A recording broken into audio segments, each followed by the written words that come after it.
don't want to set the world on fire. Please welcome Tom Summery. In your heart. I'm here, and In the white my privileges heart, have been I to have see you but tonight, okay, guys? one desire, and that one is you. No other will do. I've lost all ambition for worldly acclaim. Any government is to monopolize as much violence as possible in order for it to inflict it on as many citizens as possible. I've been on this like weird anarchist arc for a few months now. This is playing by their rules, exactly how they are. Me. I don't want to set the world on fire. I just want to start a flame. You're watching the Dog and Chicken Show. Like, share, subscribe.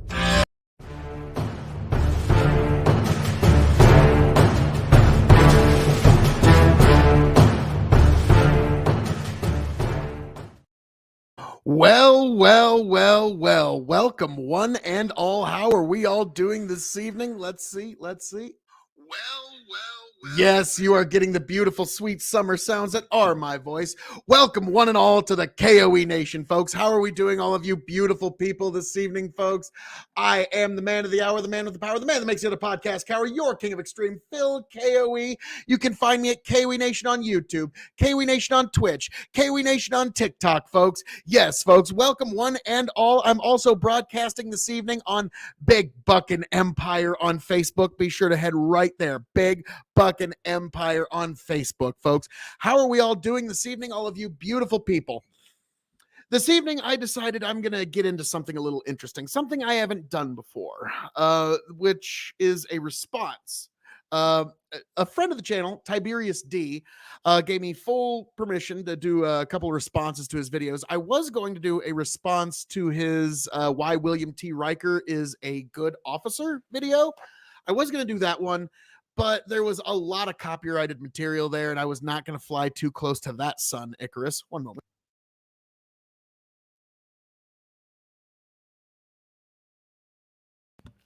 Top level broadcasting. But I thought, he did have two videos that were perfect for this channel and any other channel, folks. We're going to stray into the sexy world that are American politics. So by the end of this video, because it's American politics, by the time it's all done, everyone's going to completely agree with each other. We're all going to hold hands, saying kumbaya, and go, you know what, other side, you got a point. I'm gonna listen to the other side a little bit. No. This is American politics here. No. But we're gonna do this as also kind of a promotion for a friend of the channel, Tiberius D, great guy. We had a pretty fun chat, and so we're gonna do a bit of a back and forth here. We're gonna do I'm going to basically let his video go for a little while, and I'm going to give my response to it, folks. Yes, because really, what analysis other than the analysis of extreme could you possibly need in this life? But yes, folks, before we get into that, remember, you need to like, share, subscribe right here, right like in the little down here clicky part, K.O.E Nation on YouTube, K.O.E Nation on Twitch, K.O.E Nation on TikTok. All of these things are things you need to do because that is how you get to keep connected with all of your K.O.E content, folks. I mean, that is the best deal in the history of ever, really. It's that easy. It's that simple. It's that free. All you have to do is like, share, subscribe on YouTube, follow on TikTok, follow on Twitch. My God, folks. And yes, Big Buckin' Empire, another friend of the channel that I always want to help. Big Buckin' Empire. Help us grow our community. Send this to a friend, like the page, or send stars to help us continue creating great content. Which, my God, folks, how could you not? How could you not? So we're going to get started here with Tiberius D. He's got two videos here. One is why he doesn't like the Democrats, and one is why he doesn't like the Republicans. This evening, I'm drinking a bit of my favorite rum mixed with a bit of my favorite tea. It's okay. It's okay. I didn't get the proportions right, but it's not a bad drink. So we're going to play us a little game along the way. So during the Democrat video, every time he complains about the Republicans, us, the audience, we have to take a drink. Every time he complains in the Republican video about the Democrats, we have to take a drink. So it's a little way for us to kind of play along, but also this is just something fun for Tiberius, and it's interesting for me as well. So there we are, folks. If you don't know, this is the one, the only, the man, the myth, the legend, Tyberius D. There he is. He's right there. You can find him not only in Tiberius D, he's actually got all of his stuff right there in the down there part, as you can see on YouTube. On, like, he's very on brand. I'm going to give him that. It's pretty much Tiberius D everywhere. But also, if you want to find him on Patreon, it's patreon.com/ or Tiberius. Sorry, let me start over there because I got it wrong. Patreon.com/Tiberius_D. Once again, that's patreon.com/Tiberius_D. So be sure to check it out. And if you're part of that community and you get some value out of it, definitely check it out. But without further ado, let's get right into this, folks. So this is Tiberius D's take on why he doesn't like the Democrats. The title is "Democrats Are Racist!" Mask Off Rants. Now, without further ado, let's get right into it. Everyone, and welcome to Mask Off Rants. Now, personally, I actually already recorded this ahead of time, or already did this before, but I didn't like how it turned out. And there was a script that I was trying to put together that I wanted to hit a few more key issues on, that I didn't get a chance to do that when I originally recorded it. So we're coming back to do this again. And I want to talk about why I really am not a big fan of the Democrats. Now, granted, you're looking at the tagline here on Twitch or on YouTube. It's more of a, it's more of a clickbait kind of thing. But I do stand by the statement. I'm just going to get into like what the Democratic Party used to be and what it is now, and why I fundamentally kind of fucking hate the party. So without further ado, we don't have an intro for this one because my wonderful video editors, one of them, which in the chat right now, has yet to get me an updated thing for Mask Off. Oh, dear. So without further ado, we're going to talk about it. So just as a clarification. I mean, if that's the case, if you don't have somebody for intros, I need to get you in contact with Chicken and Tony G, Tiberius.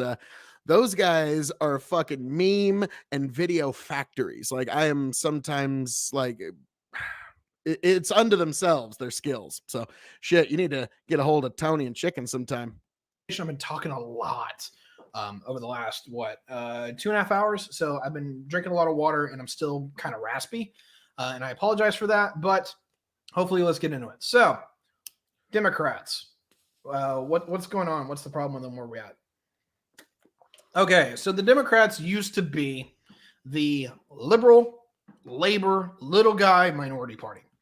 You know, a lot of that I don't necessarily have a problem with or disagree with. So I want to pull into this, right?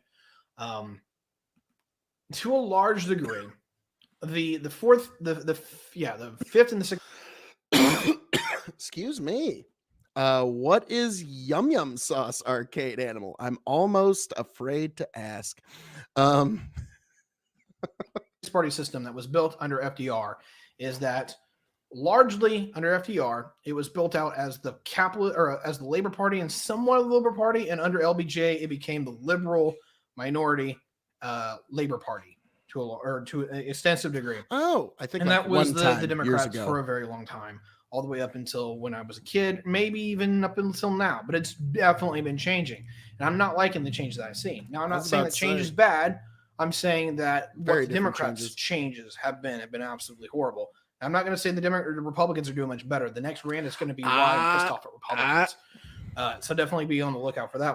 You got to take a drink now, because yes, this is the Democrat video, but every time he complains about Republicans in the Democrat video, you got to take a drink, and vice versa. When we get to the Republican video, you got to drink every time he complains about the Democrats. So drink, folks. Well, you know, it's strange, Arcade Animal, when you ask that, because the reason we're getting into this is because America has a problem, and America needs a solution. And that's why I, your king of extreme, Phil K.O.E., have announced my candidacy for the presidency of the United States of America in 2024.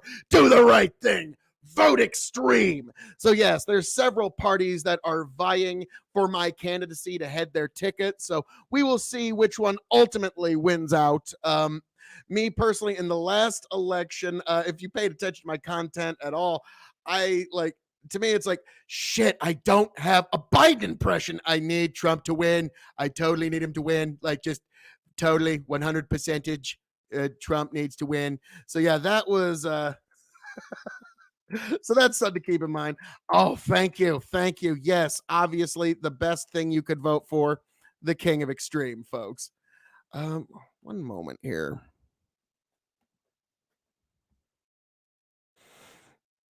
Well, we'll figure it out. My comments stopped scrolling, but one moment. But anyhow, we're going to continue on with Tiberius D while I figure this out. So, what's happened to the Democrats? What are they now? Well, in my honest opinion, they become the regressive, big money, racist party. So, let me address this and why I think they've kind of fundamentally gone off the rails. I like liberals. Now, I'm not 100% liberal myself. I have a lot of liberal leanings.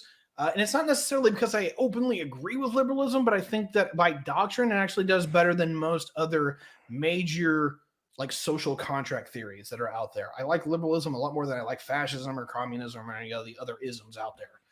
And if we're talking about conservatism is largely just hanging on to what we used to have in that nutshell. And I'm not shitting on conservatives when I say that. I'll talk about that later in the why I don't like Republicans rant. Okay, but in a nutshell, liberalism, I like it. I have a lot of leanings into that. Where it goes awry is that liberals have largely become the lesser voice within the party, and it's become dominated by progressive voices. Now, it's funny because the liberals still technically run the show in the party, but they've been basically handing it off more and more political power, and particularly more and more of their voice to progressives. And I fucking hate progressives. Now, why do I hate progressives? Well, number one, I think their entire theology, if you will, or their own doctrine on how the social contract will work is absolutely fucking asinine. These are people that, in my honest opinion, have their heart way above where their head should be, and they're dominating everything by how they feel in a general sense about how their moral and ethical products should be, and they're not taking a step back and go, all right, does this objectively work and make sense? Is the right way forward? Not going to say that's a horrible thing. You should have strong moral convictions in politics. I'm not going to dissuade from that. And I respect the strength that while I absolutely disagree with these people and I kind of even hate them, they are a strong group of people that are very passionate, that care very much about what happens in the country and what direction we go forward. I just don't like them on like a moral fundamental level. Okay, so what is that? What is that social contract? What is it? They are unironically very anti-liberal in some regards. To be liberal, you have to be largely very libertarian for me personally. And that is, you have to be willing that people are going to succeed and fail, and you want to give people the ability to succeed and fail on their own merit. And I think that's what true liberalism is that it gives people the plethora of choice. And this is where progressives absolutely disagree with liberals, and why I'm amazed they're even in the same damn party. I'm going to have to stop you there. And I do have to agree with a lot of what he's been saying there, that there's going to eventually be a divide when the liberals and the progressives. It's kind of close to when there was the Tea Party and the old school GOP divide back in 2012. So it's interesting to finally see that finally come back to roost on the Democrat side. But yeah, this has been a fascinating little back and forth. And unfortunately, the liberal side's eventually going to lose. In this one, the progressives are going to win eventually. But hey, how we doing, all y'all? Welcome. Oh, I miss you too. I'm just out here in Nebraska, just been having myself an interesting little time of this little adventure that we call life, I guess would be the easiest way of putting it. That's what I've been up to, and we're doing a little response to a friend of the channel, Tiberius D. But how the fuck have all y'all been? I miss all of you beautiful people in the K.O.E Nation. I just dropped the link in all of the various chatty chat parts. Oh, LSP. Okay. Hey. Cheers. Ding. Cheers to you. So, folks, how are we all doing this evening? But yeah, I'm just getting into this Who is Tiberius D and why do I need to care? He's kind of like us. He's a farmer from Illinois and Indiana, and he's trying to give a go at this whole Twitch thing. So, God bless him. He seems to be more concentrated on the Twitch thing right now, but it is what it is. So I'm going to give him his due. And, us farmers got to stick together. And other than that, we've got some disagreements on politics. He starts to host some panels now. He's on the Mask Off panel. He invited me on a couple weeks ago. Real nice guy, and definitely give him a like, share, subscribe. That is right after you go to K.O.E Nation and give me a subscribe. Just being the online. Well, Len, I mean, you are just like custom designed for that. Like, it is the perfect slot. Like yes. Like, if there was if they said, if they like had a bat signal in the sky for like, who's the online asshole? Lynn is like, get my cape and cowl. I must go. So yes, I mean, this is perfect for you. Hey, no, Tiberius ain't here live. I'm doing a response to him. Lynn is a must in all chats. Yes, every chat you must have Lynn on, because I mean, what could ever go wrong? But yes, also check out Jesse West, Lynn West. We're both on the Dog and Chicken Show over at Big Bucket Empire on Facebook and YouTube. Definitely check them out, because your King of Extreme also shows up on that show. I mean, come on now. You get even more K.O.E content. Like, that's the best deal in the history of ever, folks. But without further ado, let's get right back into this Tiberius video for you. Progressives want to give people choice, but they fundamentally believe that the economic conditions of the country do not give people choice. So liberals and progressives agree socially to giving people rights, opportunities, and privileges. But where they don't agree is the economic takes overall, that we should, liberals are a lot more hands-off economically, or at least true. I just wanted to say real quick, Justin Chris of the Yanked Up podcast, also good shit. Check him out. Definitely. Liberals are. Where progressives tend to be a lot more is like, we need to maintain a guaranteed static floor that anyone and everyone can hit, because if you go below that, then you're not allowed to participate within society. I'm not going to say without reservation that they don't have a complete point. Is that, if you're, when it comes to that, like, I get that a little bit, but also it seems kind of like an economic determinism argument. And I've always found determinists to not really have a whole or complete ideology, or even whole or complete ideas. So I like economic determinism. Something just seems kind of wrong with that idea. If you can't make it by on a day-to-day basis, you're trying to struggle just to put food on the plate. What choices do you really have to participate in society other than basically being quote unquote a wage slave? So I'm not going to say they're not complete. I'm just going to go ahead and say, like, people who always say like things like wage slave, that always does come through. Like, you always can hear that in behavior at the workplace. You can always do, oh, the fucking wage slave. Like, if you feel like you're just put upon having to be there, trust me, that comes through on the performance. And there's a reason why, like, people who have that attitude, it just seeps through in every conversation. You can definitely tell, and it does affect work performance, in my opinion. Completely without merit, but I absolutely hate this mentality that the economic well-being is the primary motivator of where a society is and where it should be. I get it, but I don't agree with it. Okay, cool. To that, I have to ask, compared to what? Like, that's the fundamental economic, or not economic, but the fundamental philosophic question of any great question is compared to what? And so it's like, he doesn't want the economic barometers to be how we measure whether a society is doing good or bad. My question is, well, compared to what? Like what?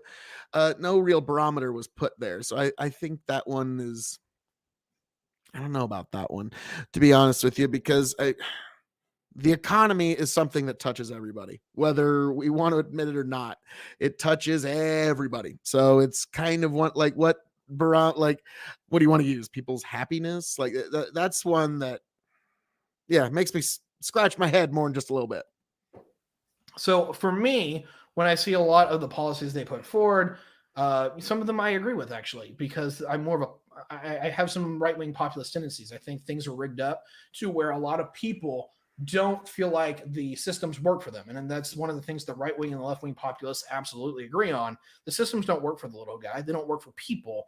And to a large degree, we need to have a complete reinvention of how we govern ourselves to openly get to a more, if you will, beneficial state or beneficial society and institution. I'm more on the... And that's the problem is right-wing populism and left-wing populism seems to be a lot closer than anybody wants to admit. And yet look at how each is portrayed. One is portrayed as noble and virtuous, and the other is portrayed as the embodiment of every evil imaginable. Boy, the difference a preference in media can make, right? The social aspect of this, I think there needs to be like strict rigors in where you socially behave and what is expected of you to have a more prosperous society. I'm not super concerned with the fact that people there are haves and have nots. The part where I do agree. I mean, there is to some extent you're going to have some concern for that, because just basic, extending of humanity to your fellow man and such. But like, no, I get what you're saying. Like in every society, there's going to be some extent of have and have nots, like those folks who have strength and those who don't, those who have intelligence, those who don't. Like there's some extent where you can't equalize everything. You just cannot. And at one point you are committing a great wrong when you go too far. So I understand that sentiment, but it could have definitely been put in a better terms of persuasion anyways. With left-wing and right-wing populists is that the balance of power economically and politically has shifted completely out of the realm of where it should be. I don't have a problem with rich people. I like rich people. Well, okay, I don't like rich people, but let me put it this way. I have no problem with rich people being rich, middle class, and poor. There's always going to be that. But if you have so many people that are uberly fucking rich to the point where they, never have to give a crap and they can literally piss away money and they can absolutely destroy overhaul the agricultural industry, Bill Gates, while other people are... Okay, let's just stop there for just a moment and address that one as a farmer. Now, if Tyberius was here, I bet he would kind of say the same things like, boy, howdy, was Bill Gates' divorce fortunately timed for the American farmer? Holy shit, because, yeah, he was going to come in and just change farming, and still might, but it definitely delayed everything. And we were just like, oh, fuck, here comes Bill Gates. He's going to try and, because I remember when I was a kid, Ted Turner was the largest landowner in the state of Nebraska. And everybody's thinking, oh, fuck, here we go. Ted Turner's going to change Nebraska and everything's going to be different. And, once the tax benefits changed a little bit, he ended up selling most of it. And, it was cyclical. So I suspect the Bill Gates thing was going to have a lot bigger impact than a lot of people think, but it wasn't going to be as permanent. But also something to keep in mind, for every Bill Gates trying to take over agriculture, you also got an Elon Musk that's trying to go to Mars and trying to colonize space. So for every Lex Luthor, there is a Bruce Wayne Tiberius. Always keep that in mind. Busting their ass, doing everything that you're technically supposed to do, trying to go to college or just working, 40, 50 hours, 60 hours a week to pay for your family, what have you, and they're still scratching to get by. I can't help but feel that we've fundamentally imbalanced our system to the point where it doesn't work. Now, again, there's so many things that I can talk about regarding this, but a lot of that is on us, and progressives don't talk about how we, the average citizen, have failed to be part of the conversation for the better part of the last 40 years. And even worse is that a lot of us handed away, particularly boomers, a lot of people handed away a lot of their political power and a lot of their social power, particularly among the boomer generation, because they thought it would be okay, or their leaders at the time told them that was going to be the right decision, particularly under Reagan. I'm not going to I'm going to hit this largely in the Republican rant, but largely, in a nutshell, we got rid of that, and I think that we need to pull back in that, and that's more of a socially conservative take for me personally, is that we need rigid institutions that are going to work on our behalf, not having the government do that. And it's where I fundamentally disagree with progressives. I call them regressive in a lot of ways, is that they are literally anti-liberal. They want to put all the vested interest into the state, into the institute, or the state institution, to run things for us and maintain an average floor. And I fucking hate that idea. on its merits. Every time it's been tried, it's only failed miserably. So I have no real problem with this analysis. Yeah, I will second that, good sir. Okay. The next thing, being the party of labor. They used to be, but they're not anymore. They are a party now of big money and corporate interests. Now, you can say, with progressives and all this stuff, that's the case. And you can say both parties are, and I would largely agree with you. What I largely hit, for me personally, is that the Democrats used to be, the primary core of their party was labor unions and labor organizations. And that was built out under FDR. It's literally what he did to fundamentally build the party after the Great Depression. And it worked. The problem is that during the LBJ and Reagan years, is that largely falling apart because big money got hang on powerful. Here. We got some fucking Tiberius inception here. Whoa. Hey there, Tiberius. How we doing this evening, good sir?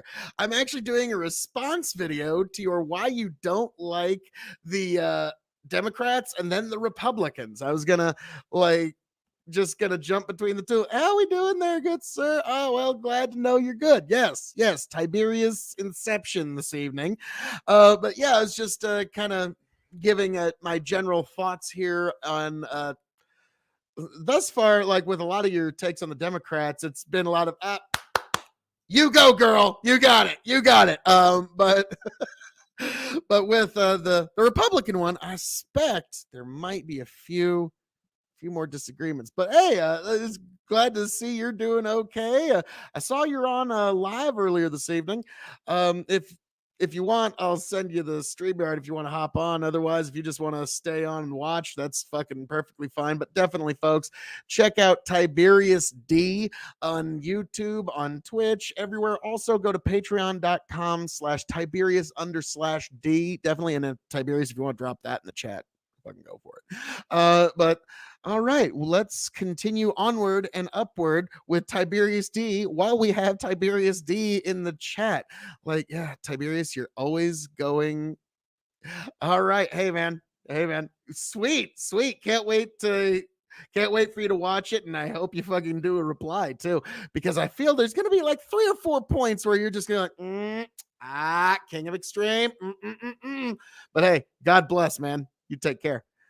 But all right, onward and upward with Tiberius D, who's going to watch Tiberius D. And I'm sure you're always going to remember that moment when you come in on a podcast and somebody else is talking about you. I remember Republicans definitely sided with that. But back in 92, when the Reagan Revolution was over and all that had happened, Democrats under Bill Clinton had a wonderful opportunity to reinvigorate unions, bring them into a modern era and a modern age that would be able to supplant them and become the formal party of labor and continue the normal status quo of the Democrats being labor, the Republicans being business, and keep that moving forward. But that's not what happened. Labor got shotgunned, and then you had the creation of NAFTA and a few other organizations that labor absolutely fucking hated, and you saw the continuation of an American world order, which we no longer needed because the Cold War was over. And so now, again, like labor in the private sector, I wonder, like, there was clearly a push because there was clearly a desire to not have to deal with labor unions. And it was one of those things where they probably just pushed a little too far on a few negotiations in the late 80s, early 90s. And it's what ended up getting us where we are today. And now the majority of labor unions are government labor unions, which puts us in a really precarious position. Every time we've had like teachers union strikes, that just shows you just what precarious position our society is when the labor unions also have the backing of the state fully behind them. But hey, but we continue onward and upward. Under the Democrats, labor unions have systematically been destroyed. They've been kicked in the shorts. The Democrats. Under Republicans and Democrats now, labor unions have systematically been destroyed to where it's only like 10% of workers now are now effective labor union members, and of the votership, it's only about 15%. That's awful for me. I like unions, but we'll get into that in a different conversation. Democrats abandoned unions, and for the better part of the 2000s, you had NAFTA and all, or not 2000s. During the Clinton years, you had NAFTA and a few of these other organizations that absolutely just railroaded unions. And of course, they were in the wind because Republicans were big business. They were never going to sign on to that. What eventually would happen is that you had Republicans under Bush, which Kerry and who was the other guy? Al Gore didn't really say much regarding unions. And of course, Obama ran under being a progressive and said, "Hey, look, I'm going to help all these things out." And the unions kind of liked it. Some of what he sure sounded good in his first campaign, didn't he? It was, I could see how a lot of people were definitely taken by his siren song. I kind of joked, like, I could understand how Jimmy Carter also got elected initially. I'm just a simple peanut farmer from Georgia who's just going to go to Washington, D.C. and clean up that dirty town. And it was a disaster piece, wasn't it? But yeah, so Democrats always fucking campaign great on their first term, don't they? And then the second term, it's kind of all right, folks, let's temper our expectations just a little bit. So yeah, Democrats are always great on the front end. It's all flowers and chocolates and candy. And oh, baby, it's going to be different this time. I changed. He was going to do. And they watched and they waited. And Obama did nothing to help unions whatsoever. And in fact, he was one of the more pro-corporate Dems that we've seen in the line of succession going back to Clinton and maybe even a little bit earlier. And that gets us to the era of Trump and Biden. Trump openly now has union members voting 50-50, if not, depending on which area you're in, 60-40. Now, some areas that they're still voting more in line with Democrats, but if you're talking about particularly the Rust Belt, last time I checked, the stats out of Ohio were 65-35 for unions in favor of Republicans. Now, this is the one thing that I always said gave Trump a really good chance in 2016 is Trump speaks Rust Belt. He just knows how to speak to folks in the Rust Belt. Okay. Ted Cruz was not going to be able to speak Rust Belt. Trump did. And so that's why it's like, boy, people say, don't put Trump in. It's like, he's still got a swinging chance, but we'll get to that later. Holy crap. This used to be the core of the Democratic Party, and you literally let it slip out of your hands. So good job, Democrats.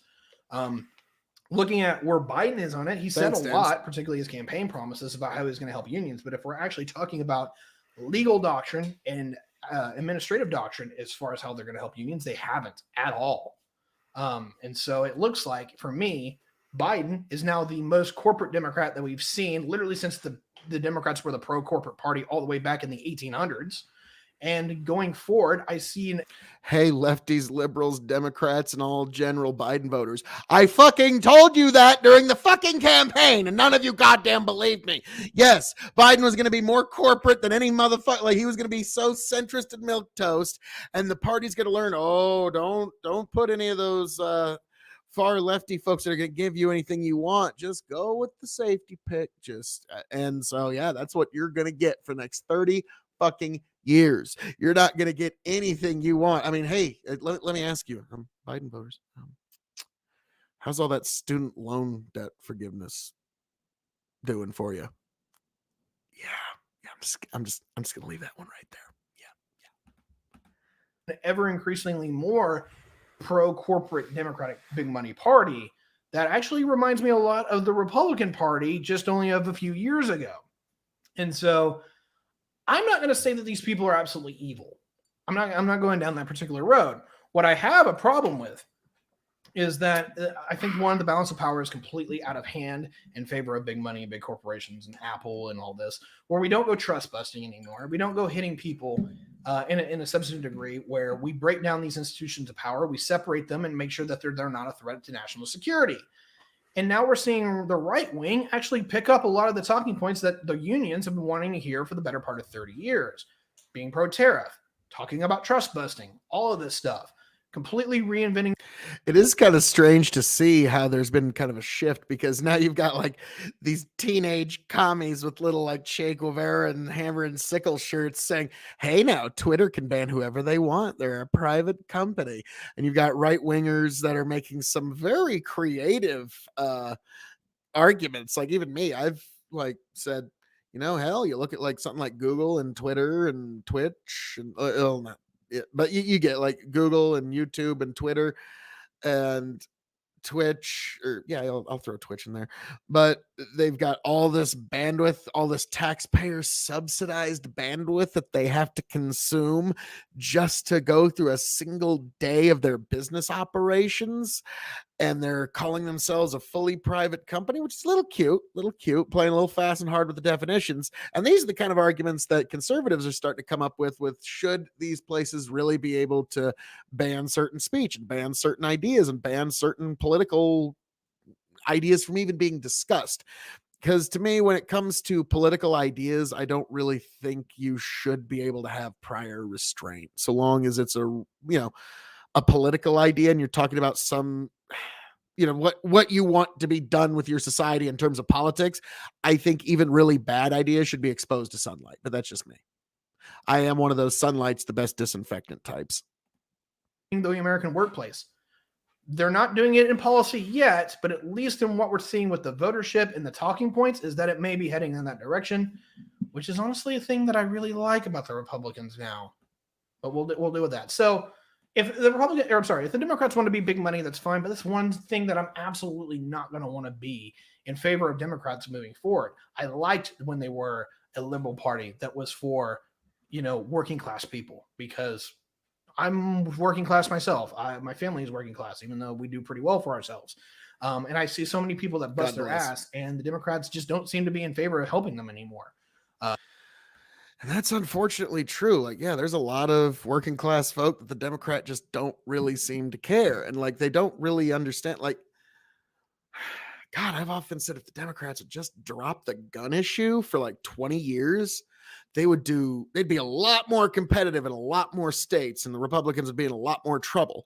So that's, God, it's something to keep in mind. Yeah, if the Democrats just, because yeah, like I don't think they quite understand. Like a lot of folks are like, hey, a lot of folks around here, they want their 12 pack. They want to watch their football. They want to go out on the weekend with their gun and blow up the cans of beer that they were drinking over the week. And that's what they want to do. And when they hear Democrats want to take their gun, they're just like, you know what? Fuck you. You obviously don't give a fuck about me at all. So yeah, that's just one of those many issues that if they were to drop, they'd be a lot more competitive in a lot of states, but I'm not also in the business of giving the Democrats good political advice. So in my personal opinion. And you can definitely see that with the rural-urban divide. It's more of a the Democrats have become of a more urban, socially progressive, crazy-ass party for me than they are worried about my labor or my efforts. And so I remember I was on a panel one time and I was talking about how they were referencing an older law, but even in 2019, we were still fighting over, can farmers drain water on their fields, or do they have to leave it there because a duck might want to migrate through it? I'm in a prairie pothole, as they call it. And so we're one of those few places that still has some pretty heavy regulations on whether or not we can drain water on our fields. And to me, that's one of those, this is the folks in the big city telling us in the country how we're going to live.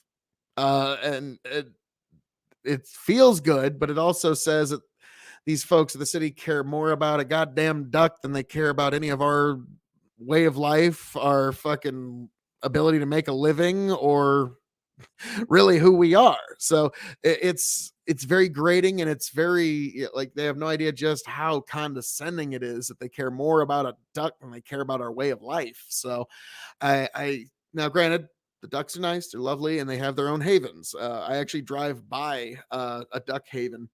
It's a spot for migrating birds, and 6 different migrations pass through there, and I see quite a bit of neat stuff every day on my way from work and on my way home. I don't really want to be involved with that kind of thing. Okay, let me get into the racist part. And part of this is because of the saucy, but I want to get into this. Okay, liberals back then used to be, the Democrats used to be the little guy, and particularly the minority party. They're like, hey, look, we're going to look out for you, particularly if you are the oppressed and the downtrodden. 100% okay with that. The problem is you have to be very careful about how you do that, because it has extensive blowback effects. Unless you have affirmative action, opinions. I was never a fan of. Or okay, I used to be a fan of, but I used to be a lot more progressive. And remind you, I voted for Hillary in 2016. I was that progressive. Ouch! I wouldn't admit that publicly. Voted for Hillary in 2016. Oh man. God damn. Well, I'll keep that in mind, Tiberius, when you come down. I'll keep that in mind when we're playing poker. If you want to play. I was like, oh, he voted for Hillary in 2016. Okay. Oh, it's a sexy bit. Oh, you heard that? Oh, Tiberius is still here. Oh, hey, buddy. Hey, pal. No, that's kind of funny. And I'm going to get to that later. You also said later in one of the Republican videos that you voted for Trump in 2020. So like, hot damn, Tiberius. I want to know who the fuck you got in 2024. And I might go the opposite direction. I'm fucking with you, man. I'm fucking with you. Trump in 2016 was one of the first people I voted for that actually won in fucking years. Because in 2008, when it was John McCain, I wrote in Ron Paul. I could not. I could not even fucking fathom voting for. I never saw a war. I didn't like John McCain, and also I was in mixed martial arts at the time, and John McCain did everything he could to get that sport banned, so I couldn't go with him on that one. And I lost in 2012. And 2016, all right, got one. But you're on a losing streak. It happens to the best of us. 2016 was my personal combo breaker. So I totally get it. And I find it always fascinating that people are always like, oh, they never talk about who they voted for. Oh my God, it's don't ever say anything. Oh my God. Who the fuck cares? It gives you an idea. And people are like, this is something that the left really doesn't get, is they have no system of retribution or forgiveness. If you've ever made any sin against wokeism, you are cast down to hell for all time and all eternity, and there's nothing you can ever do to forgive yourself. And then us on the right, just with open arms, come on in. Oh, what? The left hate you too? They hate me too. Well, come on in, buddy. Come on in. Don't worry. The red meat is fine. And so, yeah, it's something to keep in mind. Lefties have no system of retribution, and that's gonna bite them in the ass forever. I voted for Sanders back in 2016 in the primary. Okay. Now, Tiberius, you're gonna like when you hear this, but it's one of those. Hey, if you want certain things done, like I always tell folks on the panels, if you want certain things done, you need people like me to come along. I voted for Trump 4 times. Yeah, both primaries too, just because I thought there was some local stuff that was going on in that primary when Trump was running for re-election. So I was going to be sure to get to that primary. And then I was like, yeah, fuck it. I hear they're fucking having fun doing this in Texas. So fuck it. And so, yeah, you need folks like me. And I've actually come up with a really good plan to actually get Medicare for all actually passed with the current Senate. And even in 12 months when the Senate flips Republican, most likely, I could still even get it passed if it's something the Democrats actually, honest to God, wanted passed. I've got an actual plan that would work for it, but I suspect that's something that the Democrats just want to campaign on. They don't want to actually solve the problem. They just like being able to fundraise and campaign on it. I'm not that guy now, but in a sense, by my personal doctrine today, in my own personal viewpoints, is that I'd never be on board with affirmative action. And it's not that I don't appreciate what it was trying to do. It's just like, hey, look, we got to help people. But the problem is a lot of the talking points that are behind affirmative action are the same things that we heard over almost 100 years ago, or a little over 100 years ago, and what we used to call the white man's burden. And this was one of the most racist fucking bullshit that we ever saw. And if I need to bring up some particular viewpoints here about how all this broke down, I can. But generally, the idea is that the white people, particularly Anglo-Saxons, and that's Americans and the British, had to go out into the world and basically help out the oppressed peoples of the world, or more importantly, we had to uplift. What do I say? White people had to lift up people who are not. Yeah, the white man's burden. I actually was having a discussion of history with my daughter, and I mentioned that, it was this weird doctrine where it's like, yes, the indigenous peoples of the world, despite themselves, they must be helped. I think that's a quote from the movie Rabbit Proof Fence, I think. But yeah, that was. I don't know what that means. But But yeah, I've never really agreed with such ideas. Now, there is an extent where you can say some cultures are better than others, like the ones that like they eat brains and stuff in the jungles and they end up giving each other like some kind of disease. I think we can say, yeah, there's probably some things in that culture that are less than beneficial, stuff like that. I think you can say that unequivocally. Like, yeah, like not every single culture is going to be perfectly good and equal, but generally, so long as folks aren't harming each other, it's kind of, live and let live is generally where I'm at. Like if the Amish want to keep being Amish, so long as they're not hurting nobody else, let them keep on being Amish. And if that sounds familiar at all, that's because a lot of those talking points, ironically enough, are now reflected in the Democratic Party. They try to put a little bit of a more smiley face on it. That's really what it is. When they talk about white privilege and they talk about how systematic racism, systematic oppression, a lot of Well, hello. I have not been notified. Oh my God, I've been raided by all of you beautiful people. There's folks that are coming in. Yes, you see, I'm using StreamYard. I'm on one of those strange side podcast running platform things. It's great. I love it. It's very intuitive. It's like a PlayStation controller. You can just fucking throw yourself around all over the place and it's great, but no raid notification. But how are we doing, all of you beautiful people, this evening? Welcome one and all to the K.O.E Nation. It is I, the man of the hour, the man of the power, the man who makes the other podcast tower, your king of extreme, Phil K.O.E, the prince and potentate of the political parlance, the lord of the Scottish Highlands, and folks, your master of ceremonies this evening. How are we all doing, you beautiful people? Be sure to like, share, subscribe to all the stuff in the down there ticky clicky part. Be sure to go to K.O.E Nation on YouTube, K.O.E Nation on Twitch, K.O.E Nation on TikTok. Be sure to like, follow, subscribe to all of them. Well, hello, Mistress April. How are we all doing this fine, beautiful evening here at the K.O.E Nation? I'm glad to have all of you marvelous, wonderful people here this evening. I'm just curious, what is it that how is all of your Saturday nights going this evening? I'm doing fine. I've been out and about. I've had a wonderful weekend. Friday night was really fun. Saturday, I had a really good time. And then I decided on the end, let's have us a little bit of a chat and a fun time while we go over a Tyberius D video. That was quite the introduction. I be back. Well, I mean, that's good to know. Well, marvelous, Mistress April. Good to know that you're fabulous. I'm marvelous myself. I cannot complain even one tiny bit. I mean, because, what good does it ever do? And even when you do complain, everybody's just waiting for their turn to start complaining anyways. But folks, I'm just marvelous that you're all here this evening. I'm glad that you've all joined me on this marvelous journey that we call life here at the K.O.E Nation.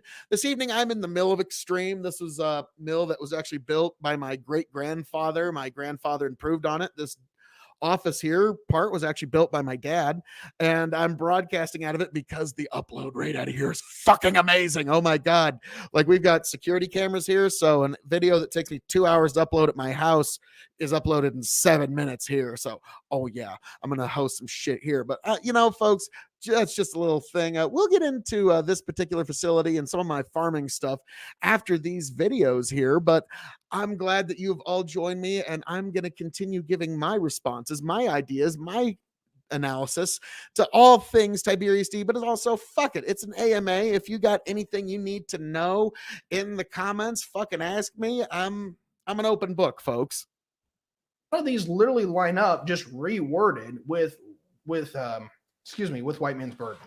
And it drives me absolutely insane. None of these talking points work for me whatsoever. And the problem is I think in reality, a lot of the racist blowback that they've seen, quote unquote, and I think there's some of that that's actually real, is that if anything, I think these policies, particularly when we're talking about like slavery reparations in their particular, do not help the conversation. They put a target on the back of minorities, particularly Black people in particular, and they're not actually helping any kind of mend any kind of racial divide. They're making them worse, because this is an incredibly regressive and anti-liberal policy. Is that whether you're talking about affirmative action, whether you're talking about reparations of any kind of sort, is that one, it's original sin. And the Christians even abandoned this years ago. I'm sorry, like over a century ago. is that you don't hold an entire people responsible for the sins of the past, particularly when white people is an incredibly subjective thing. And I don't even identify as white to all that degree. People tell me I'm white, but I have more of an identity in being a redhead. And so when you scoff, you know, now that I look at him closely, oh my goodness, he is a redhead. Oh my goodness, I didn't know this. Gonna have to re-examine everything now, Tiberius.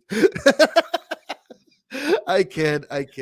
But no, it's kind of fascinating. Over the last like 150 years, I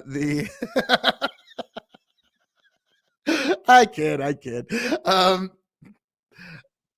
Over the last 150 years, even like the concept of white and black have been moving targets at best. It's kind of a fascinating thing to watch. Half ginger, sexy ginger. And like I was even discussing with my daughter, who she's Hispanic, and it's like, God, what are you going to do in like 100 years if Hispanic people are now considered white? Like I think you could actually see that change over the next 100 years. Hispanic people are going to join a demographic, and that's going to be a very, like, you know, the world is going to look very different in 100 years than it does now, just like it looked very different 100 years ago from then to today. But half ginger, oh my goodness, gonna have to re-examine everything. I kid. But yeah, the Hispanics are going to be white. Yeah. Like like I said, it's probably going to happen. You never know. Like what's really weird is like there's this odd, like, you've even seen like Netflix shows make fun of it, where there's like oppression Olympics, go, and it's like soon Hispanics are going to have a part of their, like, they're not going to be as high up on the hierarchy. You have no soul, we all mutts. Yeah, me especially. My grandmother was half Greek, half Hispanic. And what's funny is my grandpa, he was Irish. When he would go to the country club, everybody would try to guess what my grandma's race was. And so they'd like pull out a nickel, they'd throw it down. My grandpa would throw it on a nickel, and they'd guess the race. And when it was wrong every time, he'd take the nickel. And it was this weird game. And my grandma said even one time guy guessed Jewish. And he was like, nope, sorry, we'll take it. Because no one was going to guess half Greek, half Hispanic. And actually, if you look at me from my profile, I actually have my grandma's nose. But now, what was really funny, I didn't want to say this one time, but I can't remember who it was. It was somebody that was on Tom's show all the time. She said that she was a Latinx influencer because her grandmother was half Hispanic. And I was like, my grandma's half Hispanic. Do I say anything? I just didn't say anything. I was like, uh-oh. Shit. Do I say anything? No. So yeah, that was an awkward thing that happened one of my first like 6-8 months of streaming.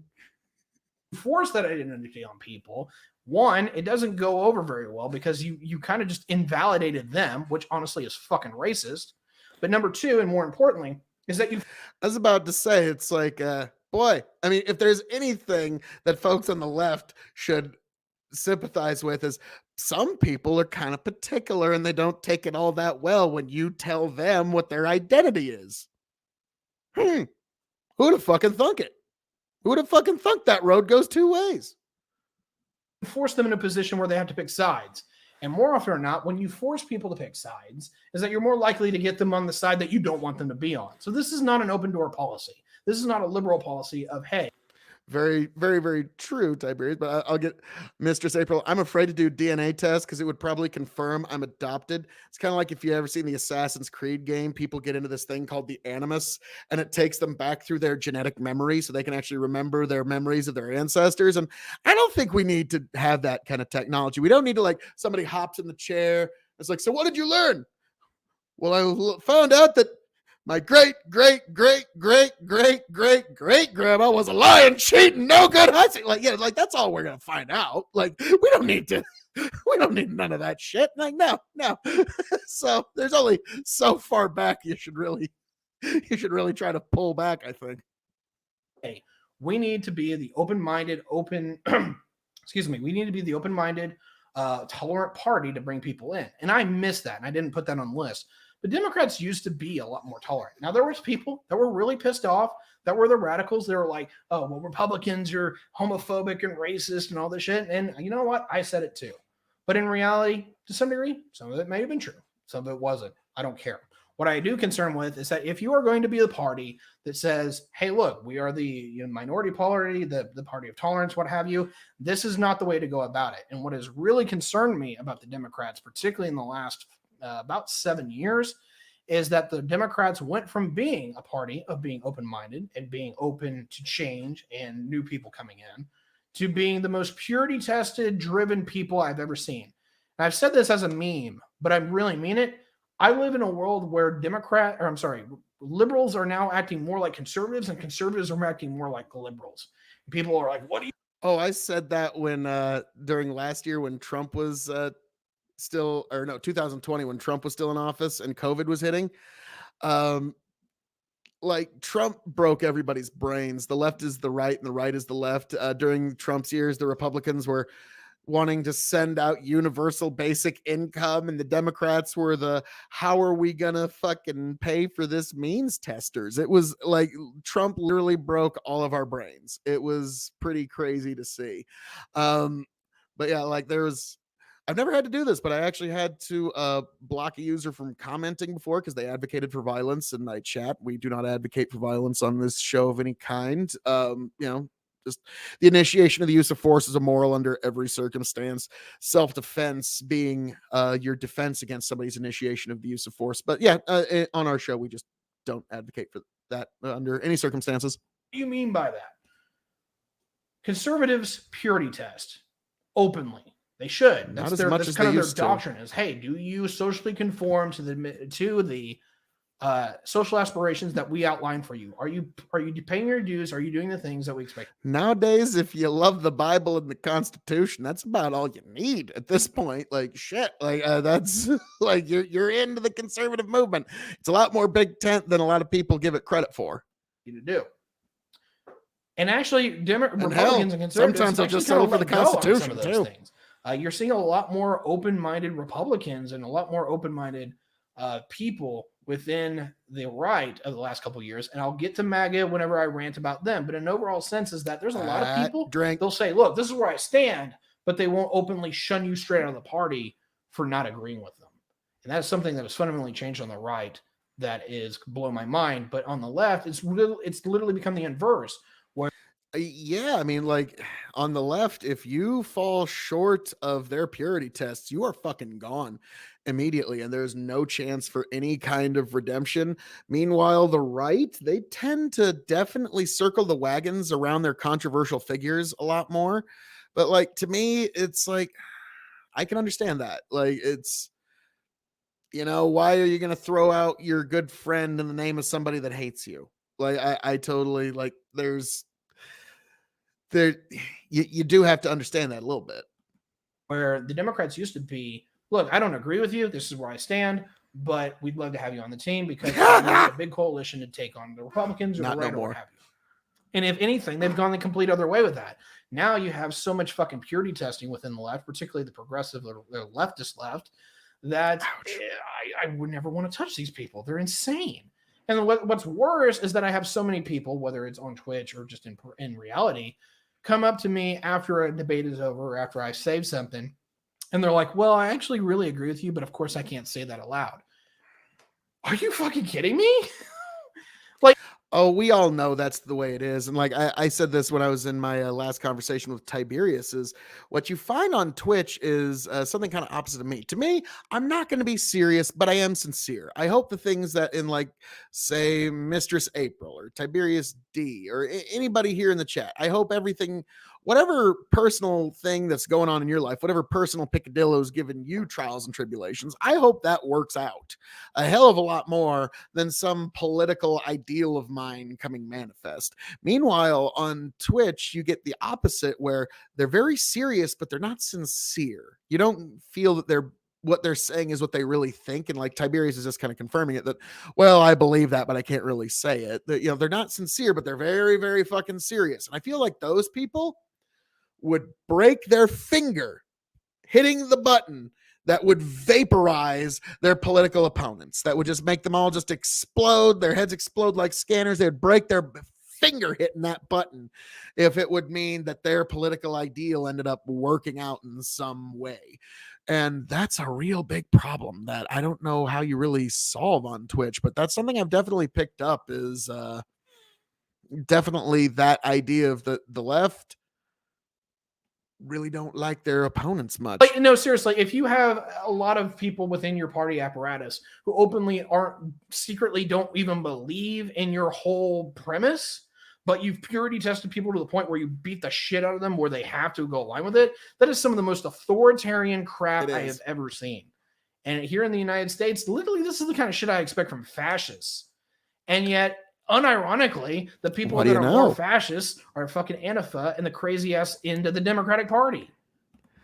Ding, ding, ding, ding. We have a winner here. We have a fucking winner. That's the problem. Yes, that's where you're going to find a lot more fascism, is the people that call themselves the not bad guy people. That's very unfortunate. There are very few that are accepting of all sides. And that's the problem that we have in our current country, in our current world. Is it's like that old song, there's battle lines being drawn, nobody's right if everybody's wrong. So that's where we're unfortunately finding ourselves. And I'm being serious. That's not hyperbole. If you don't agree with me, fine, you can tell me I'm a dumbass and fuck off. But in reality, this absolutely concerns me, is that the Democrats have become some of the most anti-liberal, anti-free speech, anti-diversity of thought that I've ever seen. In fact, I think they're almost anti-diversity entirely. And this gets back into the whole racist conversation, is that I have seen them go from, hey, look, there's diversity. We want everyone on our coalition because we think that there's common causes. Wes J. Ryan, the classic battle of collectivism versus individualism. That's basically been more or less the drive of history over the last century and a half, is the individualist ideals versus the collectivist ideals. That I forget what analysis of history that's called, but it's one that, even if you disagree with it, it is a fairly consistent, and it's an analysis that does seem to work. That we can unite them under, which was the entire principle of intersectionality. And now it's largely, well, you have a disproportionate effect than what these people do, so you're bad, or we've systematically fucked these people over. No, there's a point where logic takes over. Communitarianism. People have different outcomes. It's not. That's not just the buzzword, folks. Communitarianism. Tiberius D says, which is why we need more communitarianism. Fucking agreed. Building your own community should be fucking first and foremost. Unfortunately, it's these things, these fucking computers and everything that we're on, and these things that have, our technology has left us in want, strangely enough. I'm actually going to pull up a speech while this plays, because yes, you're absolutely right, Tiberius. We do need more communitarianism. I'm sorry, you have to deal with that shit. Okay. There is different cultural aspects, different economic aspects, and you can change them, but remind you where you're coming from. You're coming from a liberal principle. You have to give people room to breathe, but you have to allow them to have room to fail. And that is absolutely not where the Democrats are anymore. And it pisses me the fuck off. And it makes me very sad, because the Democrats used to be a party I could really get behind, but they're getting further and further left. And it's getting to a point where I cannot tolerate them in a sense that I could ever vote for them again, which sucks, because I like Biden and I like Joe Manchin and I like a few of the more moderate Democrats.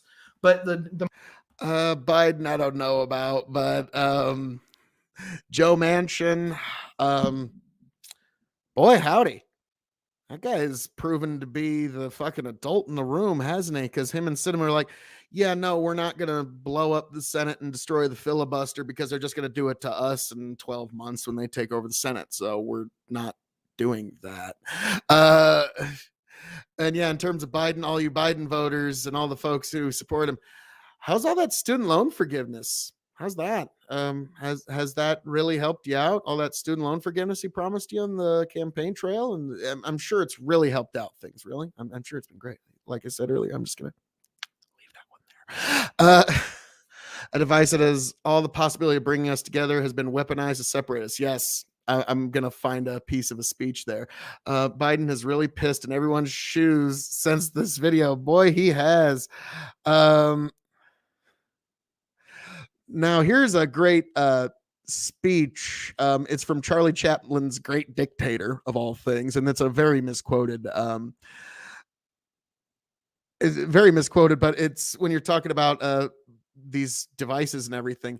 Greed has poisoned men's souls, has barricaded the world with hate, has goose-stepped us into misery and bloodshed.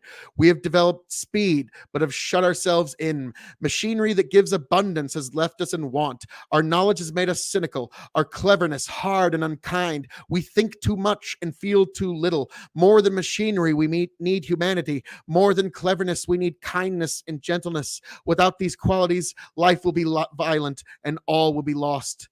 The airplane and the radio have brought us closer. The very nature of these inventions cries out for the goodness in men, cries out for universal brotherhood, for the unity of us all. Even now, my voice is reaching millions throughout the world, millions of despairing men, women, and little children, victims of a system that makes men torture and imprison innocent people. To those who can hear me, I say, do not despair. The misery that is now upon us is but the passing of greed, the bitterness of men who fear the way of human progress. The hate of men will pass, and dictators die, and the power they took from the people will return to the people. And so long as men die, liberty will never perish. I could go on, but we will continue. Lynn, I am drinking in the bar and can't hear anything. Penis. I've been Republican since 1986, but my family is Democrat. So needless to say, I no longer check Facebook. Yeah, the last 2 years has really challenged everybody's families as well. I've noticed, like, especially like the did you get vaxxed or not, and like the whole COVID thing has divided families that aren't getting together for holidays that normally used to. It's a very different paradigm of a world than we used to have. And yeah, Facebook is one of the things that fuels that. But now, after that beautiful, beautiful speech, which I might do a full rendition of that someday, we get back to Tiberius on the Democrats. The moderate part of the party and the more reasonable part of the party is absolutely letting the crazy part of the party do all the talking and put forward the policy initiatives. And the only good I could possibly see to steelman that argument is that the moderates are using the crazy-ass left to put a goalpost so far out that when it came to negotiations, of course, they never could see that, but they have plenty of room to concede all the way down to a point where they can get largely what they want. And that is the only way I can actually even interpret this as far as the elite running this that allows this, is that basically they're using the progressives as useful idiots. Now we're going to find out really quickly, because this is... Which is what Stalin called the Democrats, by the way. Fun fact, it was actually revealed at the collapse of the Soviet Union that the Soviets considered Ted Kennedy an unwitting asset. Yeah. This is the 10th or 11th of October. Is a Biden actually a secret progressive, or is it going to offboard them and completely screw them over when it comes to the infrastructure talks and it comes to the new social contract spending? I don't know. Biden keeps confusing me at every point that he goes to, but so far I've actually been personally impressed, and I'd love for him and Joe Manchin to just stick it right up the progressives' ass. Did he ever? Partisan infrastructure bill that's $1 trillion, but whatever. Without further ado, that was about all you got. That's largely where I'm very upset with the Democratic Party. I think they've largely turned their back on what a lot of their original values are. You can definitely even see with this within votership. You've got unions openly leaving the party in mass, and I don't expect that to change anytime soon, particularly in the Rust Belt. Honestly, if you're a union voter, the Democrats have not been doing much to court you as of late, other than like the Republicans have been doing equally less. Like there's not been really much to, like, yeah, if you're an honest to God union worker at this point, the Democrats have kind of left you behind. Under the ultimate raises to Donald Trump, which is what they claim, is that Hispanics swung 9 points in a lot of these areas that they were openly gunning for, the Democrats were gunning for, particularly in Texas, to keep the minorities on board, isn't working. So clearly they're not even the minority party anymore, because something that they're doing is absolutely not reflective of their minority coalition. And I think it's literally they've become so goddamn racist that everyone can now see it. And so they're drawing it on racial lines. And one of the biggest things that I think is pissing off particularly Hispanics, which kept Texas red, is one, border security, which is its own conversation. But two, and more importantly, is that whenever I would assume if you're Hispanic, you go, hey, I keep hearing all of these things about slavery reparations and what have you. I just got here, or my family's only been here for 1 or 2 generations, and yet you want to help them out. What are you going to do for me? You let me in, and I appreciate that. But now that I'm here, what are you going to do? You're going to make me pay for reparations? I wasn't involved with this. Why does my tax dollars have to go that? And so I literally see and this is why the sins of the father have to just die with him. Absolutely and functionally, you're going to see a complete break with the Hispanic communities. And I say that as a pejorative whole, even though there's not really a whole. Hispanics really a meme. It's not really a thing. But I definitely see this going.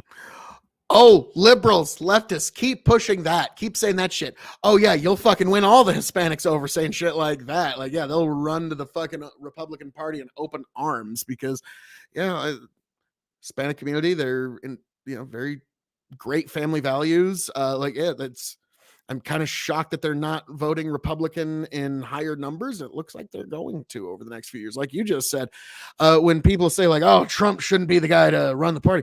He's had some of the best fucking numbers with Hispanic voters in Republican history. Like if it wasn't for people not liking his personality picadillos, there would be no one else you would even consider to run. And I've noticed and we're going to get to that a little bit later. There's like a 4-minute rant in the Republican video with Tyberius D where I'm just going to point out, he's basically like Yosemite Sam. Oh, I hate that rabbit. And it's kind of now replace that rabbit with Donald Trump. And it's just, oh, I hate that Trump. And it's like, I've noticed that all of the things that people say about Trump are it's all personality based, but we'll get to that here in a bit. There's only definitely see this going forward that you're probably going to see a mass defection of most Hispanic communities to the Republican Party if this keeps up.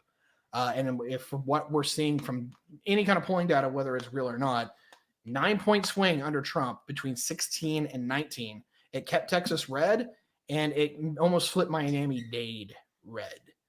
Holy shit.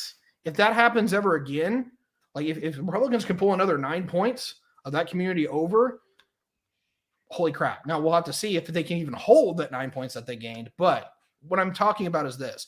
If Republicans are tapping into that in any kind of regard, then I'm right that this overly racist shit is actually pissing people off on racial lines. You are going to watch as the Democrats fundamentally collapse in key battleground states that they've been trying to pick up, such as Arizona, New Mexico, and Texas. If they can't hold on to the gains that they were making, particularly if they start reversing, the Democrats are going to be in trouble. Because particularly where they're concerned is that while the Democrats were pushing in the Southeast because they were a minority-driven party, they were gaining those states were going blue. Colorado, New Mexico's been blue for a bit. Arizona was getting bluer. Texas was getting bluer. If that's not the case anymore, they're in trouble. Because one of the things that we've definitely seen on the other end is that the place is full of white people, particularly the Rust Belt. So we're talking about Minnesota, talking about Iowa, Wisconsin, Michigan, Pennsylvania, and Ohio are all absolutely getting redder. And so if that breaks down in the Democratic Party, that party might just functionally end. Or if you will, they'll become the minority party for the next 30 years. So I firmly believe that if the Democrats want to get their shit together, they're going to have to walk back. I had to get myself some more ice for my drink and also had to answer the call of the wild there for a moment. So thank you, Tiberius, for taking over for me there for a minute. And what's interesting, you mentioned Minnesota. Like I said, Trump speaks Rust Belt. He really speaks Rust Belt. And he showed any other Republican candidate the way. He really did. He showed them the easy path to electoral victory. And everybody says, oh, Republicans got no chance of winning, whatever, blah, blah, blah. Shit, Trump showed them the easy street, how to get there with no problem. So, also, Ron Zucapa, 23 years, Sistema Solera rum. Good stuff. So people who say it's not Trump, it's not Trump. Who else? Who the fuck else? Now we'll get to that. Like, don't get me wrong, Ron DeSantis has been making some real overtures to the right, and to me, it's like, whew, it's almost working a little bit. Oh, this Ron DeSantis! Oh my goodness! Some of this stuff. Now, I'm not going to say they're like this is going to change. The political coalitions need to change. I think we're absolutely moving into the 7th party system, and what used to be Democrat 5 years ago is not going to be remotely what it is now or 5 years from now. What I'm trying to outline here, for as far as my rant and where I feel, is that the Democrats have become incredibly regressive, way too much in the hands of big money, and way too much drawing lines on on racial lines that are actually defeating their own coalition and their. Tiberius says Ronnie is pissing in people's shoes. He might be pissing in people's shoes, but he's pissing in the right shoes. I'm all in for Dave Smith. Oh, goodness gracious. Is that like who the libertarians are putting up or something like that? Like, Wes J. Ryan's just started getting involved with the libertarians of Iowa. So I just give him a hard time. It's like, oh yeah, all those Supreme Court justices that the libertarians have sent to the Supreme Court in the last century, unlike those Republicans. Yeah, why'd you want to do anything with that? Sheesh, shame be that. Own narratives that they're putting forward. I love giving people shit. So, if you can't tell. I'm going to wrap up with that. I can't get on board with this party at all. I do lean a little bit more right. I am really pissed off the Republican Party. I'm going to record that next. Now, it won't drop for a full week after this. So if you're watching we're this on going to YouTube, play it here. Whether you've waited a week since the release of this particular episode, I will talk about the shit about the Republicans. Does he ever? So if you're watching this on Twitch, I'm going to hit the outro. I'll be right back, and I'm going to rant about the Republicans, why they fucking suck. And then if you want, I will talk about, if you are watching this on YouTube. So we will get that pulled up. Let me just take a moment to find that. But yeah, so that was the... Let's find what we need in terms of Republican Democrats. There we go. His take on Republicans.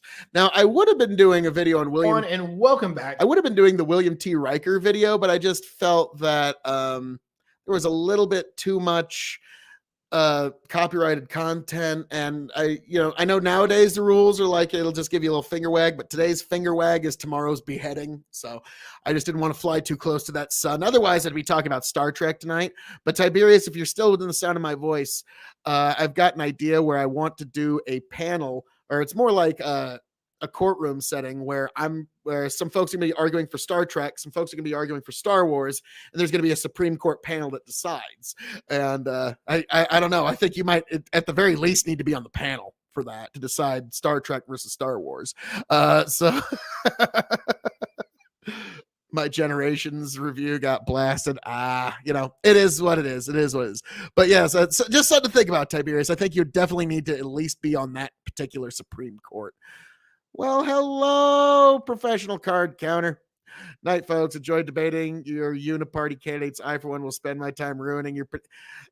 The Libertarian Party is going to stand by on the sidelines and do nothing, okay? While the Republicans and Democrats do everything and put everybody on the Supreme Court and get all the major legislation passed and have all the major...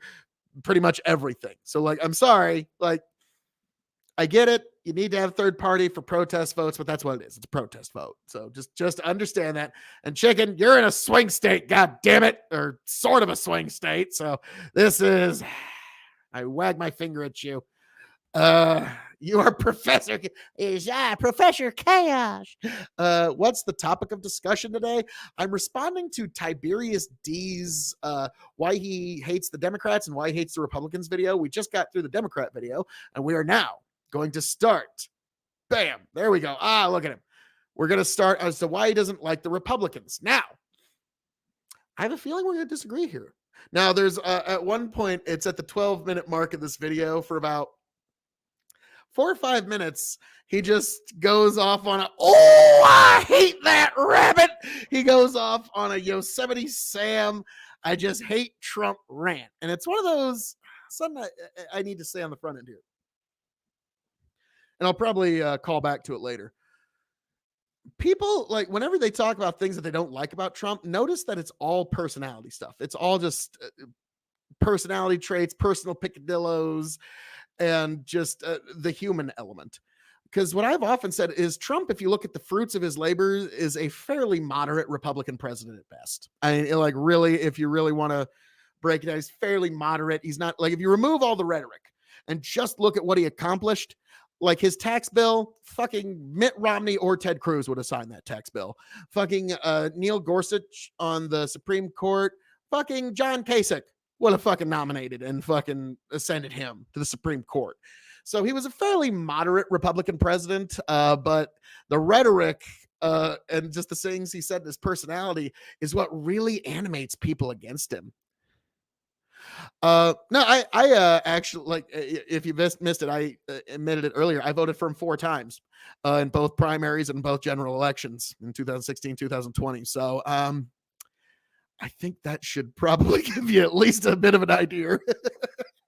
But all right, without further ado, let's let Tiberius D set the table here. To Mask Off Rants, where today I'm going to be talking about my problems with the Republicans. Now, I originally had in the tagline title that the Republicans are immoral, and I'm largely going to stand by that. It's a bit of a clickbait title, but I want to get into the nitty-gritty details of why I feel that's a little bit truer, and I want to stand by it. But without further ado, if anyone does not know me, whoa. Actually, I need to amend that statement.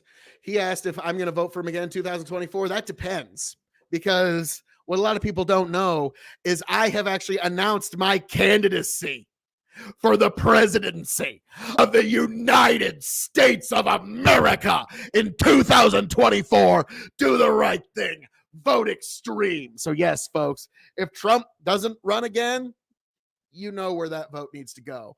Right here to fill K.O.E. So yes, that's where you need to do it. That's where you need to go with it. Phil K.O.E. 2024. You know, everybody complains about it, but I'm going to do something about it. Yes. Oh, you're going to probably, oh shit. Good luck. I'll stick around and see what your policies are. Oh, it'll be awesome. It'll be great. It's kind of like Tenacious D. The first rule, the first decree to legalize marijuana. The tyranny and the bullshit has gone on long enough. You old fucking trivs who've blocked its legalization. You're banished from the land. Will lead us to kings. Will lead us to kings.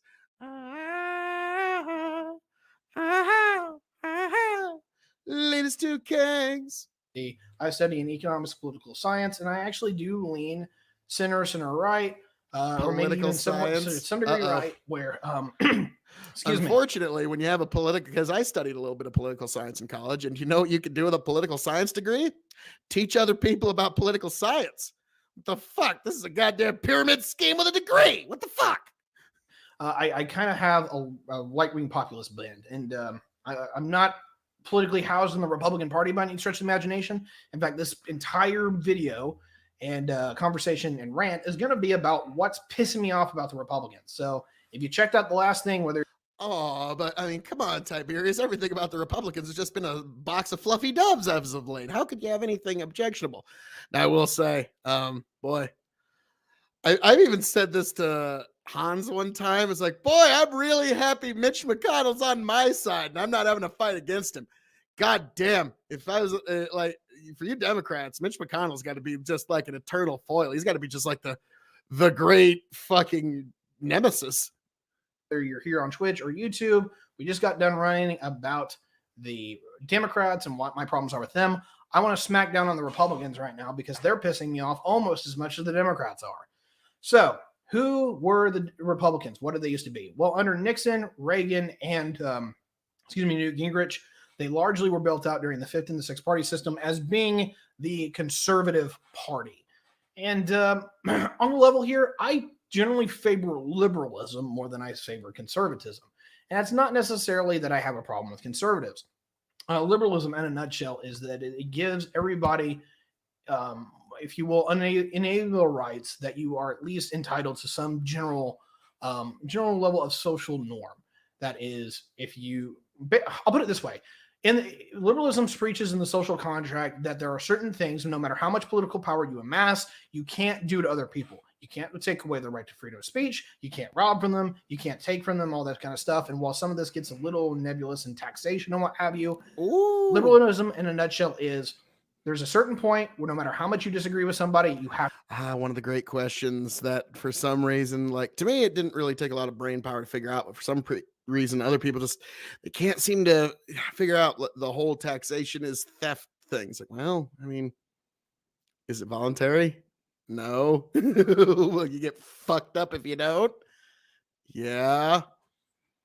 I forget who said it, but it was like, well, I mean, if that's the case, and all any robber needs to do is simply call their undertaking government, and suddenly their crime is now legalized. Tyberius D says liberalism is the enshrinement of positive rights to enact social cohesion. Yeah, the positive rights thing it's kind of a new concept actually, because the positive rights, negative rights. To me, I just kind of find that as silly because to me, rights are just the necessary conditions of one's proper existence, nothing more, nothing less. You have necessary condition of your proper existence to be able to repel threats to yourself and others, and for self-defense to be a basic human right for you to be able to enact. Now, governments can at times infringe upon your rights, and those governments are wrong, and that's actually the history, that's the story of most human history, is governments infringing on people's rights in some form, figure, or another. But I understand what the enshrinement of positive rights. Oh boy, that's a whole bag of fucking, it's a whole bag of pasta there. We could get into that leave later. Them alone, and you can't hit them past this point. I firmly believe in that ideal as a whole guard. Now, there's a lot of other things about liberalism that I can get into, but I do like liberals in a nutshell. The antithesis, conservatism is not an antithesis to this. In fact, I would largely argue that a lot of conservatives now, antithesis is your hard word, which is so fucking weird. For me, it's particularly. Yeah, that's my hard word. I end up having to rehearse that one a lot, actually. But yeah, it happens. Okay, what are we talking about here? Conservatism is largely the provision of the status quo. And this definition goes all the way back to the early 1800s when this term came up. For me, what a conservative is, and if you disagree with me, fine, you can tell me I'm a dumb son of a bitch later. Yeah, you dumb son of a bitch. Conservatism is the preservation of the status quo, because they believe that conservatives would believe that the way that things operate now are better for the plurality of people than they would be if you made significant reforms. And that's a pretty good steal, man. I'm going to go ahead and say that's a pretty damn good steal, man. And it's the society we have is pretty damn good. If you try to gum up and mess with the works too much, you're going to destroy what makes our society work, what makes it actually come together, and what makes it so uniquely good. So very good steal, man. I would largely argue that most conservatives today, or most people that are Republicans today, aren't even conservative. Most of them particularly have become right-wing populists that do want to fundamentally change the way that we organize ourselves and the way that the political balance of power is, because they don't like it. And I have a lot of sympathies for that, because it's largely screwed up. But I'll largely talk about that later. Conservatism doesn't really float with me personally under that definition, because I expect people need to change, that things are going to be continually evolving and moving forward, that you're going to have to test new stuff. You're going to have to make things a little bit more inclusive sometimes, to where people can actually readily access the body politic and the standards of having an integrated civilization. That's perfectly well and fine. I think conservatives kind of view like maybe every single institution and idea doesn't need to be flipped on its head simply for the sake of it. Like that would be kind of a counter contention. Like, don't get me wrong, like it's kind of like the fundamental observation of anarchy is all systems of authority must be questioned. So like I understand a little bit what you're getting at there, but at the same time, like I think a more accurate idea would be that you should definitely really consider what you're doing before you completely change a system, or if you will, an integrated society, and participate as full members. And so I've always kind of been more of a liberal in that regard. And I never really agree with conservatism, because I expect things to change and I don't really want to hold on to the past. Next thing's traditional. Traditions Metallica was awesome. a double-edged sword. And so was Rob I've Zombie respected and this more White as I've gotten Zombie. older. The past can be worth usually when hanging I was on to. younger, traditions were just like, oh God, well, here's another tradition that has no value. I think traditions have a lot of value, but some are more reflective than others, and some of them are more important than others. I'll happily get rid of Christmas, to be honest. Whoa, But in whoa, general- whoa, whoa, whoa, whoa, whoa, whoa, whoa, whoa, whoa, whoa. Okay, Tiberius. You've been spending a little bit too much time on Twitch with these lefties, okay? You would happily get rid of Christmas. I think of any tradition, Christmas is the one sacred one that must be maintained at all cost. I think every person, every human, whether they even celebrate Christmas, we could all benefit from a time of year where we all strive to be a little bit more decent to one another, where we try to extend what we now colloquially know as the Christmas spirit to as many people as possible. I think that sentiment is really worth holding on to. And I think that's something that really needs to be spread. So the idea of getting rid of Christmas, and you say Thanksgiving for the win. I mean, without Christmas, there would be no Thanksgiving. There would have been no Thanksgiving proclamation from George Washington, which was really just a proclamation of the United States being a godly nation. So, something to think about there. I mean, to me, I think of any tradition, Christmas is the one that must be maintained. Now, it sounds like this is something where for you and I, nary in the middle shall we ever meet, but that's one where I vehemently disagree. Now, one thing I'm not going to do is agree to disagree, because I never agree to disagree. I think that's just kind of a bullshit phrase that people use, and it's something that's a personal picadillo of mine. Whenever people say, let's agree to disagree, I go, well, no, I don't agree to disagree, because I just think that's a bullshit phrase that people use when they don't have better arguments, but they still want to hold on to their bad thoughts. So, no, I don't agree to disagree. But yeah, to me, Tiberius, I would reconsider that one. I think Christmas is the most essential of traditions. For me personally, is that, in a general sense, for me personally, is that traditions need to be tested, and they need to be brought up in the social consciousness to say, hey, is this tradition still worth it? Does it still serve a purpose? I think a lot of them still do. We need a sense of community. I love Thanksgiving, not only because we get together and we get to eat food, but you have a family unit where we all come together and we all reinforce that we're a family. That's fascinating. I've never met somebody that's really pro Thanksgiving but anti Christmas. That's interesting. Like that's almost worth a full discussion in and of itself.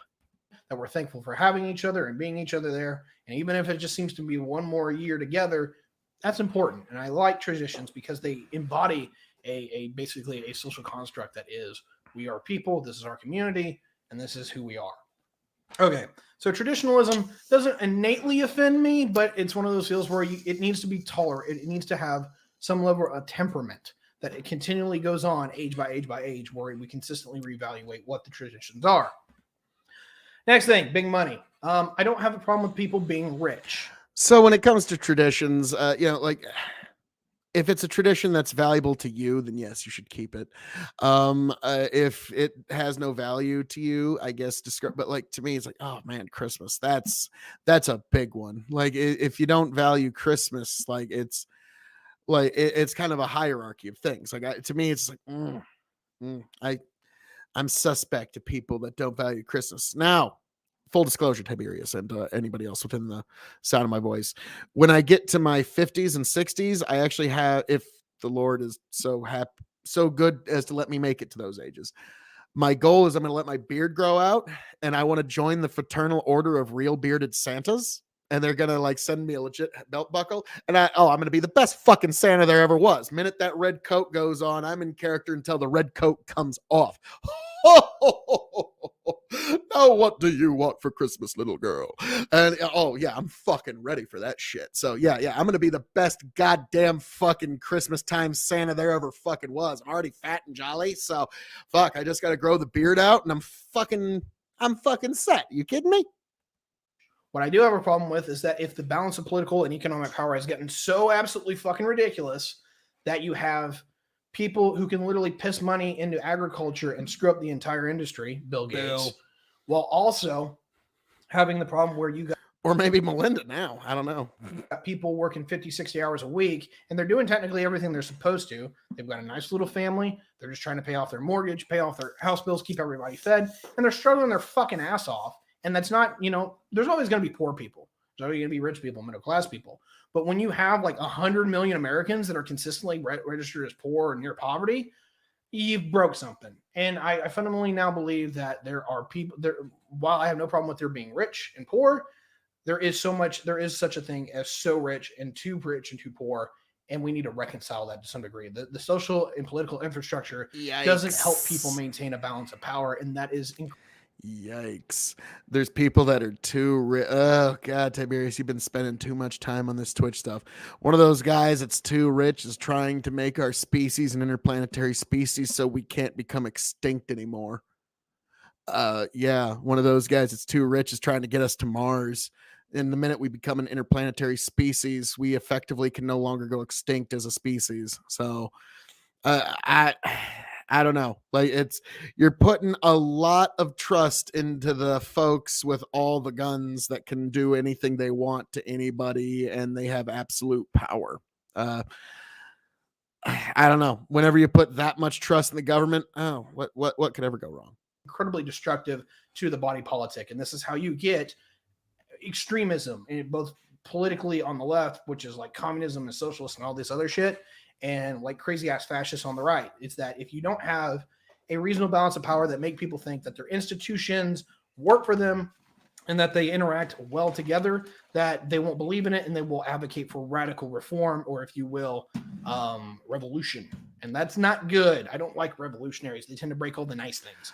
I'm going to agree with that right there. Revolutions, the American Revolution is an exception, not the rule. It's not like things turned out better in the American Revolution, but if you look at especially there's a bunch of revolutions in the 90s, like in parts of Europe and in Africa, and shit didn't turn out better for the folks that were there. It was just meet the new boss. Bow. Same as the old boss. Bow. Like that was pretty much what was happening in those places. It's just no, you haven't been freed. Think of it more as a change in management. So yeah, these revolutions, I always say, be very careful before you kick off a revolution, because A, you don't really have a right to tell other people that they have to now live in a war zone.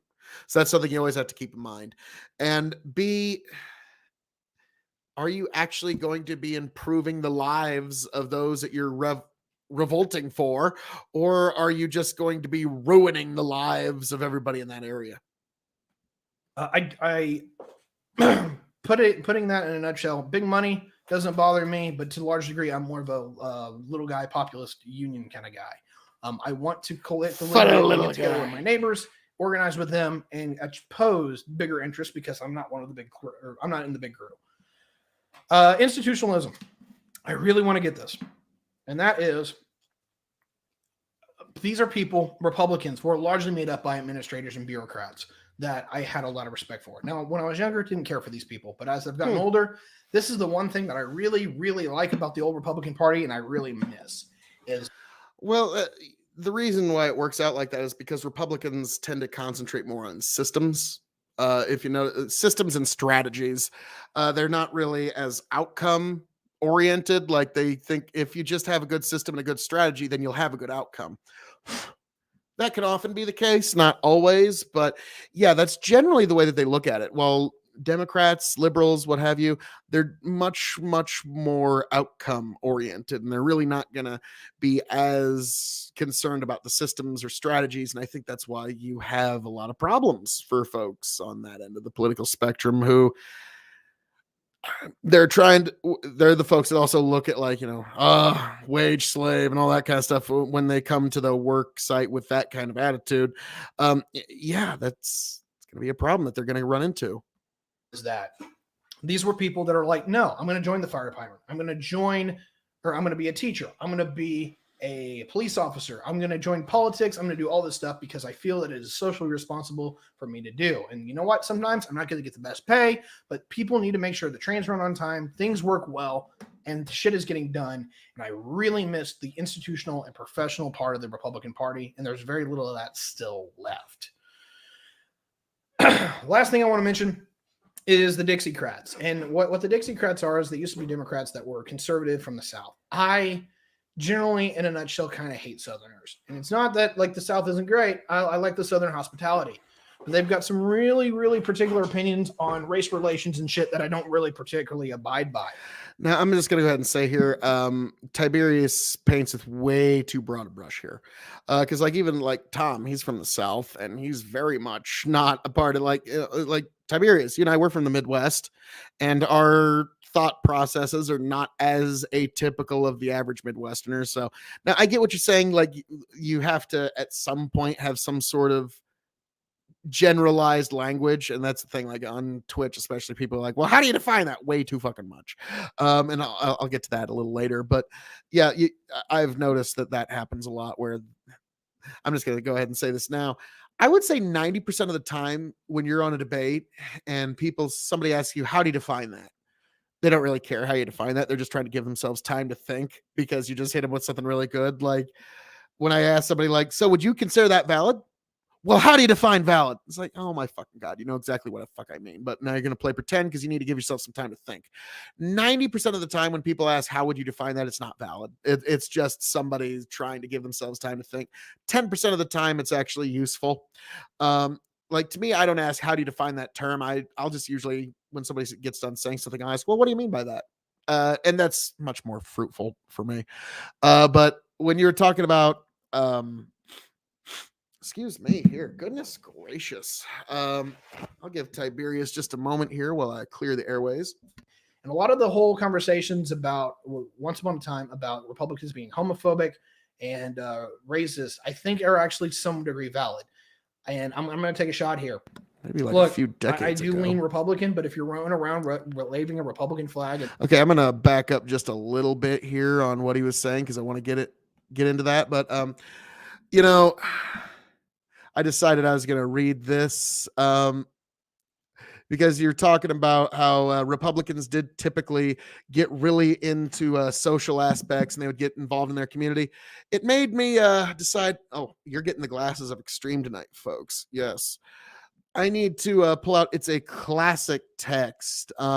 This was delivered in 1978 from Kansas City, Missouri by the late, great Paul Harvey. This is a speech to the FFA.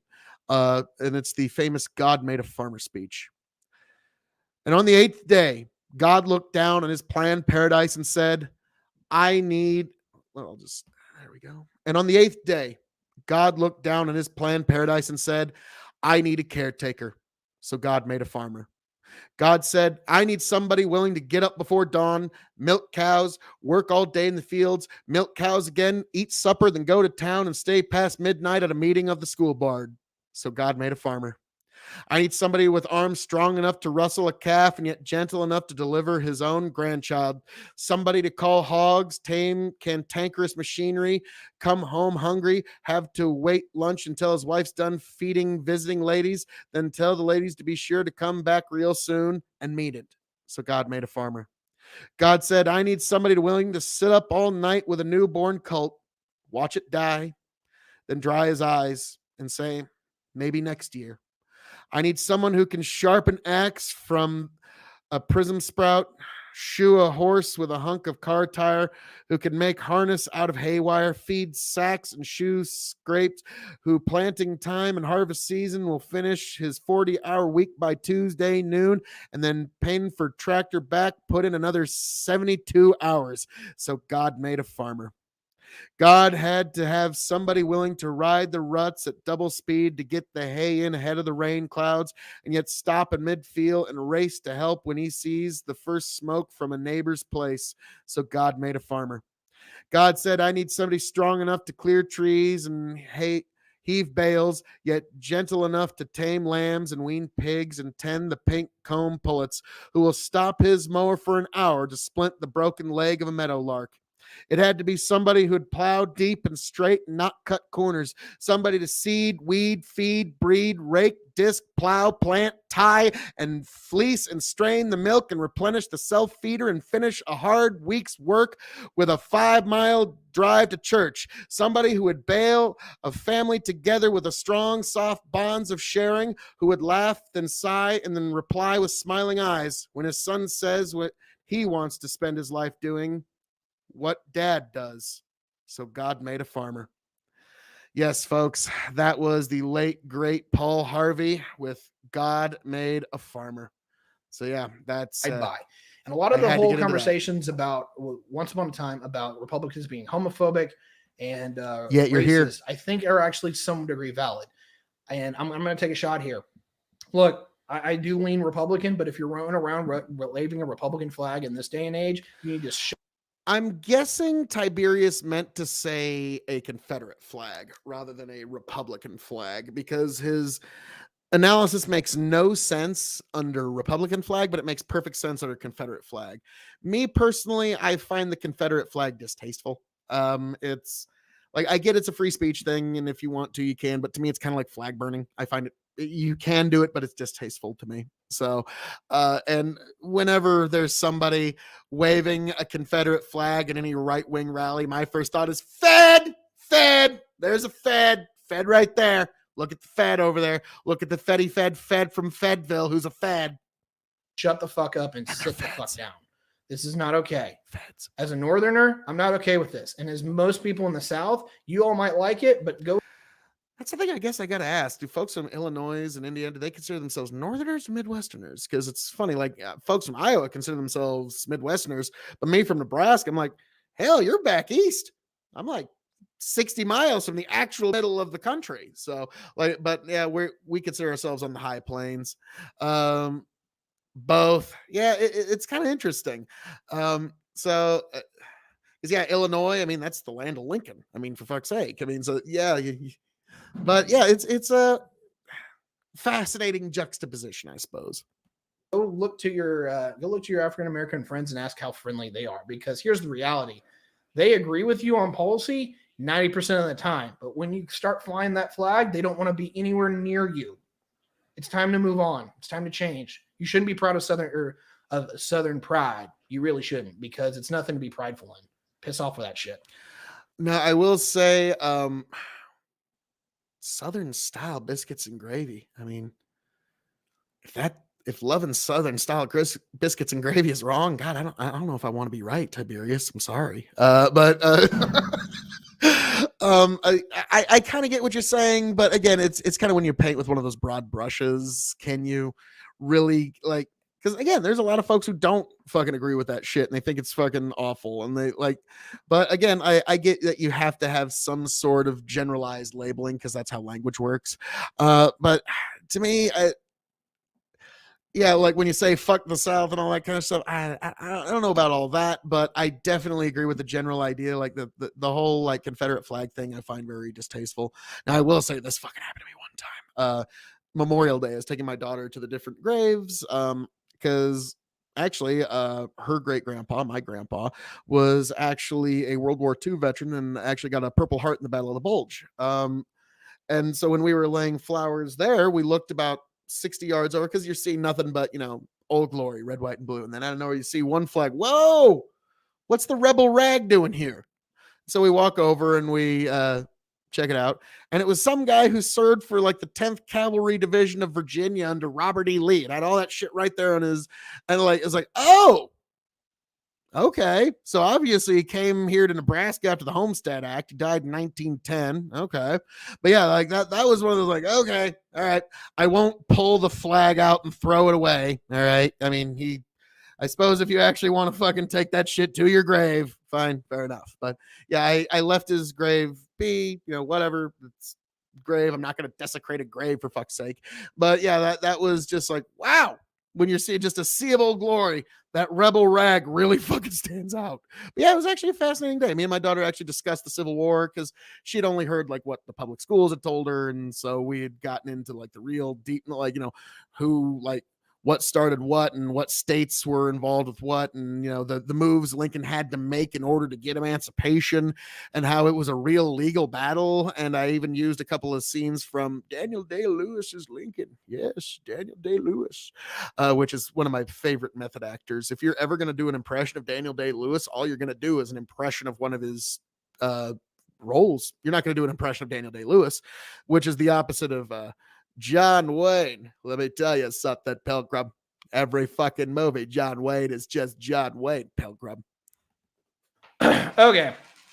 So, going forward is that I don't like the Dixiecrats. I think some of that influence isn't nearly as prevalent as it used to be. I think conservatives and right-wingers have gotten a lot less hamstrung on race and whatnot, but there's still some of that layover left.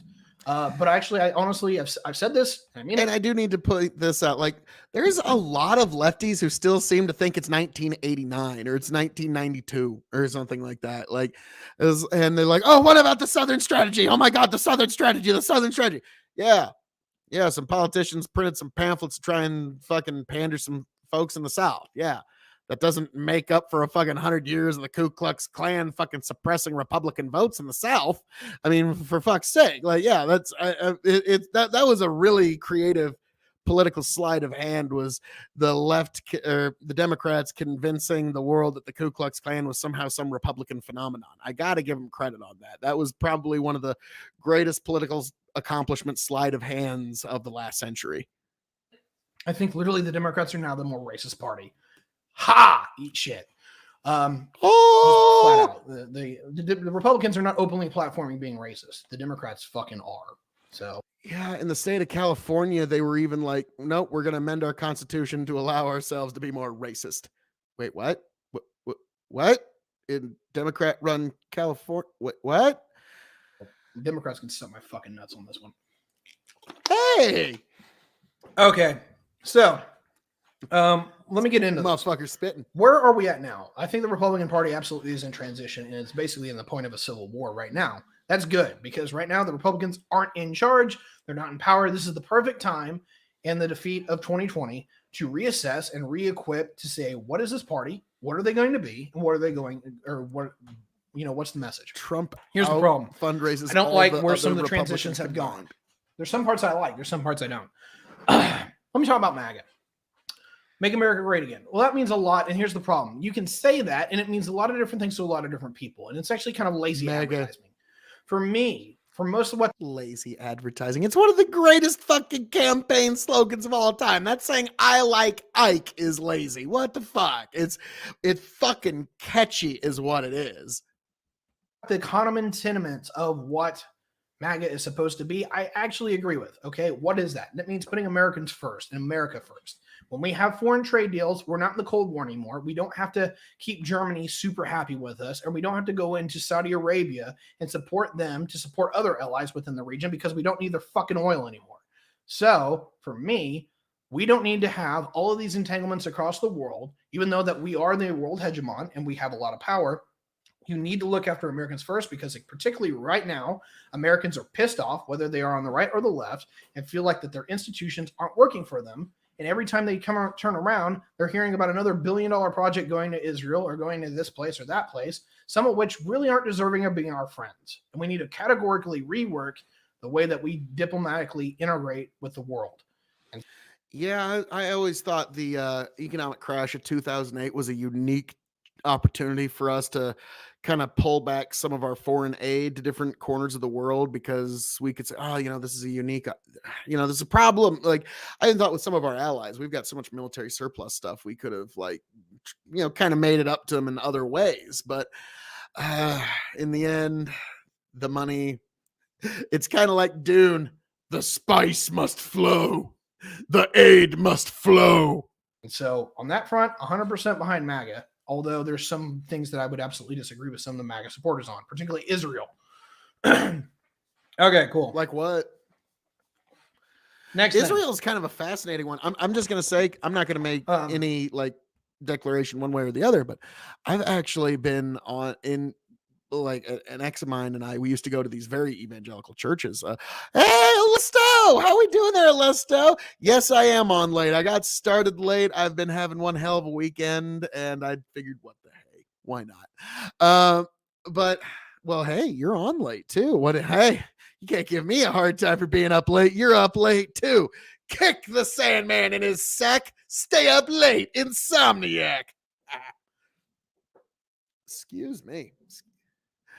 Well, good to hear. Good to hear you're on vacation. Good to hear. I actually forgot where I was going with that. Well, not important. Incredibly important, probably. And it'll come to what me else 5 does MAGA minutes. mean? I think that's largely what it means. A lot of people are like, oh, we'll talk about tariffs and all this other stuff. For me, that's all related into just how we diplomatically integrate ourselves. So free trade is an abomination. I think it's absolutely stupid. Okay, it made Wall Street richer, while it made most of the working class poorer. Particularly, it's been one of the biggest things to hit middle class outside of automation. It's a terrible fucking ideology. It's a terrible principle, and it needs to get 86 immediately. So the hell with that shit. Okay, all right. This is one that I wanted to get into a little bit. Yes. Hey, Alesta, you better be having fun. God, you better be having a hell of a good time. But yeah, Tiberius, this is one of those things where where I wanted to get into what do you mean by that exactly? I'm not quite sure. Like, I'm just curious. Yeah, kind of an open book here because free trade seems to mean a lot of different things to a lot of different people. So I'm curious what you mean by that. This is one of those instances where I think it is valid to ask somebody what they mean by it. Like that slim 10%. You'll notice I'm not asking you, wait, you said could be. What do you mean by could be? How do you define could be? Like, I don't ask you to define very specific terms because I think that's just kind of bullshit. And like I said, that's just people trying to give themselves time to think while their opponent could, they're just like waiting to see if they have some slight difference in definition that they can disagree with rather than trying to address the actual idea that's being said. K.O.E needed a well-needed vacation. Good for you. It happens to the best of us. I'm actually kind of deciding in the next couple of years, February is when it gets really fucking cold here in Nebraska. So I might be trying to figure out some warm place to go in February's going forward. Saw you were on and wanted to pop in for a second while I am about to. Well, thank you, Lesto, and I hope tomorrow has all the more fun for you. All right, back into the Tiberius of the D. Oh, and actually, we're just a few seconds away here. I believe it was at the 12-minute mark where Tiberius has a shift. Now, he's going to complain about Trump a lot here, folks. I'm going to interrupt it a few times, but not as much as normal. I'm going to let him kind of go here. Because I want you to notice for the next 3 or 4 minutes, he's going to talk about the things that he doesn't like about Trump. And all of it is going to be personal. Nothing's going to be policy related. He's going to mention policy, I think, once. But everything he says that he doesn't like about him is all just personal stuff. And that's why I say, like, when you look at the fruits of what Donald Trump actually achieved, he was a fairly moderate Republican president at best. He wasn't really all that fucking out there. If you remove his rhetoric, like I said, like his fucking tax policy, Mitt Romney and fucking Ted Cruz would have fucking signed that shit. His fucking Supreme Court justices, they fucking John Kasich would have put them on the Supreme Court. The personal stuff, like, I get not liking somebody's personal picadillos, but when you look at the positive fruits, I think that definitely outweighs. I don't like Trump personally. I could tell. I could definitely tell, Tiberius, you don't like him personally, which that's not good in my opinion. Like, to me, it's like, yeah, like I think most fucking people that get into politics are fucking assholes, megalomaniacs. I don't like them personally, but you got to get past it. Now, you did mention you voted for Trump in 2020, despite all this. So, yes, you will, mistress.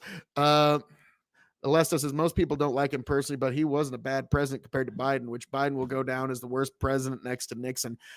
I think he's going to go closer to like a Jimmy Carter. Honestly, I think he's going to be sitting next to, like, he's going to be in like Jimmy Carter tier, just kind of like bumbling, doesn't know what he's doing. That's MAGA. I actually agree with that. But yeah, so this is where Tiberius has a bit of a shift. And this largely goes with Trump. Now, a lot of people associate MAGA and Trump. I would like to separate them, but hey, whatever. He's the guy that said it. I don't like Trump. Fucking can't stand the guy. Okay, here's the thing. What? I have so many people that tell me that Trump was a great man. He was a moral man of principle and character, and I want you to just piss the fuck off. Okay. Okay. Alesto, I mean, not Alesto, Jesus. Tiberius, I like you, man, but oh my God, I'm so flustered with the world. Like, that worked for Jon Stewart back in the Bush years, but that's like, I'm sorry, we've all seen that. Okay, here's the thing. I agreed with most of the policy. There were some policies in there that I didn't like, but I would say at least the policies were good. The policies under Trump, I actually even by Tiberius standards. That he actually did care, not care. I do believe that his policy, as far as how he was running things, was more of an American-centric foreign policy that had been desperately needed for the better part of the last 30 years.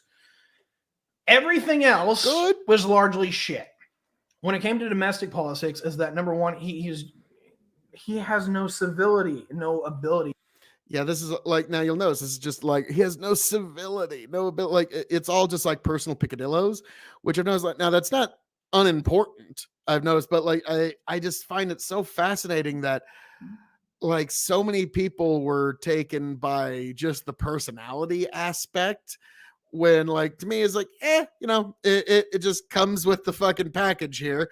Like, when you're electing a businessman, there's going to be some fucking rough around the edges points. And to me, I just never really personally, it never really got on my nerves. And to me, as a lover of comedy, Trump was fucking A+. Okay. In terms of just like pure comedic value, Trump, you couldn't get any fucking better. Okay. Like, it was fucking like, yes.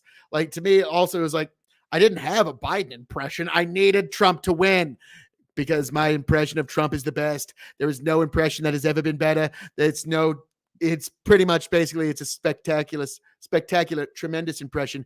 And I got Mexico to pay for it. To be a rational or competent actor. And I don't even think he has that much of a coherent ideology. I think he's a narcissist. And he's largely just going with the political wins. I don't think he actually believes in a lot of the things he says. Tell us how you really feel. One, he's not a moral actor. He's not even a good guy. You're holding back too I'm tired much, of people telling me that. Tell us how you really feel. It drives me insane.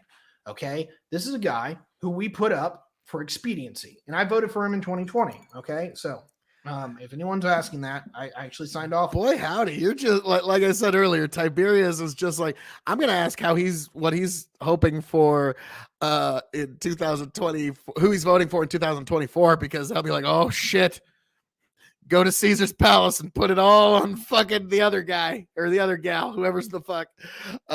Most presidents are maybe, that's kind of taking a lot of pictures on my trip. Nice. Well, good luck to you, Lesto.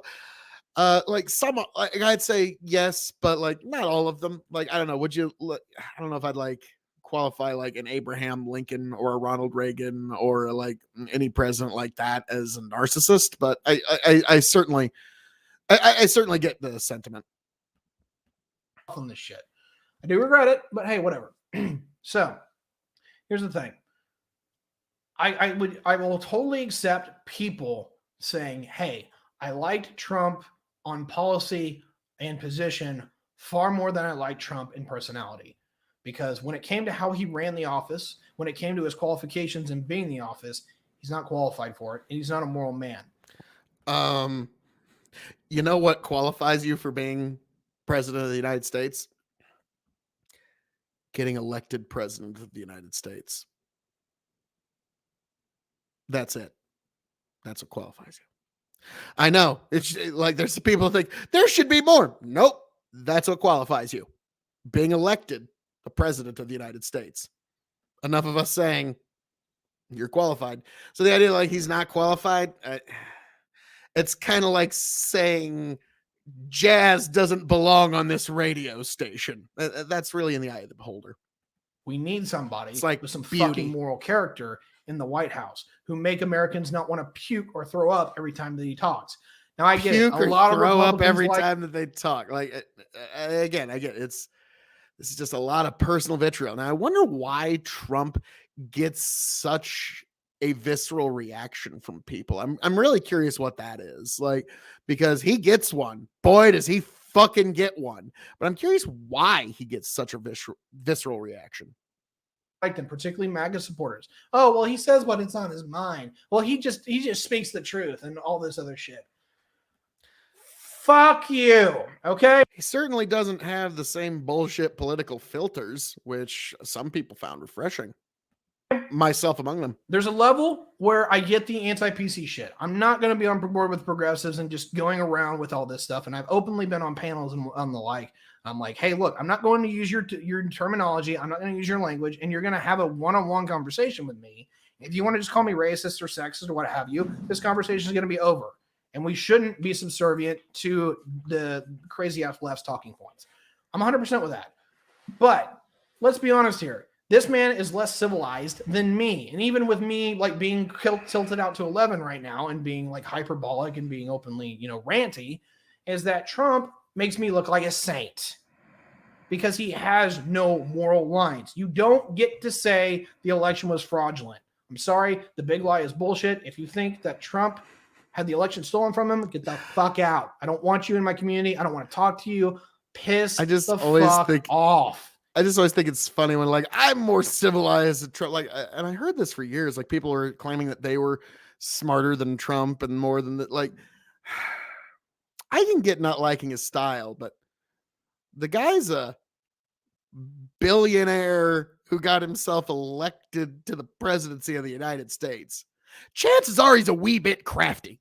Like maybe don't like try it. Like I always find it funny when people are like, Trump's, he ain't nothing. He ain't shit. He's so off. Like, okay. I mean, if you say so, but he seemed to do quite a bit despite all of these shortcomings that people keep bringing up.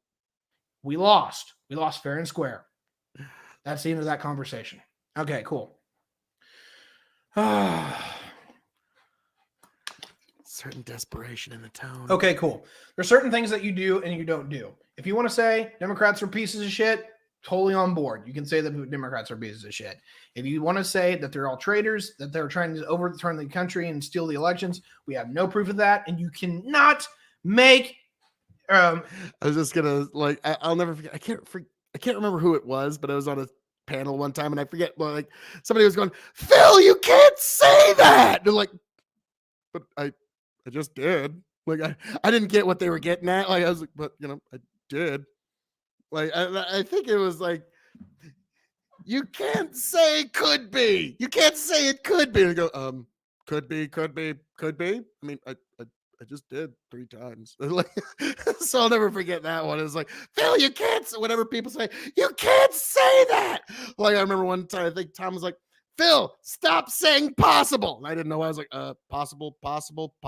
Like, I just don't, I don't, Lesto TV says, this is why I say it isn't fair and square when a politician blatantly states things to get elected and never fulfills those empty promises. Shouldn't be able to run. It's kind of like that whole student debt forgiveness thing. How's that all working out for y'all, Biden voters? Does that sting real hard? Yeah. Which, even on Kyle Kalinski's show, he's pointed out how legally Joe Biden could do $10,000 of student debt forgiveness by executive order. He has the legality to do it, even if he wants to. But, nah, he's not going to. Biden and the DNC simply won because they promised to pay their student debts. A lot of new college voters. Yeah, but they're going to remember that. And over the next 20 years, it's going to make a lot of new Republicans. Accusations of this without proof. And if you think that there was proof, there is very, very accusations little of without it. proof. Even if there was like that whole Russian one collusion example that actually turned 10,000 votes and flipped a state, we still lost by multiple states. Shut the fuck up and get out. Okay. Where else am I? Desperation to the tone. Trump just sucks. Okay, we need somebody of principle, integrity, who knows what is coming. And there's just not a lot of people in the Republican Party that are doing that. And when I have... And yeah, Trump is out fundraising all of them combined.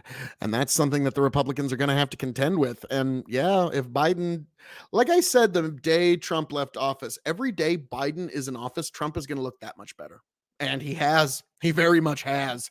He has looked so much spectacularly better. There's not a single Republican that wouldn't have rather had Trump in charge when the Afghanistan withdrawal happened.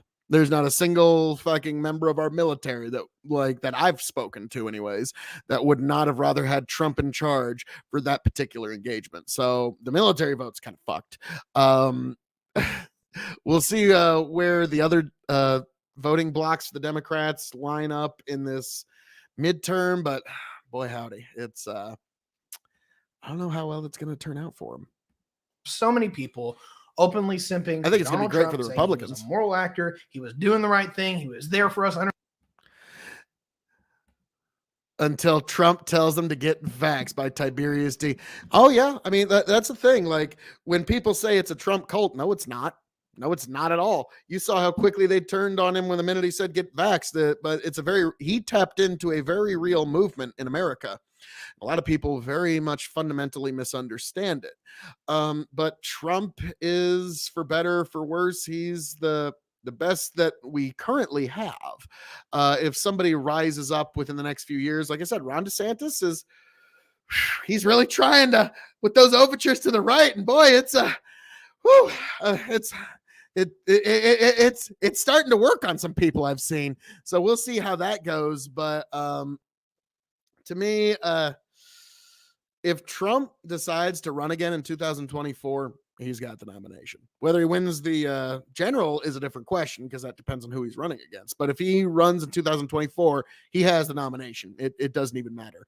The Republican voters will overwhelmingly turn out for him and give him the nomination, whether the Republican Party wants it or not. Alesta, at one time I did say Dan Crenshaw, but he has become what he fought against. Yeah, Dan Crenshaw is not. Like he's too entrenched in DC now. He's got no chance. He's just now another Congress critter. So it is what it is. 110%. You're a gullible dumbass. Piss the fuck off. Okay, cool. It's a great way to grow the tent there, Tiberius. I'm kind of gonna wrap this down. It's a great way to grow the tent there, man. One thing that I'll address in chat: if Trump comes back in 24. Oh my God, if the Republicans do not offboard him and literally kill him in the primary, the Republican Party can basically shoot itself in the leg. All right. I'm going to got more votes than any other Republican in history. I'd be kind of shocked that they didn't try to integrate him in some way. Donald Trump then needs to be had. So I'm just going to get off of Trump. Okay. So where are we at now? Little guy. The little guy. Unironically enough, the Republicans have actually become the little guy party. Now, some degree of this is that I remember when I said it to Hans, and he just like, oh fuck, he couldn't even oppose it. He wanted to, but he couldn't. I said, yeah, support for President Trump is the new punk rock. Can you think of anything more subversive or counterculture than being in support of President Trump? So yeah, it's the new punk rock.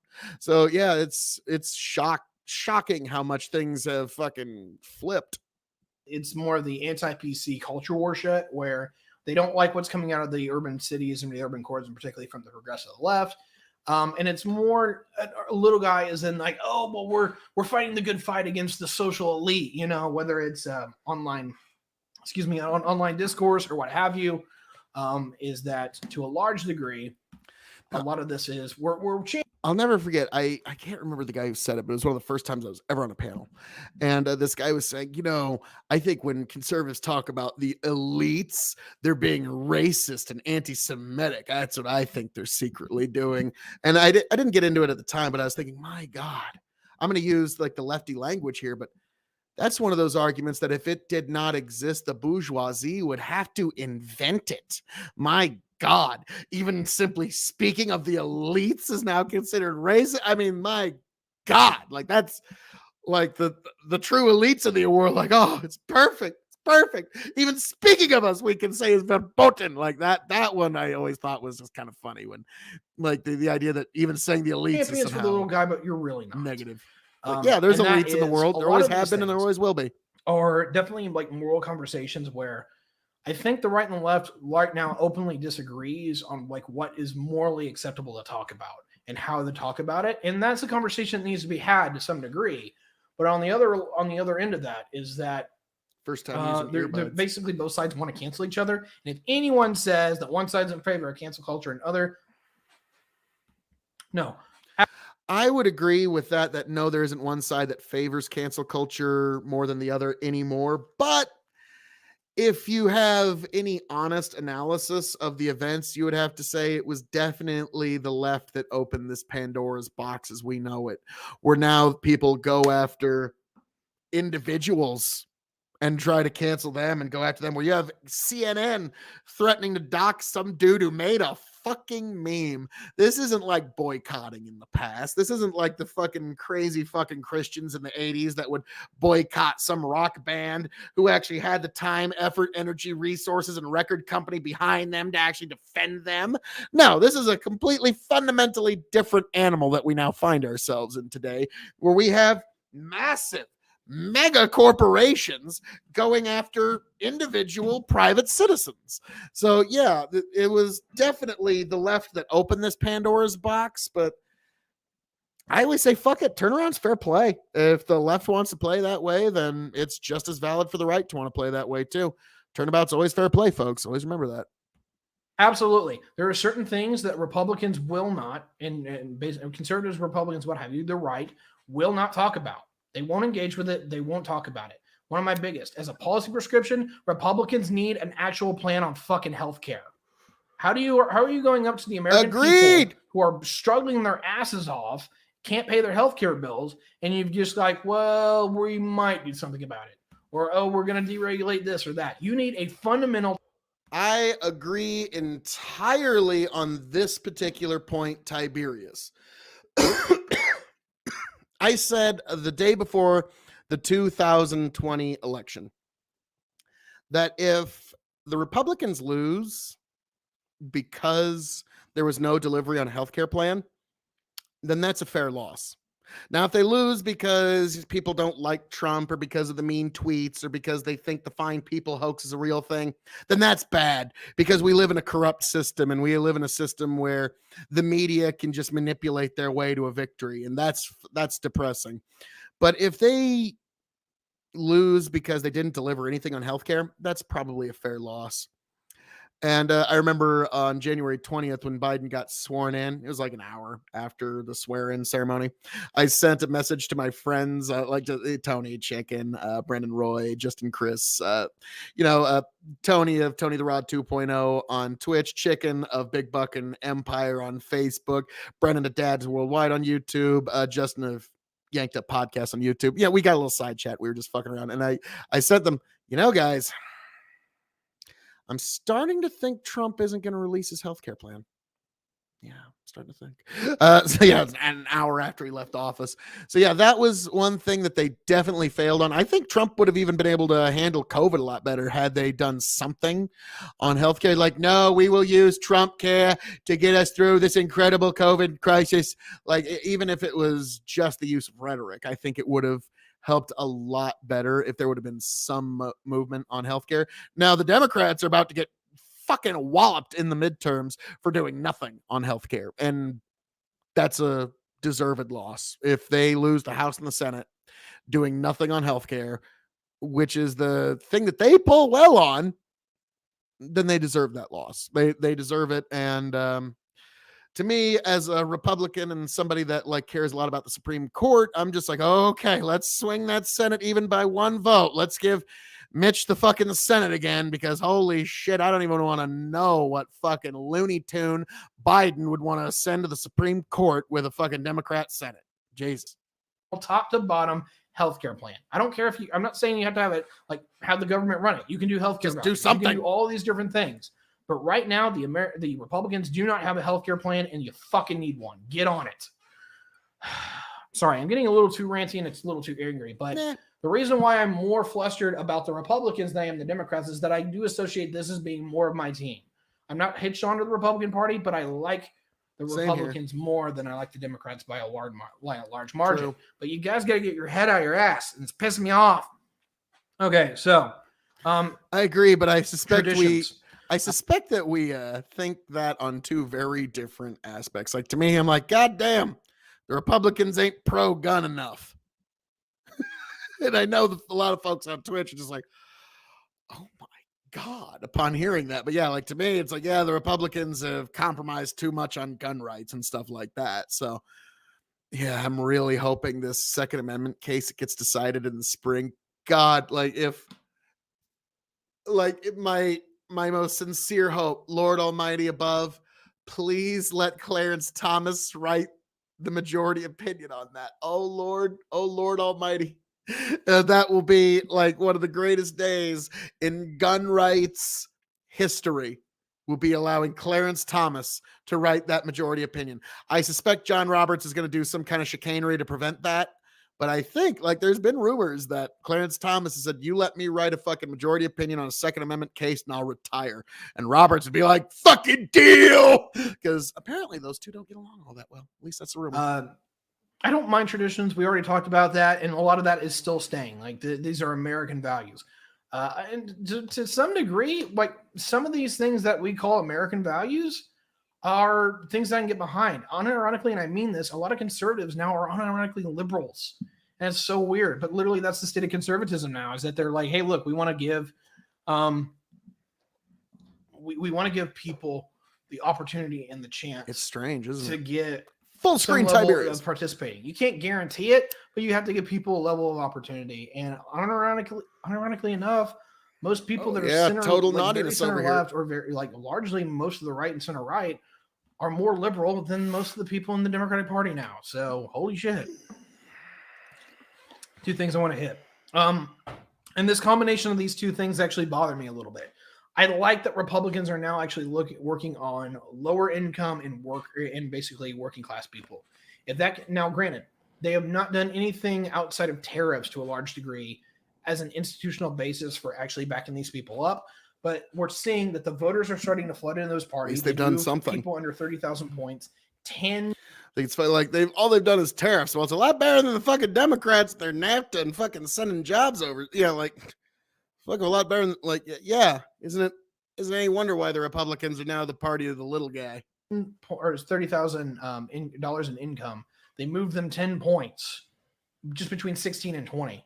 So clearly the Republicans are saying at least what they want. And if they have any intention of holding on to those voters, they have to deliver. And I'm actually really excited for that. I'm tired. I was very, very tired of the Republican Party always snooping to big business. Whenever the institutionalists and people that were really the moral I like actors, these new creative always told them solutions it was of the getting wrong around thing to these do word to help out bands. the little guy, and they never fucking did. So if that actually changes in the Republican Party, I'm really going to be happy. And they're saying the right things. They just need to follow through with it. Again, tariffs and the reorganization of trade helped to some degree. They need to follow through with that. They need to actually get behind unions. They need to go trust busting on a lot of these bigger corporate entities, not only because they're a threat to national security, but also, if you're absolutely correct, that they're pairing a lot of these social narratives and giving way too much control to the Democrats and to other people that, quite honestly, they don't need to be peddling a lot of this bullshit. And so, a large degree, we definitely need to readdress that. And so, being more pro-worker, being more pro-anti-huge corporate interests, I like that about the Republican Party. And if they deliver on it, holy crap, I might actually become a full Republican Party member. Here's the other side. You're not a registered Republican. I talked about right now? this during the MAGA, but we've seen an incredible increase in nationalism within the Republican Party, and people are like, America. I gotta stop the tape. So wait, Tiberius, are you saying you're not a full Republican right now, or what do you mean by that? I'm just curious. We will see. First, Americans first. I don't have a problem with that. The problem that I do have is when pro-nationalist people and pro-worker people get together, because these people definitively are statists. And what they cut into is this thing called National Socialism. Now, I know a lot of people are piggy pissed off and they're like, oh, straw man, whatever. No. If you look at how these people want to govern themselves, point. while they may not be directly fascist, they have a lot of fascistic leanings. And if you push them... I've often said National Socialism was basically socialism plus racism. So it's like it was a socialist state, but the benefits of that socialism only benefited one group. Certain directions, they will rapidly end up in that category. I'm afraid of that. I absolutely like a lot of what these people think, honestly, but I recognize the dangers of what they're flirting with. And I have to put out my reservations that, hey, some of these talking points I heard before in the 1930s, and I have to be very aware of it. We weren't around in the 30s. So I just want to put that out there. It's not that I overly hate these people. I actually have a lot of sympathies for them, But we have to remember where this led a lot of other people in history and where the line is that you have to draw. You don't. Hang on, Tiberius D. To be a registered Republican in Indiana, you need to vote in a Republican primary. Okay. That's the thing. Here in Nebraska, I always vote in the primaries, because if you vote in the primaries, you have a way disproportionate say in the general makeup of the United States Senate. Because here in Nebraska, our primaries are usually won by the slimmest fucking majorities, just thin fucking margins. One moment here, almost done. All righty. Perfect.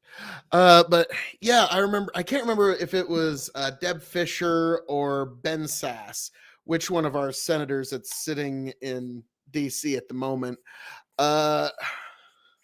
But yeah, one of their primaries was won by just a few thousand votes, and our current governor, his primary was won by less than 10,000 votes.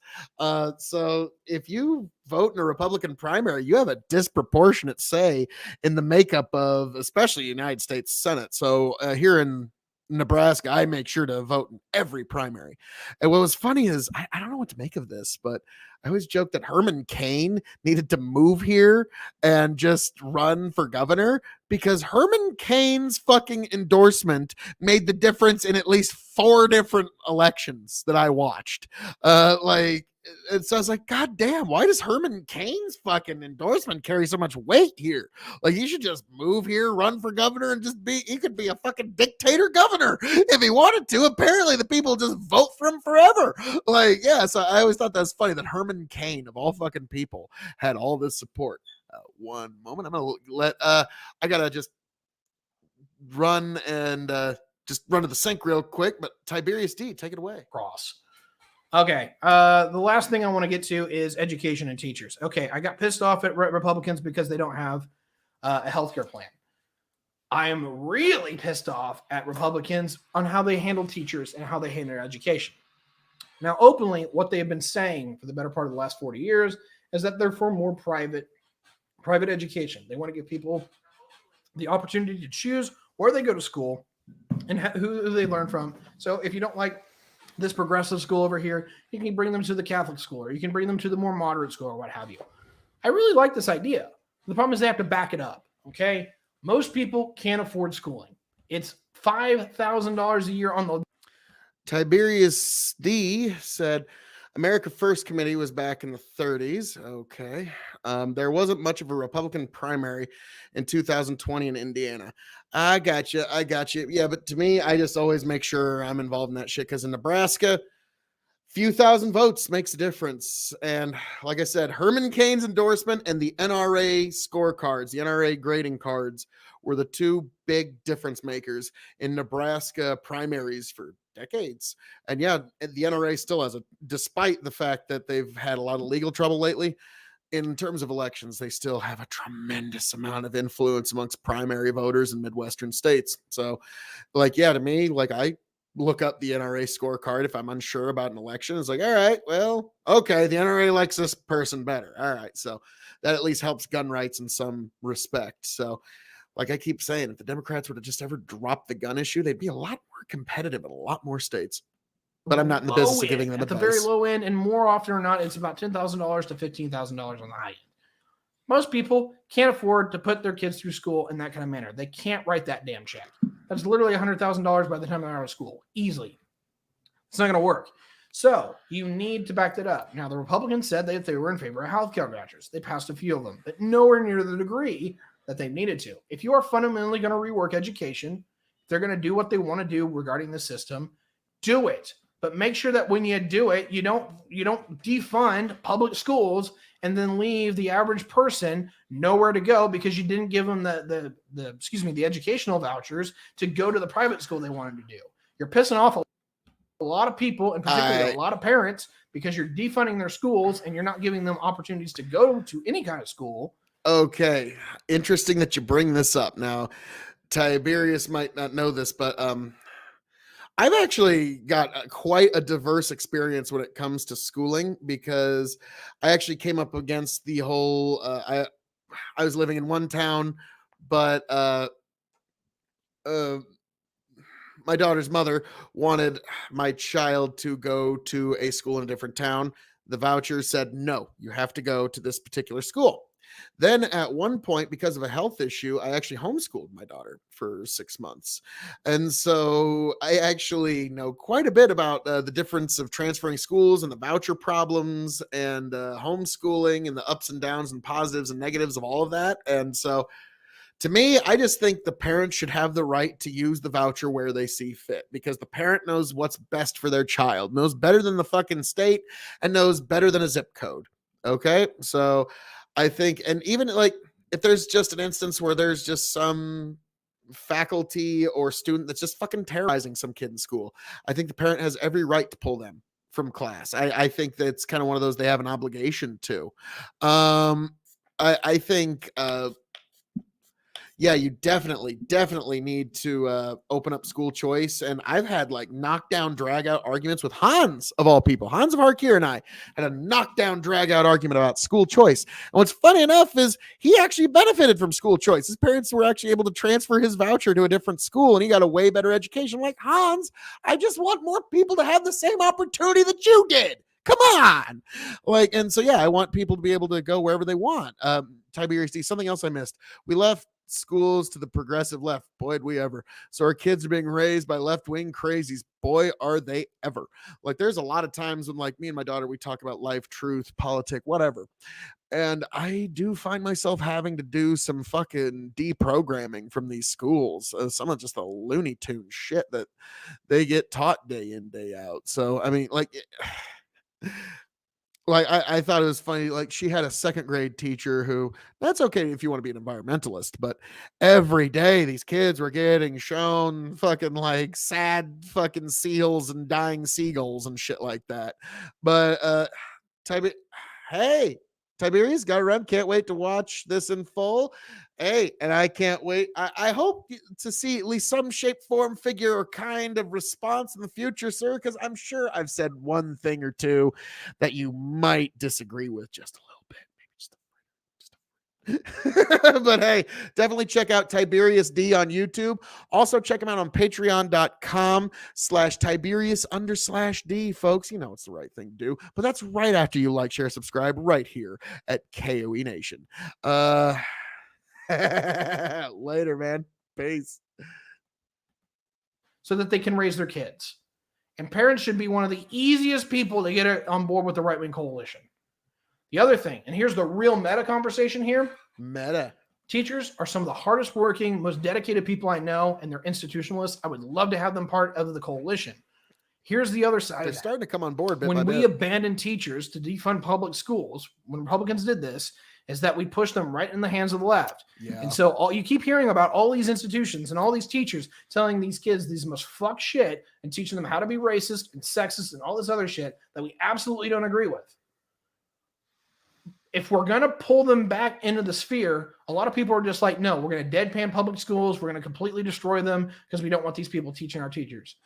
Here's another idea. Just an option. If we do go the public schooling route, just start funding the shit. Give teachers a reason to want to vote and be members of your coalition.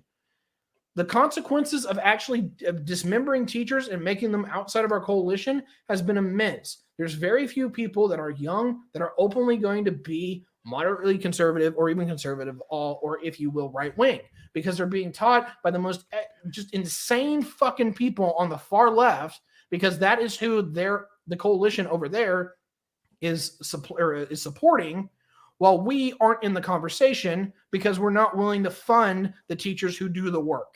And quite honestly, teachers deserve a lot more credit than that. They need to be brought in the coalition. They need to be seen as full and active members of our community. And it really pisses me off that Republicans are just absolutely antithetical to teachers right now, because it's the number one people we need to flip over, because we want our children to have good values and to be raised in a sensible and in an ethical way. And that is absolutely not happening under the fucking Democrats. You know, Tiberius raises a good point there about that's a very good, like, that's a great voting block that should be something kind of easy to pick off by the Republicans. But as we've seen, especially in those Virginia elections, Republicans poll really well on education, because every parent wonders, what the hell is this teacher pumping my kid's head full of? Like, what's going on? Like, if you're not worried about that just a little bit, you're not in the game. Okay. Like, every fucking parent's got that a little bit, and Republicans are tapping into that perfectly. So that I think is going to be something going forward, because Republicans poll really good on education. Democrats poll really good on healthcare as of late. So just something to keep in mind, I suppose. But yeah, well, God, it should be easy. It's so easy, it's so difficult for the Republicans to make that grab on the teachers union, because when I grew up, I knew a couple of teachers that were Republican, even in public school. Okay, I think I've wrapped this one up pretty well. I don't know what else I have left to say, and I've already gone 26 minutes. Tiberius. So Really? I know this is a little bit disconjointed and a little bit overly ranty than usual, but this is me at maximum motion while being tired. I'm just tired because we've been streaming for what, 3.5 hours?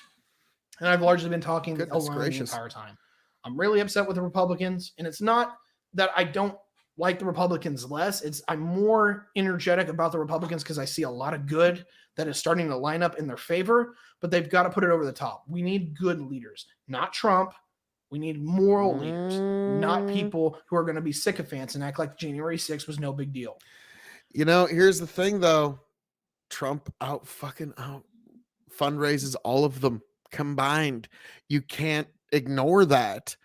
So there's a non-zero chance that Trump is the nominee in a few years. And like Tiberius, all of this vitriol, like when you look at this, the job Biden's been doing versus the idea of getting Trump back, I know what a lot of people are going to say. It's like, shit. Like, other than COVID, Trump was fucking doing pretty good as a president.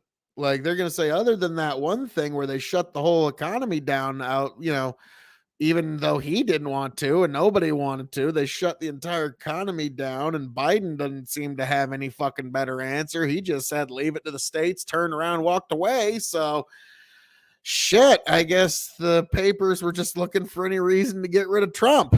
Shit. So yeah, in another 2 years' time, Trump's going to be looking pretty good compared to Biden. And if Biden goes for any reason, fuck. You think Harris is going to, she fucking dropped out before a single fucking vote was cast in the primaries. I don't think Harris, I know she'll try to run, but it's going to be brutal. Like California, she's got California. When you make a rule, that noted swing state, she's got that locked down. When you say that you have an institution, you support it, you join it. You join being a firefighter. You become a teacher. You become that. These are the people I want my coalition. People that are institutionalists, that believe in maintaining the balance of power and the balance of authority, and make sure that when we say we're going to do something, we fucking do it. And Republicans have been anything but doing that lately, and I can't help but write them off as being completely immoral for that. And on that note, this has been the end of this particular rant. I hope you guys have a good one. And we're going to close this out. The stream will not be ending, but I am going to neither will mine. Basically have an AMA. So if you enjoy what I had to say, or you have any questions for me, you can contact me on LinkedIn. You can contact me on Twitter and Facebook. If you want to leave comments down below, feel free to do so. I'm sure I'm going to piss a lot of people off, but hey, that's what I do. And so if you want to check this out, though, you can watch me record live stream stuff on Twitch. Or you can always, if you're watching this on Twitch, make sure you catch all the work that I do on YouTube. Without further ado, enjoy the outro. I'll be right back. Whoa, look at that outro. Whoa! Outroiness. Okay. All right. That's enough. That's enough. Nova Rainey says, as wealth inequality increases in the U.S., the Democrats will continue to win on healthcare if they embrace socialized medicine. But Republicans could definitely embrace education and win big. Tiberius D based. Yeah, I think those are kind of the new battle lines. Now, there's something that I highlighted earlier, and I figured, what the hey, I can now give it a little bit of a read here in a second. But yeah, I think the Republicans, and yes, definitely go check out Tiberius D on YouTube after you like, share, subscribe right here on YouTube. I mean, come on, folks, you know it's the right thing to do.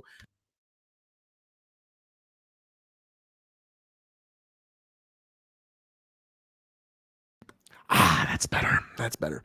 Now, I started reading a little bit from a speech earlier, and I want to get into that. But yeah, I'm curious. What's your predictions for the midterms, folks? Anybody that's in the comments, let me know. But this is a speech by Charlie Chaplin from the movie The Great Dictator. And I just want you to keep some of this in mind. It's actually pretty good. Nice. Yeah, I think Red Wave is probably coming. But folks, just keep this in mind. This is the speech by Charlie Chaplin from the movie The Great Dictator. And I think I'll leave the glasses off so you can get this beautiful face in. I'm sorry. I don't want to be an emperor. That's not my business. I don't want to rule or conquer anyone. I should like to help everyone if possible. Jew, Gentile, black, white. We all want to help one another. Human beings are like that. We want to live by each other's happiness, not by each other's misery. We don't want to hate and despise one another. In this world, there's room for everyone, and the good earth is rich and can provide for everyone. The way of life can be free and beautiful, but we have lost the way. Greed has poisoned men's souls, has barricaded the world with hate, has goose-stepped us into misery and bloodshed. We have developed speed, but we have shut ourselves in. Machinery that gives abundance has left us want. Our knowledge has made us cynical, our cleverness hard and unkind. We think too much and feel too little. More than machinery, we need humanity. More than cleverness, we need kindness and gentleness. Without these qualities, life will be violent and all will be lost. The airplane and the internet have brought us closer together. The very nature of these inventions cries out for the goodness in men, cries out for universal brotherhood, for the unity of us all. Even now, my voice is reaching millions throughout the world, millions of despairing men, women, and children, victims of a system that makes men torture and imprison innocent people. To those who can hear me, I say, do not despair. The misery that is now upon us is but the passing of greed. The bitterness of men who fear the way of human progress. The hate of men will pass and dictators die. And the power that they took from the people will return to the people. And so long as men die, liberty will never perish. Soldiers, don't give yourselves to brutes, men who despise you, enslave you, who regiment your lives, tell you what to do, tell you what to think, what to feel, who drill you, diet you, treat you like cattle, use you as cannon fodder. Don't give yourselves to these unnatural men with machine minds and machine hearts. You are not machines. You are not cattle. You are men. You have the love of humanity in your hearts. You don't hate, only the unloved and the unnatural hate. The unloved soldiers, don't fight for slavery, fight for liberty. In the 17th chapter of St. Luke, it is written, the kingdom of God is within man, not one man, not a group of men, but in all men. In you, the people, you have the power to create machines, the power to create happiness. You, the people, have the power to make this life free and beautiful, to make this life a wonderful adventure. Then, in the name of democracy, let us use that power. Let us all unite. Let us fight for a new world, a decent world that will give men a chance to work, that will give youth a future and old age of security. By the promise of these things, brutes have risen to power, but they lie. They do not fulfill that promise. They never will. Dictators free themselves, but they enslave the people. Now let us fight to fulfill that promise. Let us fight for a free world. Let us do away with greed, with hate and intolerance. Let us fight for a world of reason, a world where science and progress will lead to all men's happiness. Soldiers, in the name of democracy, let us all unite. This is the final speech from the great dictator. Yes, folks. From Roy Exports SAS, apparently. But yes, I just figured I needed to give you that beautiful gloriousness. Novari says, I think it's going to be brutal, and I'm someone that voted for Biden in 2020 who now questions some of my belief. I think anybody who voted for Biden, we cannot begrudge you your buyer's remorse at all. No, I mean, we totally get it. Like, if you have buyer's remorse in any way, we totally get it. Come on over to the club. The party's fine. The pool water just got warm. Yeah, thank you. The context of that is way different from what I used it for, but I thought it was a really good speech. I said, what? And it's Charlie Chaplin. I mean, come on now. And when the hell else am I gonna get a fucking excuse to drop that one again? You live in California, that's your excuse. That kind of makes sense. Like, God, you live in California. If you don't vote for Biden, like, you might not be able to get a job. I actually have family out in California, so I totally get it. Like, I've got some kinfolk that are total Democrats. I got some kinfolk that are like, closet Republicans. And yeah, that's the way you got to be in California. It's unfortunate. It is unfortunate. But all right, now before I get into anything else, I'm going to check on Grow the Farm Up, see if he's put anything new up. Grow the Farm Up. Let's see if he's got any new videos that I haven't seen yet. Yeah, he's got 2. Yay. This one's going to be loud, so I'm going to turn this way down for you folks. But yeah, Grow the Farm Up. For those who don't know, this is my brother's YouTube channel, and I'm just going to see what we get here.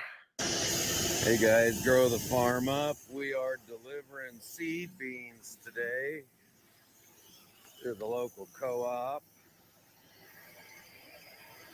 And exactly 2,100 units, which is different than bushels. On this particular bean, about 850 bushels makes 1,000 units. It's a small bean. It's an interesting bulk seed setup. We got a nice treater over here. Little conveyor. This is about the 10th location that I've hit. Thought I'd grab some video of it. We are delivering bulk cleaned, conditioned seed beans. And look how good those, look how nice those look. And then they just pull them out of these tanks at planting season. You can see they've got 2 conveyors down there on the end. One that goes into the treater, and one that just dumps into the bulk seed tenders that farmers use. And it just eliminates the boxes and the bags. And today's logistical nightmare, as many pieces that you can eliminate from the supply chain, the better. As many things that are in between us harvesting the seed and getting it into the ground in your field, as many different logistical handling things that you can get rid of, the more efficient, the higher the value, and the better it will be. And it's true. I'm from Nebraska. Like I'll get into that after this video. If you're set up to do it, it's only got like 30 seconds left. Acres of soybeans, let's say, it'll shave 2 days off your planting time, rather than having to deal with pallets and boxes and forklifts, and you don't even need any of that stuff. You just show up here, get top quality beans, either treated or untreated, on you go.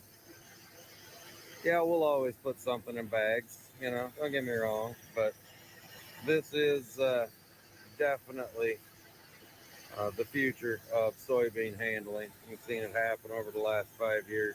All right, guys, I got to get back to that here. Grow the Farm Up. Yes. So that's my brother's YouTube channel. I think I've already played that actually, but I'm going to throw a little promotion his way because, I'm just awesome like that. But now I was just asked, where are you two from where you do this stuff? Nebraska? Yep. It's the Nebraska flag behind me. Equality before the law. And yeah, I'm a 5th generation Nebraska farmer. This actually where this mill is sitting, my great grandfather homesteaded it in the year 1900. So we've been farming here for 122 years. So, hey, I'm very proud of that. But goodness gracious, great balls of fire. Actually, I like that idea. No, actually, I like a better idea. I was thinking about showing you one thing, but I was like, nope, I'm going to do the Presto Changeo switcheroo on it because I'm just super awesome like that. So folks. Goodness gracious. Now, for those who don't know, I'm gonna show you something else from the KOE Nation. I've been doing a rye whiskey tournament. 32 rye whiskeys matching up, and we could just enjoy these whiskeys, but no, we must match them up brutally in tournament form, and we will find out what will be the ultimate rye whiskey of extreme when it's all said and done. And yeah, this is going to be quite the tournament, because 32 ryes, and then when we have the final one, you will know what's the only rye whiskey you need to keep on the shelves. What's the rye whiskey of extreme? And then really, that's just the one that we measure all other ryes up against. Can it beat this one? If it can, okay, you need to know that. If not, pass it on by. Keep the rye you got on your shelves. So, folks, this is between me and Chicken. We basically decided this one. Tony pretty well agrees, though. This is Templeton 10-year versus Templeton single barrel. Rye versus rye matchup, folks. Welcome, one and all, to the KOE Nation for another rye whiskey matchup in the 32 rye tournament. I am the man of the hour, the man with the power, the man that makes the other podcast cower, the prince and potentate of the political parlance, the lord of the Scottish Highlands, and one damn handsome man, if I do say so myself.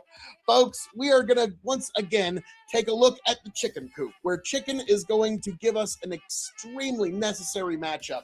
One that I've been very curious about. I've tried both whiskeys individually, but I'm curious what Chicken has to say in the matchup between Templeton 10-year versus Templeton single barrel. So basically, this is going to be the match to decide what is the high-end Templeton for you. We will see. We will see. And without further ado, let's go to Chicken for this whiskey matchup and review. Welcome back, ladies and gentlemen. This is another matchup in Iowa with, well, rye whiskeys. Being in Iowa, we are continuing the last one. Chicken just knows how to be so enthusiastic. Round one, we had Templeton 6-year defeat Cedar Ridge, another native Iowa rye whiskey. Today, Templeton. Yep, fine chicken in all these places. Let's go with that. We're gonna do Templeton 10-year. This is their newer release bottle, 10-year. So this barrel number 2820. Picked this up a while back. Beautiful what they were able to do with these bottles now. With you can see the old format bottle was just paper stuck on. Now with this new design, they're able to do like there's almost like this metal engraved. It's pretty sure it's just hard plastic, but can make a much sexier bottle now with this new design. Here's the old design again. So this is a single barrel selection that I had picked up at the Still in Lincoln, Nebraska. So this is barrel number 16003 and bottle number 182. So this is, both of these were very, very impressive when we tried them a while back. So without further ado, let me grab some new clean glasses.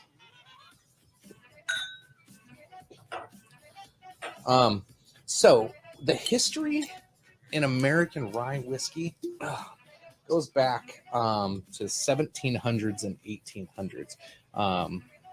Very, I don't know. It's got this weird convoluted history of how it turned into pretty much Canadian.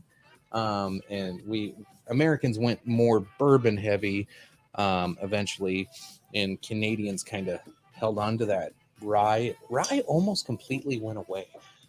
I remember I was reading that like they were producing like over 30,000 barrels of rye whiskey in the early 1800s, late 1700s, almost exclusively rye whiskeys, and then started doing bourbons, and rye whiskey almost completely died off. It was still it wasn't popular, and then back in like the 70s or 80s, 1970s and 1980s, it almost completely just disappeared. And there's been a resurgence, as you can see.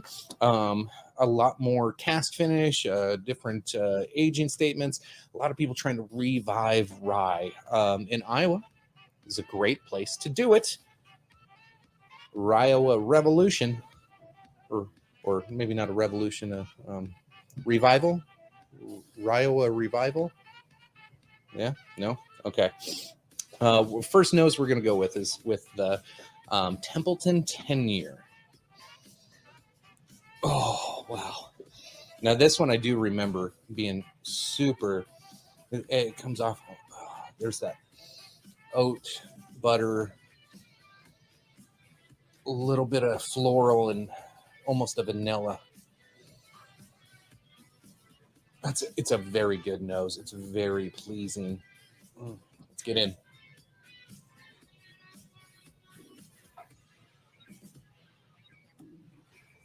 Look at the legs on that bad boy.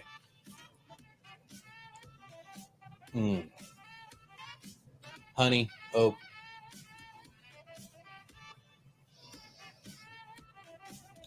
So now, going back, I get that medicinal smell that I had with the 4 and the 6, but not until I went back after I tasted it. So that makes me wonder if it was just disturbing the alcohol, and now it's might have to let it settle a little bit to get that back into.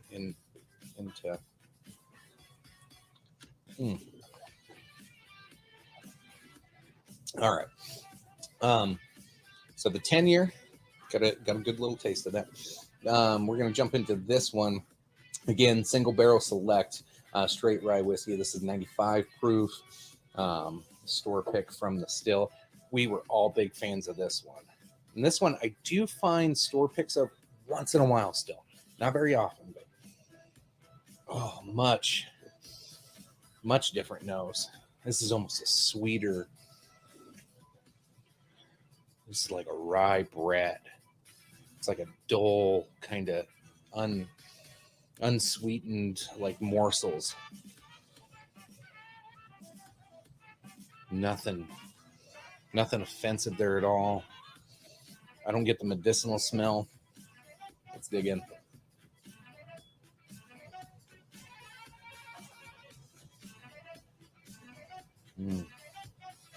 Oh yeah. Oh my God. Oh, that's got a lot of complexity to it. Okay. Dive back in.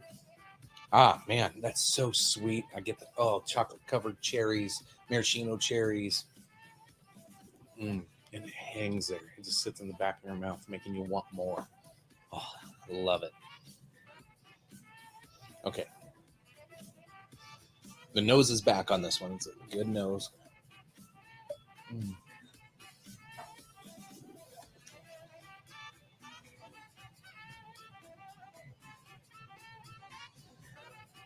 It's got more of a bite to it. It's got a lot more spice to it. I don't get that chocolate cherry with it at all. I do get the floral still. It's still really good. That's really good. Oh, this is going to be tough. Oh, let's try this one more time here.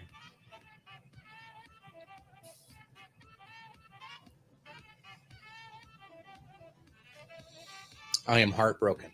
I have to let one of these go. These are both so good. We'll have to leave it up to Tony and Phil if they want to try these and give one of them another shot. I am going for the single barrel. That's where my vote lies. Tony and Phil would like to try, because this is really close. It is so close. But I'm sticking with the barrel selection, single barrel selection, straight rye whiskey from Templeton to defeat the 10-year age statement bottle. Again, both are fantastic. This is running about $70-$80 a bottle right now. I did find another one of these at a Hy-Vee in Lincoln. It was running about $50 or $60 a bottle. Both I still think are worth it. When either of them go empty, I'm gonna buy. These are easy. This I'm gonna do middle shelf. It will join its friends where it belongs. Middle shelf of great bourbons. This will now move on to go against the 6 year. I think that's going to be a blowout, personally. I think the 10 year would have been a blowout, personally, but you never know. You never know how these go sometimes. In the next round, we will be doing blind tasting, I assume. And in the blinds, you never know. You never know what's going to happen. Now, I had no partial, or I was very impartial to both of those matchups because honestly, I like all 4 of them. I really was sad to have to kick the 10 out because I think the 10 should have been in round 2 with the single barrel, but Phil made the bracket and we're just following the rules. Hey, Chicken, fuck you just a little bit. Arbitrarily set by Phil. So fuck you just a little bit, Chicken. Sorry, guys. Chicken. Great Fuck job, you. Templeton. 3 entries. 2 of them have made it into round 2 of the 32 Rye Whiskey Tournament. I almost said challenge. Anyway, thanks for tuning in, folks. We'll catch you next for Iowa for another review. Appreciate you. Love you. Bye. Thank you, Chicken. Excellent matchup. And no, Chicken, I don't think we need to run it back. I agree with you entirely. The single barrel store pick is just objectively better whiskey. It just is. So you are correct in this one, good sir. And so with this matchup, Templeton's single barrel store pick moves on. So the single barrels from Templeton Rye is now moved on to the next round, folks. So we now know what is going to happen. And now don't worry, folks, there's plenty more to come. Next week, we will decide between which Knob Creek is the Knob Creek Rye Extreme, but we will have to find out right here at K.O.E Nation. So be sure to like, share, subscribe, and as I'm known to say around here, all that being said, thank you for joining me here at the K.O.E Nation on YouTube, K.O.E Nation on TikTok, and K.O.E Nation on Twitch. God bless every last one of you. I hope to find you back here happy, healthy, much the wiser. Until next time, folks, catch you around.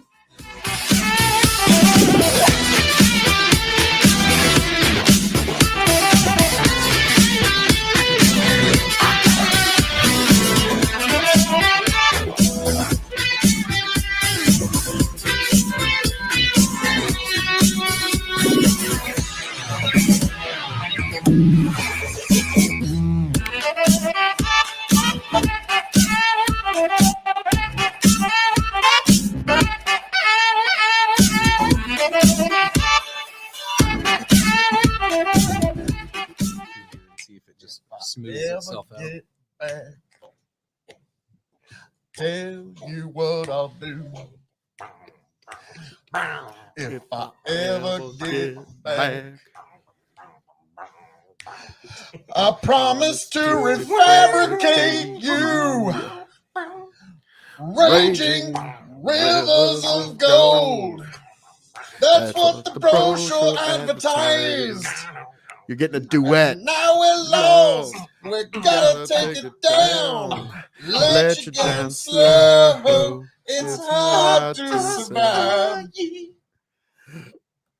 El Dorado.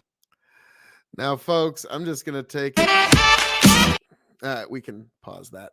But I just want you to see here. This is how the tournament is breaking down thus far. Let's just take a look at the brackets, you and me, folks, together. So as we can see in the Riowa Whiskey Tournament, we had Templeton 10-year versus Templeton Single Barrel, Templeton 6-year versus Cedar Ridge, Templeton Single Barrel, and Templeton 6-year have moved on. In the Nebraska Rye Extreme, we had Brickway Rye, which is my personal favorite because it's a wheated rye. It barely lost to Soldier Valley. So Soldier Valley now moves on to the next round, and it's going to face the winner of the High West Rendezvous Rye versus Whistle Pig 10-year Rye. And so that's going to be a very interesting bracket. Now, we haven't gotten any matchups of the next bracket yet, which is Pendleton 1910 versus Whistle Pig's Piggyback 6-year. Then you've got Canadian Club versus Crown Royal Rye, the two Canadian ryes. And it's going up against Pendleton and, let's be frank, Whistle Pig, which is, either there's a lot of Canadian influence there. Then you've got Rittenhouse and Bullet Rye. That's going to be a pretty tough bracket. You got Jack Daniels Rye versus Jim Beam Rye. That's going to be a matchup everybody kind of wants to see. Let's be frank here. Then this is going to be the toughest one, and this is going to be where the dark horse comes from, the Wild Turkey bracket. You got Wild Turkey Rare Breed versus Wild Turkey 101. That one's Jesus, that's going to be a big matchup. You got Russell's Small Batch versus Russell's 6-year. Tony and I are divided on this. He loves the small batch. I love the 6-year. Chicken's going to have to be the tiebreaker on that. Then we've got Woodford Reserve Store Pick Rye, which was actually the first rye store pick in Nebraska state history. So I still got an unopened bottle of that, and we're going to get into that in the tournament. And that's going to be going up against Old Forester Rye. Then you got Pikesville Rye, the Heaven Hill representative, going up against Sazerac, the Buffalo Trace representative. That one's going to be pretty much that's going to be a big time. I don't know what that means. Let's see. Then you got Rabbit Hole and Oaken Eden. Oaken Eden's the one that's got like the stick in the actual they actually have like a bit of oak in the bottle of whiskey for you, and it supposedly helps aging for a little while. I don't know. I think it's a gimmick. Then you've got Knob Creek versus Knob Creek. Cask strength versus its standard 100 proof release. Chicken recorded that, and that actually drops on Friday, folks. This upcoming Friday, there will be another rye whiskey tournament matchup dropping, and you will find out which will be the Knob Creek rye of Extreme this coming Friday. Then we've got a single barrel matchup. We've got Mitcher's single barrel rye versus Jack Daniels single barrel rye. Single barrel versus single barrel. Then we've got the battle of the finished whiskeys. Minor Case versus Jefferson's. Minor Case finished in sherry. Jefferson's finished in cognac casks. And that will be the rye whiskey tournament of Extreme. Now, if I had to guess here, just giving you my guesses here. High West Rendezvous versus Whistle Pig. I think High West is probably going to win that. Maybe I'm wrong. And so it's Soldier Valley versus High West. That's going to be quite a matchup. Now, Templeton single barrel versus Templeton 6-year. That's going to be a blowout. Templeton single barrel is going to move on to the, looks like it's going to move on to the Elite 8 without much issue. It's already in the Sweet 16. So Templeton single barrel rye is one you need to keep in mind. With just the beginning of this tournament, it's already shown itself to be a dark horse. So, that's something that you need to keep in mind. Now, I'm going to look for something a little interesting.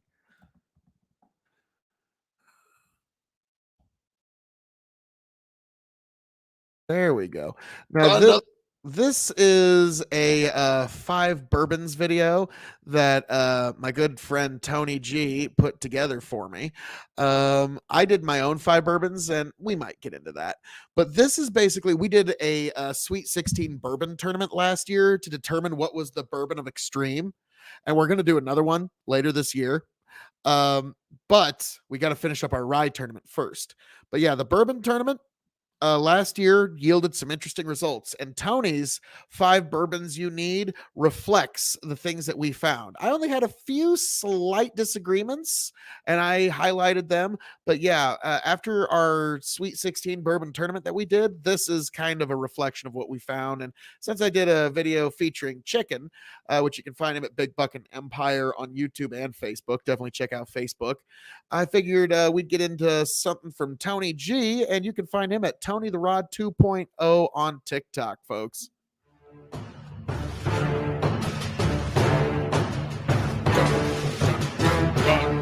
Phil K.O.E. is awesome. Welcome, one and all, to the K.O.E. Nation for another 5 Bourbons You Need video here at the K.O.E. Nation. I am your King of Extreme, Phil K.O.E., the Lord of the Scottish Highlands, the Prince and Potentate of the political parlance, and also the Baron of Bourbon himself, here to give you another 5 Bourbons video. But I know what a lot of you are thinking. But Phil, You have already graced and blessed YouTube with a 5 bourbons video.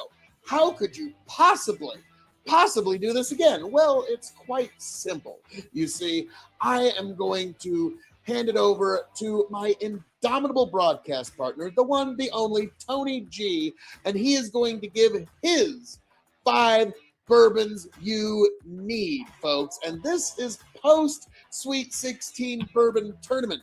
So there is going to be quite the list. So, folks, while I am your Baron of Bourbon, I figured I would hand it over to the one, the only, Tony G, for his 5 bourbons. And without further ado, let's get right on over to Tony G. T, take it away. Hey there, this is Tony G, and these are my 5 bourbons you need.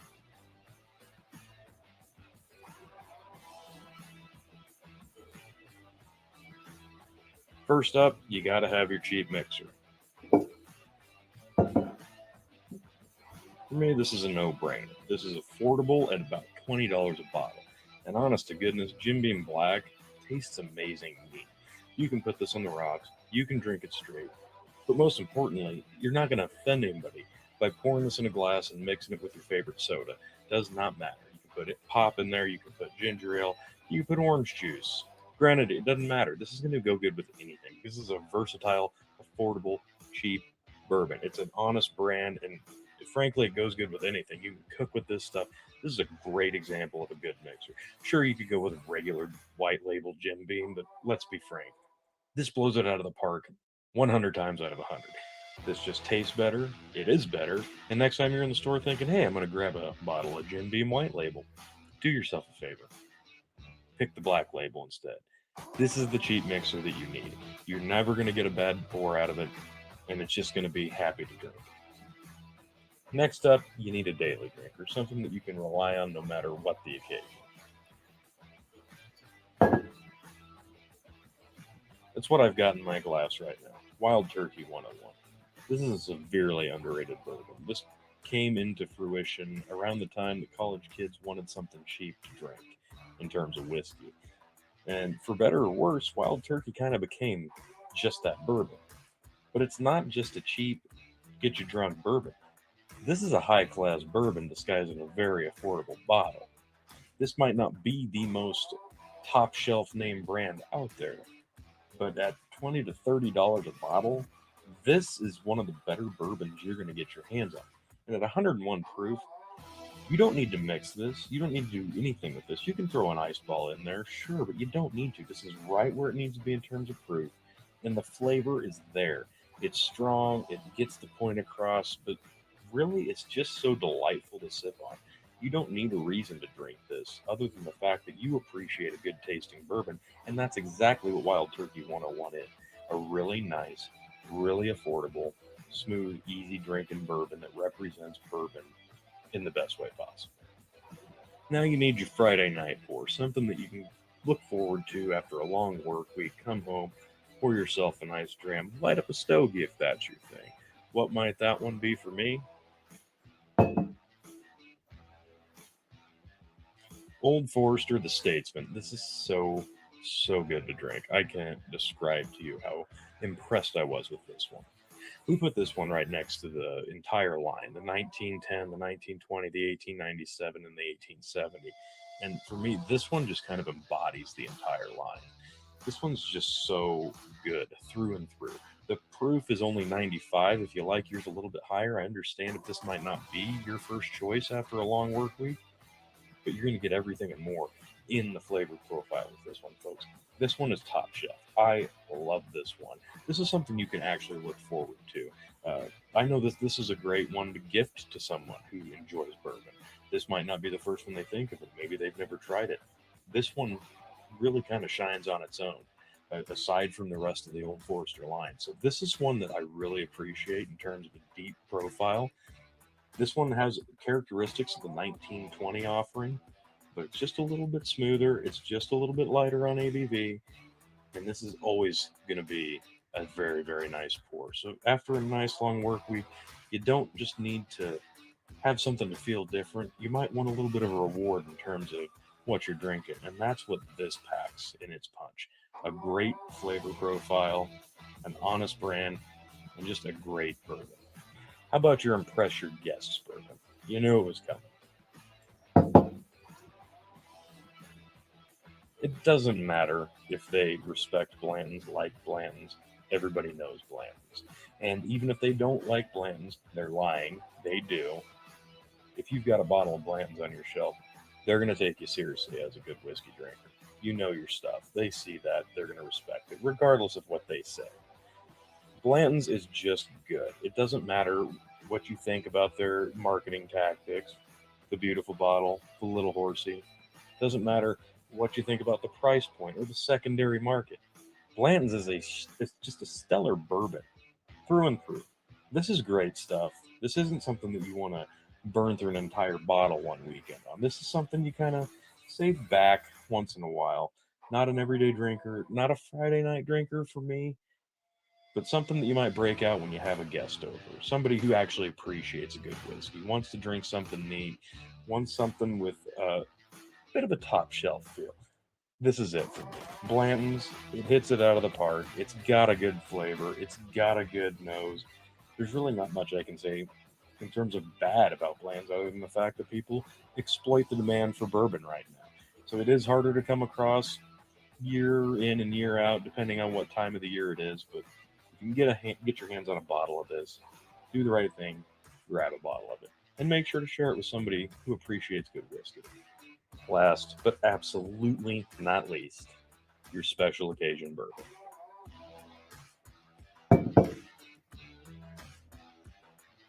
There is literally not enough time for me to explain to you how much I love Woodford Reserve Double Oak. Specifically this guy right here, Wine, Beer, and Spirits store pick from Lincoln, Nebraska. This thing is just delectable. This is like a bourbon dessert. There's nothing that compares to this. In fact, this won our bourbon tournament. Hands down. It wasn't even close. Once this thing entered the ring, everybody else may have well just jumped out over the top rope and eliminated themselves because the Battle Royal was no longer Battle Royal. It was a one-trick show. And this trick right here, there's no magic. This is just great bourbon. The flavor profile is transcendent. There's peanut brittle notes, there's chocolate notes, there's a woodsy oakness, obviously. The double oak says it right there. Unfortunately, this was a very limited run, and this is probably one of the last bottles around. So you can tell I'm not really going to drink this down very quickly. So I'm not going to share this either. That's not something that I want to do because, I'm going to be a little bit selfish with this one. If the time is right, I have reason to celebrate. Some big milestone has come along my way, and I need a reason to pour myself a dram of that. I'm going to do it. But I'm going to do it for me because I love this bourbon so much. I can't wait to see what their next store pick is like.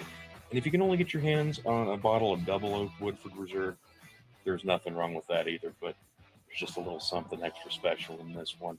And that's why this is the perfect special occasion bourbon. And with that, I thank you.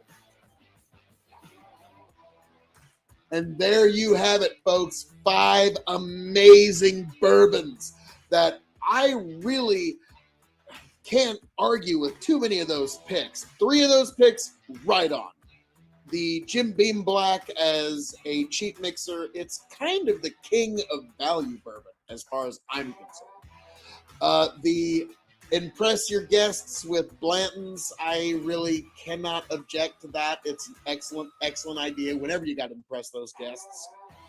The special occasion Woodford Reserve Wine, Beer, and Spirits store pick, I have no objection to that, Tony. That is A+, spot on. The only ones that I would object to is, well, first of all, your Friday night pour, while Old Forester Statesman is incredible, I'm generally going to go for Loop River Distilling Nebraska Straight Bourbon Whiskey, but that's just me. And also for your daily drinker, you went with Wild Turkey 101. Your proof was correct, but I would simply recommend Yep, you knew it was going to show up. Maker's Mark 101 as an excellent daily drinker. But other than that, Tony's list is spot on post-bourbon tournament. So, folks, that was Tony's 5 bourbons you need.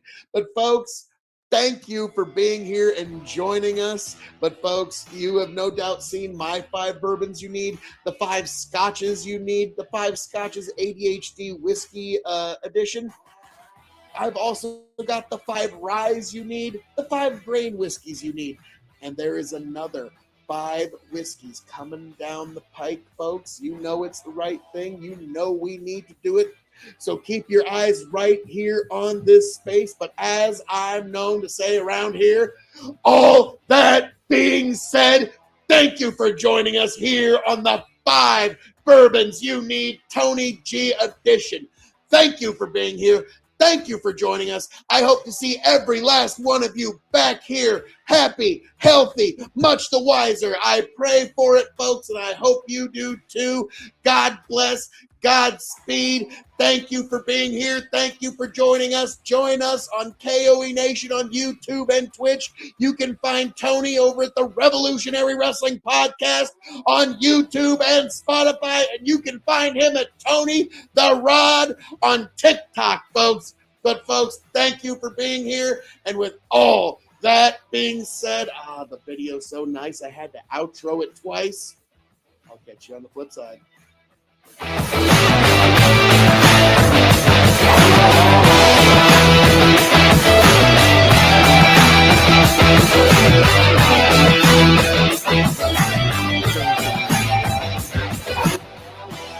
Nice. Oh God, that was way too fun. That was more fun than any human being should really be allowed to have. That was let's go to my 5s. But yeah, so you killed it, brother. Well, thank you. I always try. What can I say? But well, how have you all been there, folks? The K.O.E Nation. We've even got folks with other languages and all that kind of stuff. But yeah, so that was what we found from last year's bourbon tournament. Now, this year, I don't mean to brag, but I'm going to brag a little bit. I found a bottle of William LaRue Weller and Van Winkle 10-year. And I'm trying to figure out if I'm going to enter one into the tournament or not. I'm thinking I might enter the Van Winkle 10-year into the Sweet 16 bourbon tournament. If nothing else, me, Tony, and Chicken, we're trying to figure out what 4 10-years should we put up against each other. Put the Van Winkle 10-year, a Russell's 10-year, a Bullet 10-year. And we were trying to figure out what would be the 4th. So we're thinking it'll probably be Henry McKenna, but we're still kind of toying with the idea of what will be that 4th bourbon when we do the 10-year. But yeah, I found a couple really nice bottles, and hell, I even just stumbled on some Colonel E.H. Taylor the other day. So I've been doing all right. And actually, I'm later on, I'm going to play a review for Maker's Mark that we just did, because for pretty much Saturdays going forward for the next several weeks is different Maker's Mark reviews from Maker's 46, Maker's 46 cast strength, Maker's Mark cast strength, their high-end products, their store picks, their private selects. That's going to be dropping pretty much every Saturday going forward here in the K.O.E Nation. But before I get into that, I wanted to drop when I said there was one more that was needed, it was Tony G's 5 Irish whiskeys that you need. So I figured, what the hell, let's get into that. If you're into Irish whiskey, and then I'm going to get into the Maker's Mark review.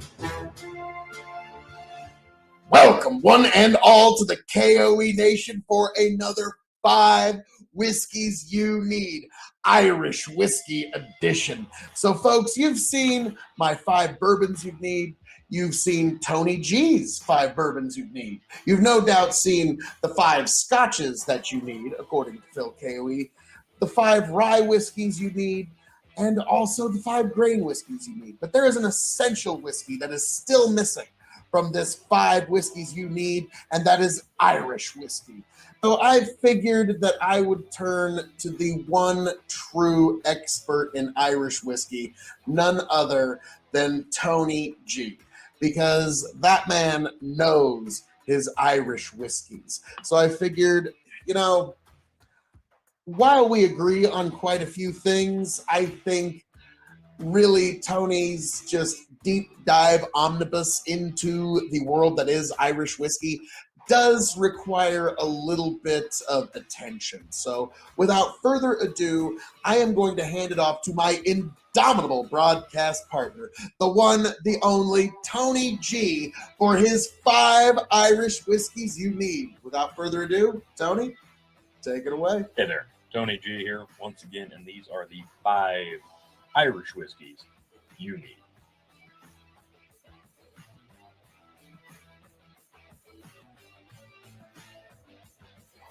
First up, you got to have yourself a cheap mixer. If mixing Irish whiskey is your thing, really this is your best option. You'll notice this is a tiny little bottle of Jameson. There's a reason for that, because this is the standard in Irish whiskey for me. When I think Irish whiskey, I think regular, standard, good old triple distilled Jameson. Why does this work as a mixer? For one, it's going to be readily available anywhere you want to go. So if you're thinking Irish cocktail, this is about as good as it gets. Personally, for me, I don't cocktail Irish whiskey. I don't mix it with anything. If I want Irish whiskey, I'm drinking it neat. The only things I'm really going to mix this with myself is maybe a splash of water, some ice. If I really need to dilute it, maybe ginger ale or Sprite. That's when this is going to shine the most if you really need a mixer. But personally for me, this is a good anytime drink. This is a good daily drinker. But if you're going to cocktail, you're going to go for Jameson. Now let's talk daily drinker. When you want something for a daily drinker, you're going to think about 2 things: taste and affordability. This one here, Bushmill Blackbush, this is affordable, and it's pretty readily available about anywhere you're going to go in terms of liquor stores that carry Irish whiskey. Bushmill Blackbush is finished to perfection in sherry casks, so you know you're going to get a little something extra. And if you need a daily drinker, what better way to do it than have something finished in sherry? There's really not a lot of options out there that are better than sherry. As you can see, I've enjoyed this one pretty frequently because it's almost at the end of its bottle life. This is a fantastic one. If you haven't tried this one, do yourself a favor, grab a bottle of this, and I'll be shocked if you don't find yourself sipping on this on the regular. Friday night pour, long work week, you need something stiff. You're thinking Irish, what's your Friday night pour going to be? For me,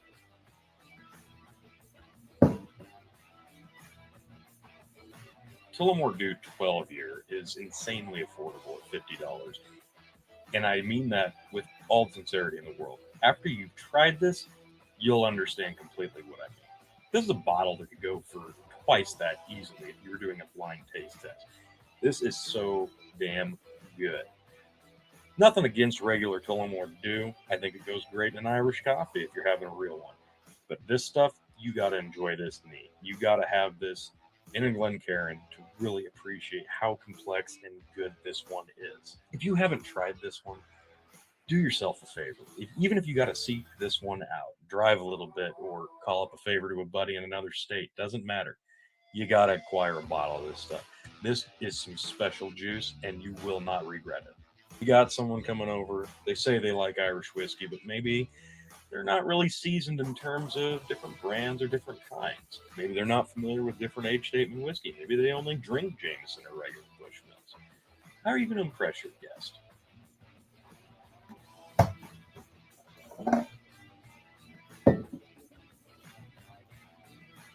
This is another ridiculously affordable bottle. Bushmill 10-year single malt Irish whiskey. Coming in around $50 a bottle. I'm not kidding when I tell you this stuff is in a weight class way below what it deserves to be, because this is a really nice, easy drinking whiskey. I've actually had people come down and check out my whiskey collection who I'm like, oh, well, how can I impress them? I had them try a 21-year-old scotch that they thought was really nice. The next thing I handed them was a sample of this. Guess what? They liked this one better.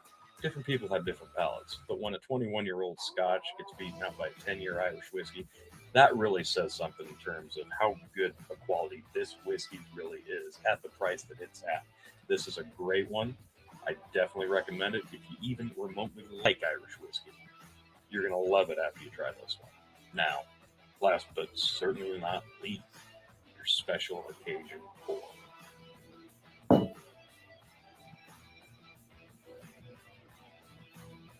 This right here is the pinnacle of Irish whiskey. There's really not a more respected brand than Middleton.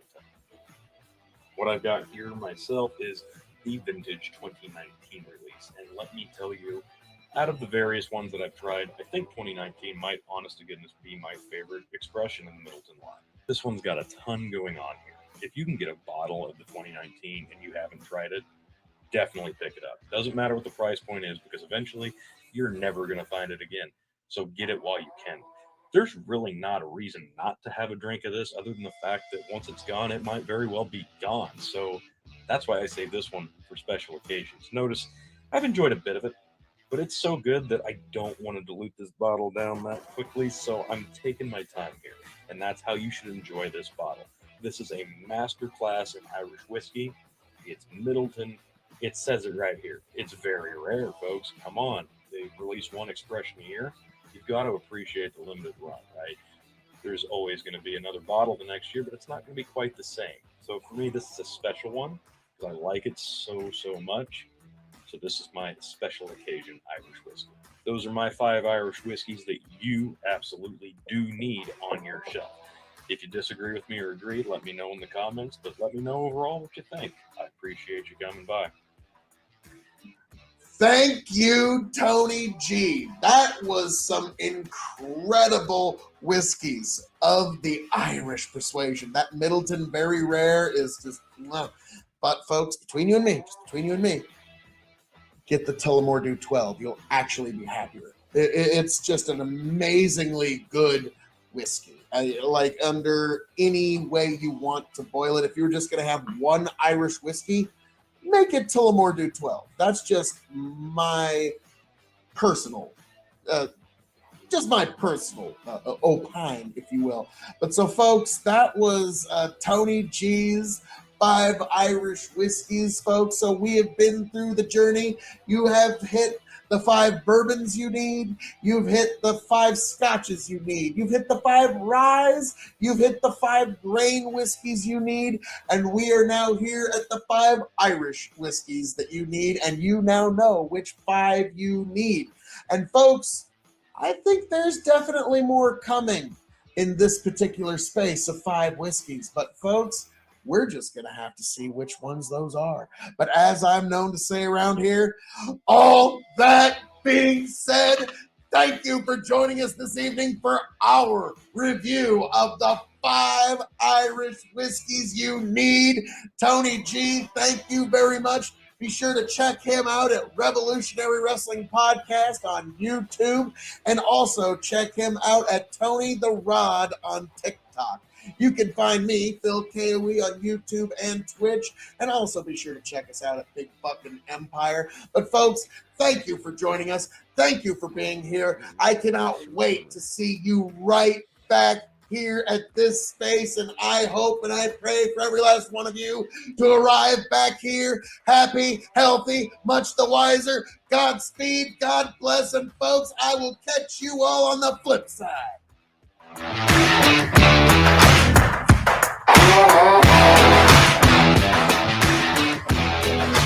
Fuck yeah.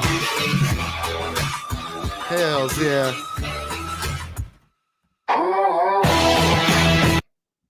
Nice. That was fucking awesome. Let's see. Now, let's get to a video I was talking about earlier, because Saturdays going forward, I mean, I know it's getting into Sunday now, but going forward on Saturdays, it's kind of Maker's Mark Day until we kind of start the bourbon tournament. Yeah, we'll see how that goes, but I got a lot of Maker's Marks videos that are going to be dropping on Saturdays pretty much into March. Yeah, there's going to be a lot of Maker's Mark videos going forward here at the K.O.E Nation. So this is kind of the intro to it. This is a bottle that I've had in my collection for 2 years now. So I just thought that's kind of funny. So fuck it. We're going to review it.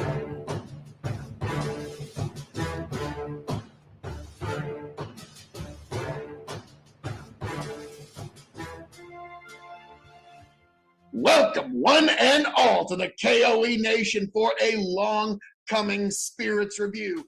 I am your King of Extreme, Phil K.O.E., the man of the hour, the man with the power, the man that makes the other podcast cower, the prince and potentate of the political parlance, and one damn handsome man, if I do say so myself, joined by my indomitable broadcast partner, the one, the only, Tony fucking G. Like, share, subscribe. Also, Tony the Road. Excuse me. I'm excited. Tony the Rod 2.0 on the TikTok. And of course, KOE Nation on TikTok. Yes. But tonight we're getting to something that's been a long time coming. I don't know how it's taking us this long. Yeah, well, we did the Maker's Mark line. We did a review of Maker's Mark 101, Yes. And then we kind of got distracted. Well, okay, that's fair. There's a lot of whiskey out there. I don't know if Turns you're aware out- of this. Turns out there's more than a few, actually. Standard Maker's Mark bourbon whiskey. Yep. Here we go. Now, one of the reasons I'm kind of particular to Maker's Mark, as you can tell. I didn't notice. Yes. As I've said a few times on this channel, my grandmother always would order a bourbon press or bourbon Presbyterian. Third bourbon, third 7-Up, third water, served in a tall glass on the rocks. And they'd always ask, so what kind of bourbon you want? She said, I don't care. And what she would have at her house was a bottle of Maker's Mark, and she would wait till it was on sale.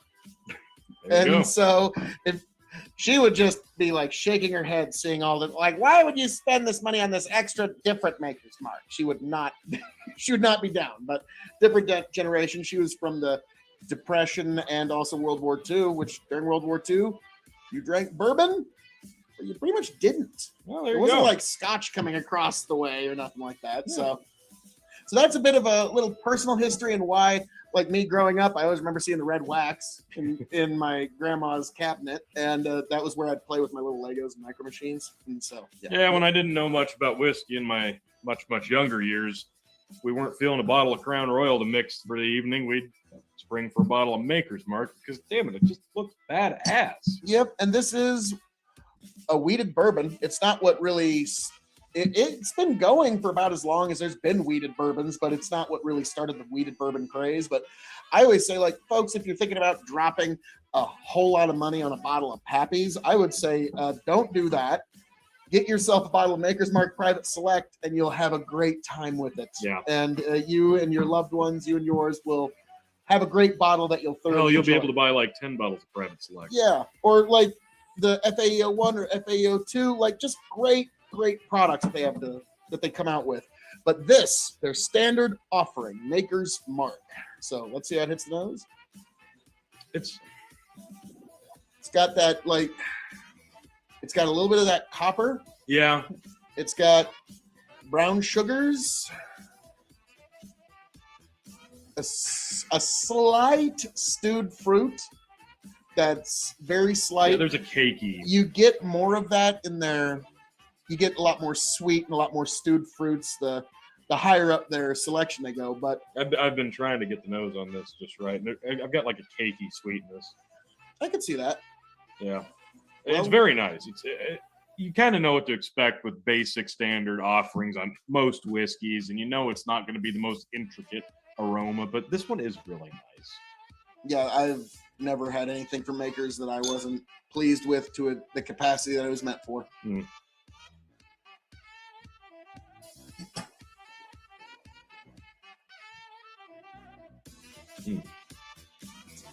So smooth. You got a nice tingle on the backside to remind you you're still drinking bourbon, but it's like a dried fruit finish on that. I want to say like an apple. Mm-hmm. There is a slight bit of caramel, tiny bit of vanilla that actually comes through, like the typical bourbon flavors that you want to get. But there's also, like I said, there's that bit of copper, that bit of brown sugar and cinnamon, and tiniest bit of red fruit, but not much. Yeah. Now, full disclosure, there's a lot more muted flavors compared to what Tony and I drank this just earlier this evening to give a review of Maker's Mark Cask Strength 46. And so this kind of feels like, well, they turned this copper flavor up to 11. Well, for me, I think it's just more apparent. This is 90 proof. You go over to the Maker's 101, all the hidden aromas and flavors really start to come out. They're here. Perfect. Like this is one of the perfect whiskeys. That really is one of the best 101 proofs you're going to find out. Yeah. I mean, and this is coming from a guy who's a big fan of everything that Wild Turkey's ever tried. That's true. And so, but yeah, like the Maker's Mark Distillery, they've got a whiskey for you. Trust me. Absolutely. But yeah, I can't recommend this enough. Very, very peanutty. Right in the middle. Not like a peanut butter, not like a chocolate covered peanut, but I mean peanut.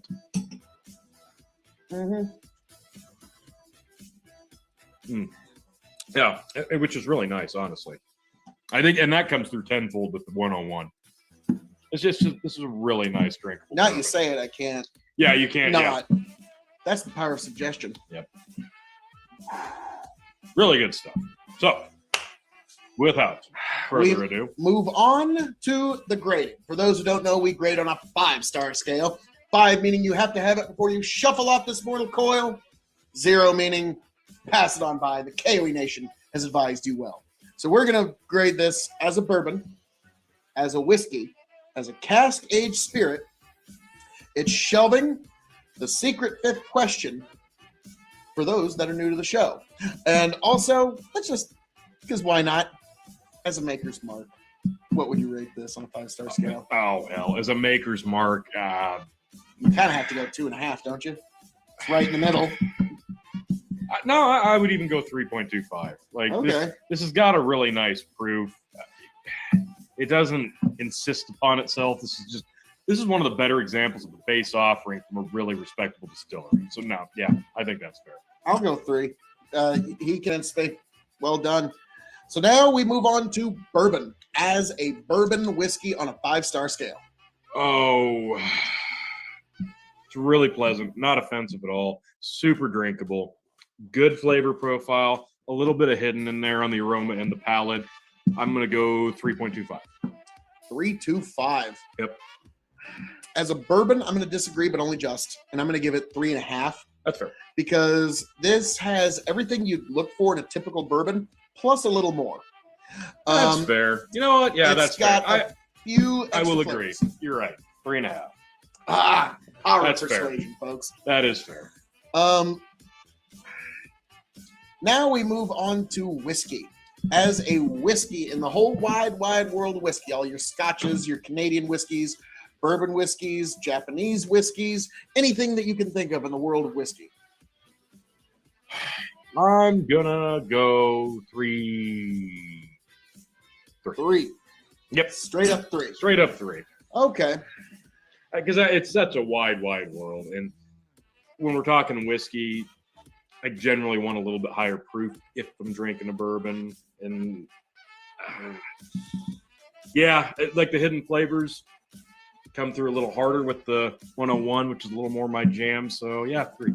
We go 3.25. Okay. Disagree, but only just. Yep. I think this is one that you could definitely, pretty much any cocktail that you could use bourbon in, this one is custom designed for it. Sure. Absolutely. Go great on the rocks. And this is even one, I don't generally recommend that people do this, but if you left this in the freezer and then just pulled it out for just general enjoyment of the group, yes, this would be a great one. So I'm going to give it 3.25. So now, totally fair. Cask aged spirit. 3.25. 3.25 as a cask aged spirit. Why is that? Because obviously we've seen what else they can do in terms of shaking things up. We know what they're capable of. And if you're going to compare this to all of that, obviously we know there's a ton of room for improvement. Not that this is bad, but there's so many different directions that they can go, and these kind of prove that. Yeah, I'm going to have to agree with you, but I'm actually going to go 3. Okay. Because cask age, I'm also thinking about there's amazing cognacs and armagnacs and all this amazing stuff out there. So you got to leave some room for upward motion, if you will. So I'm going to go there now. Shelving. My own self be true to. It's a bottom. I mean, not that it doesn't deserve the placement, but it is the basic standard offering from the line, and it's very affordable. It's very well stocked everywhere you go, so it's not like it's one that you have to promote. Like, look at this. Like, I'm got curious, a bottle of regular Maker's Mark on the top shelf. Like, yeah, it is a bottom shelf, let's be honest. But I'm wondering, is there, like, it is so available. Is there anywhere, if you in the comments, like, at my retail location, I cannot get a bottle of standard Maker's Mark, let me know in the comments. Yeah. I need to know what corner of this planet Earth you live on. Yeah, I specifically bought that bottle of Maker's Mark in a gas station in Nebraska. Yeah. I mean, yeah. Yeah, and it's still kicking. So, now the secret fifth question. Tony, what did this cost you USD? That was a $20 bottle. $20. You're generally going to find it for probably like 26. One Andrew Jackson. Yep. Nope, we probably dated this video now. But yes, one $20 bill will buy you this. When this runs empty, will I seek another bottle? Yes. It's a great mixer. Like, why wouldn't you? And your Maker's collection really isn't complete without the stuff. I was about to say that, and it's one of those when you got some muppet over, you don't really want to pour them any of the good stuff. It's like, yeah, here you go. There you go. Because, you know, like this I'm saving for very special occasions. That's fair. But, well, T, anything else you'd like to say to the people? Nah, Maker's is wonderful. Great line, and probably one of the better base offerings from a distillery, like I said. Well, as I'm known to say around here, all that being said, thank you for joining us for this review of Maker's Mark. Long time coming, and I'm glad to bring it to you. I am your King of Extreme, Phil K.O.E., the man of the hour, the man of the power, the man that makes the other podcast cower. Folks, thank you for being here. Thank you for joining us. I hope to find all of you back here happy, healthy, much the wiser. Catch you later, folks. Maker's Mark.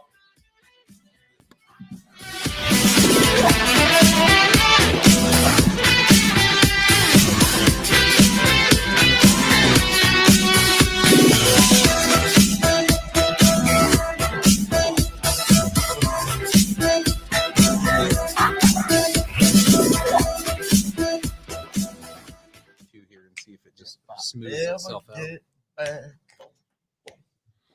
Tell you what I'll do if I ever get back. I promise to refabricate you raging rivers of gold. That's what the brochure advertised. And now we're lost. We gotta take it down. Let you down slow. It's hard to survive. Oh, Lord Almighty. El Dorado. Oh, Lord. Well, let's see how that one went. Yeah. All right. So I'm trying to think what I should make the final present. Oh, I think I got it. Yep, the last presentation for tonight, folks, is going to be my Whiskeys of the Year and Whiskeys of Extreme presentation that I just dropped at K.O.E Nation. And I'm dropping it here for you, folks, right here, right now. The Whiskeys of Extreme that were named for K.O.E Nation. And the Whiskeys of the Year for 2021. Enjoy, folks. This will be the final presentation this evening. To the K.O.E Nation for the 2021 Whiskeys of the Year. Welcome, one and all. I am the man of the hour, the man with the power, the man that makes the other podcast cower, the Lord of the Scottish Highlands, the Prince and Potentate of the political parlance, and one damn handsome man, if I do say so myself, Phil K.O.E. You can find me at K.O.E Nation on YouTube, K.O.E Nation on Twitch, K.O.E Nation on TikTok, folks. And we're going to get into the Whiskeys of the Year. Yes, and eventually, ultimately, we'll get to the Whiskey of the Year. The categories are Tennessee whiskey, Irish whiskey, sour mash, rye whiskey, bourbon whiskey, Scotch whiskey, and the overall whiskey of the year. And we're also going to have, as reference in the down there part, is a link to last year's year in review, because to be frank, a lot of spirits just didn't change from last year, but some of them have. And those are going to be the ones that we highlight this evening. So let's start off with a heavy hitter and one with the biggest amount of change this year. And that is Tennessee whiskey. Yes, folks, Tennessee whiskey. Last year, the winners were Jack Daniel's number 7 as the runner-up, and the big winner was Jack Daniel's single barrel because we hadn't explored very deeply into the world of whiskey. But we have now made a little deeper exploration, and the runner-up for Tennessee whiskey of the year, yes, George Dickel, 9-year store pick from Spirits World, Omaha.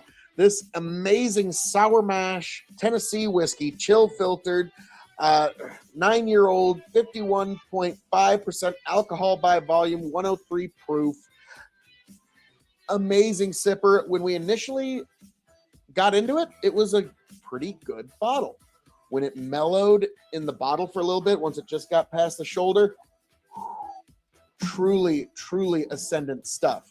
But the actual winner this year for Tennessee whiskey of the year, I have to give to the excellent Uncle Nearest 1856. I have yet to actually fully review this whiskey, but I have actually used it in a video for my toast to Abraham Lincoln.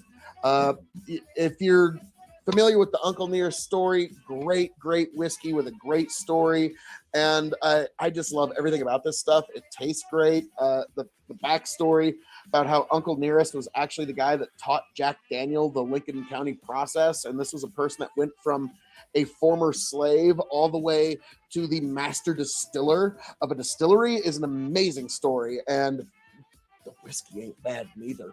So, Tennessee whiskey of the year, Uncle Nearest. So, yes, and actually, I'm going to go ahead and say it until I try something better. Uncle Nearest 1856 is now the Tennessee whiskey of extreme. Yes, folks. Yes, it was necessary. It needed to happen. So yes, this premium Tennessee whiskey, handmade in Tennessee. Yes, Uncle Nearest, congratulations. You are now the Tennessee whiskey of extreme. So now we move on to another category, and that is Irish whiskey, folks. So as you know, last year, the Irish whiskey of extreme was none other than Tullamore Dew 12. It very much copies one of my favorite cask aging process in UK whiskeys, whether we're talking about Irish or Scottish. And that's 10 years in a bourbon barrel, 2 years in a sherry cask. And this one just was, wow. But this year, it is the runner-up because there is a new Irish whiskey of extreme. And it's a video that just dropped the other day, actually. And this was one that I've been looking for some time. And I am glad to finally be able to bring it to you, folks. And that is none other than Jameson triple distilled, triple cask.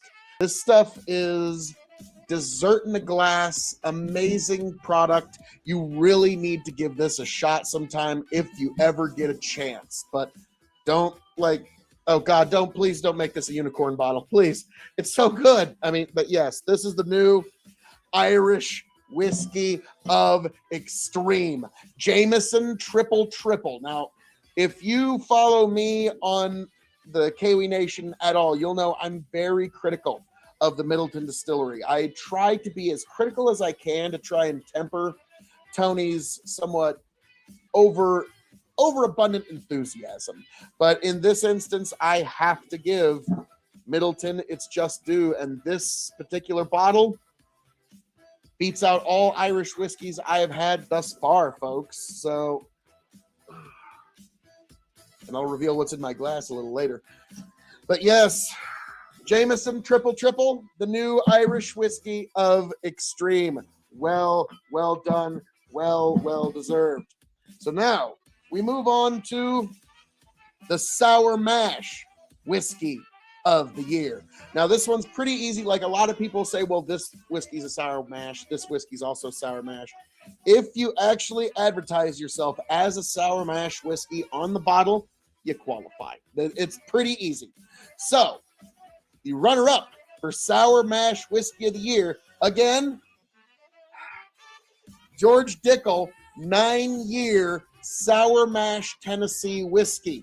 Again, George Dickel makes it as the runner-up. I mean, I got to give it some credit there. Amazing ascendant stuff, but it didn't quite make it as sour mash of the year because I kind of stumbled on something that I never thought I would, and yes, Elmer T. Lee, Kentucky straight bourbon whiskey, single barrel, sour mash. So, as much as, like, again, George Dickel, goodness gracious, great stuff, but unfortunately, just this year, it was just always the bridesmaid, never the bride.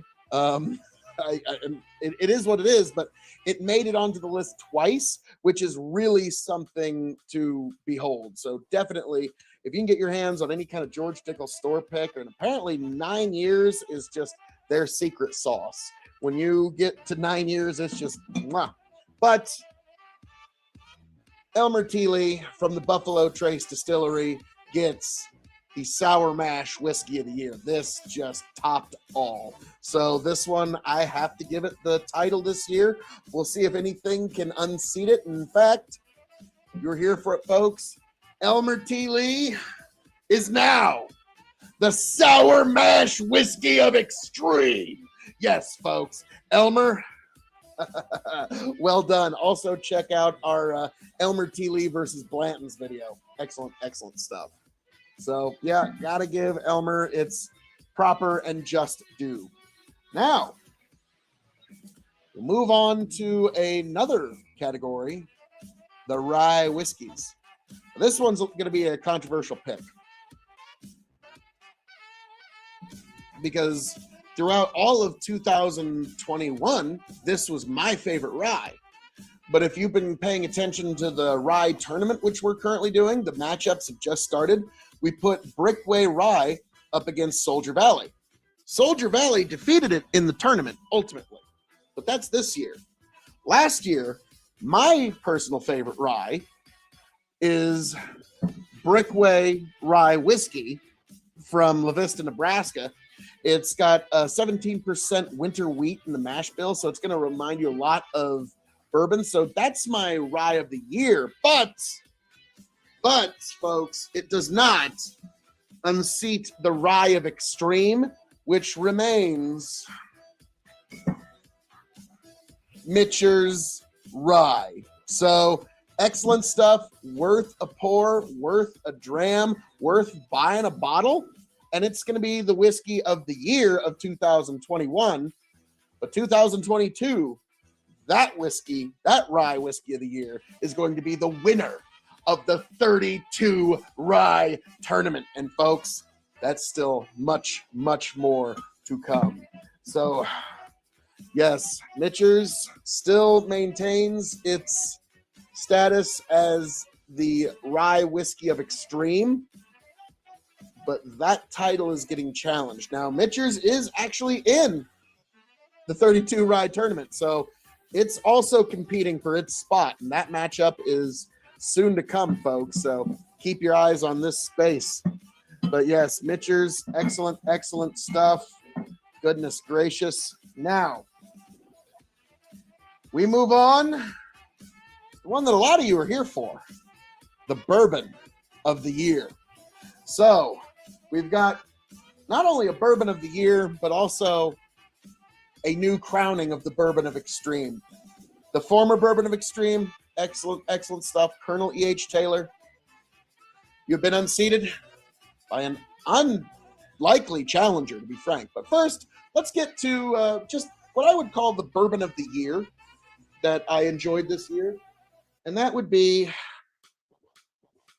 Maker's Mark FAEO 1. I think this is an excellent runner-up at the very least for any bourbon of the year list. I think this is one that you have to put somewhere on there. The FAE series really impressed a lot of people. And just to me personally, I enjoyed this. And that's going to be what I'm going to call as the bourbon of the year, but that's not quite as big an award that I'm about to hand out.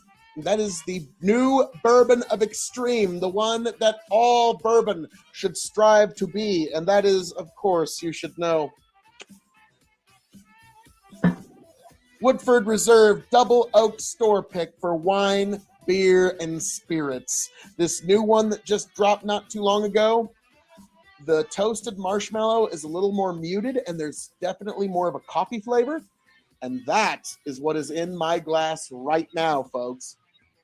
The nose is still very much toasted marshmallow.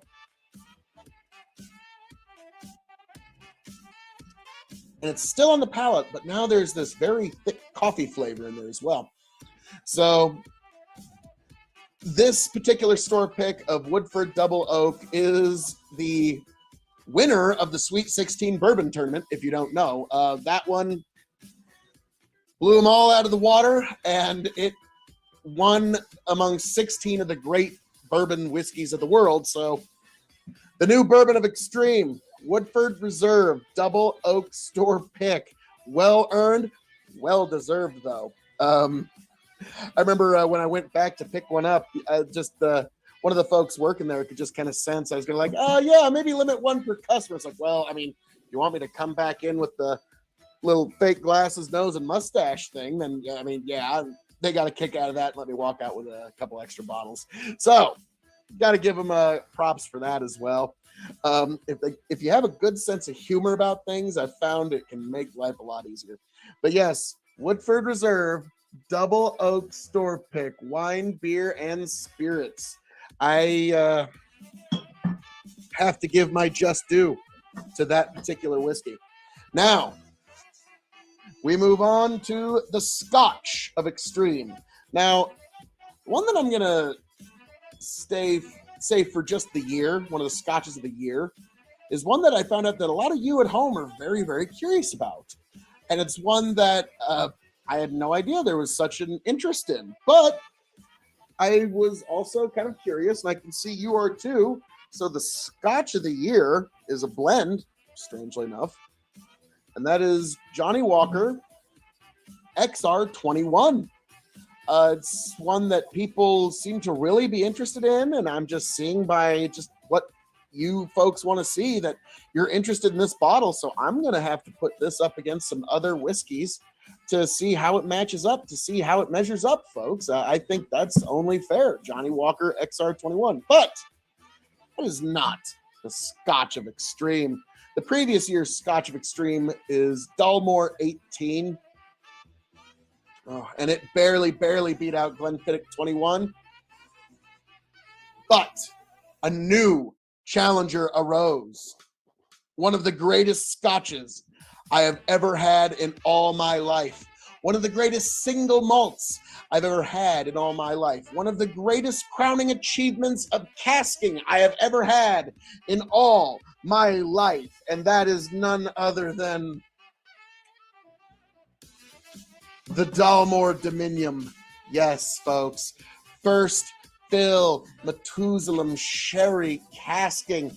Oh my God. And like I found out that that's a big deal. That is actually a very big deal to get the first fill. Because this stuff it's just a sherry bomb. It's just beautiful, delightful, just.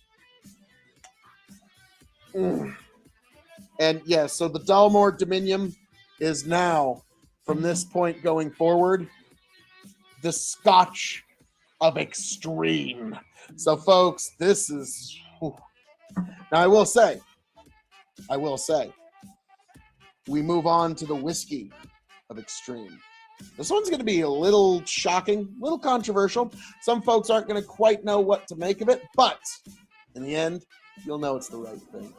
So,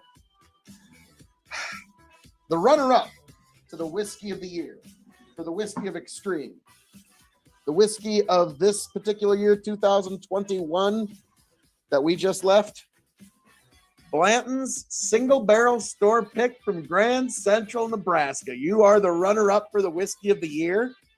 But there is, and you know, I'm revealing my secret bottle spot yet again. But hey, folks, it's a great spot. It's a great business. give them a little stop in. And even if they don't have like this kind of stuff there, they always have something neat and something interesting. And like last time I walked in there, they had a Knob Creek 12 and a bunch of other really neat bourbons just sitting there. A bunch of Angel's Envy just sitting there. And retail too, so can't complain. But the whiskey of the year is also a bourbon. And this one is going to really shock some folks because I'm not really that big into this distillery. But this particular one just impressed. Yes, just cakey goodness of Wild Turkey Kentucky Spirit single barrel offerings at 101 proof. Yes, a Wild Turkey won whiskey of the year here on the K.O.E. Nation. I never thought I'd live to see the day, and you never thought you would either, but here we are. And yes, I gotta get a new frame here because needs must. But despite how good of a whiskey this is, it did not unseat the Whiskey of Extreme. The Whiskey of Extreme, 2 years running. TX blended whiskey. I did some research into this from Firestone and Robertson Distilling. The blended whiskey, it's 41% ABV, so 82 proof. My dad was actually complaining like, that stuff's got to be watered down. It's got to be like 30. It's got to be like 30 ABV or something. There's no way. And then I looked at like, no, it's actually slightly higher than like Crown Royal and stuff. So that's how smooth it is. It's actually a blend of bourbon and malt whiskey, and they keep the exact amount pretty close to the chest. So, but this one, as of yet, none have unseated it. And so, again, the Whiskey of Extreme, TX Whiskey. Well done. Well done. Now, there you have it, folks, the Whiskeys of Extreme. Now, I just want to state real quick, there was a couple added entries I just want to throw in. The Red Wine of the Year, Dornfelder has not been unseated as the Red Wine of Extreme, but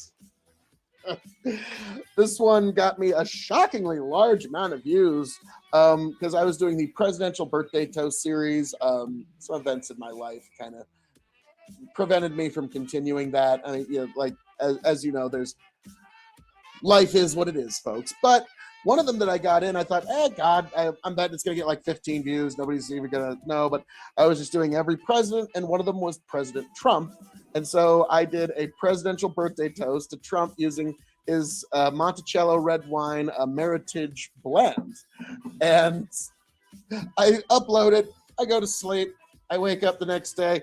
Oh, 2,000 views. Oh my God. And yeah, it for a couple of days, it went quite a ways. And so, hey, I got to give it credence there. So at least for this year, Trump red wine Monticello. Also, the beer of Extreme, the new one, is again a Nebraska release, but this time Prairie Peach Thunderhead Brewing Peach Wheat Ale is the new beer of Extreme. Thunderhead Brewing, take a bow. Folks, this has been a year in review at the K.O.E. Nation. As you can see, it's been a great time. It's been a fun time. It's been an excellent time. It's been an enjoyable time. And folks, as I'm known to say around here, all that being said, thank you for joining us for this particular episode of 2021 Year in Review. I am the man of the hour, the man with power, the man that makes the other podcast carry your king of extreme, Phil K.O.E. You can find me at K.O.E. Nation on Twitch, K.O.E. Nation on TikTok, K.O.E. Nation on YouTube, folks. And also, one last aside, one last thing that needs to be stated. Tony G, if you disagree with anything on this list, let me know.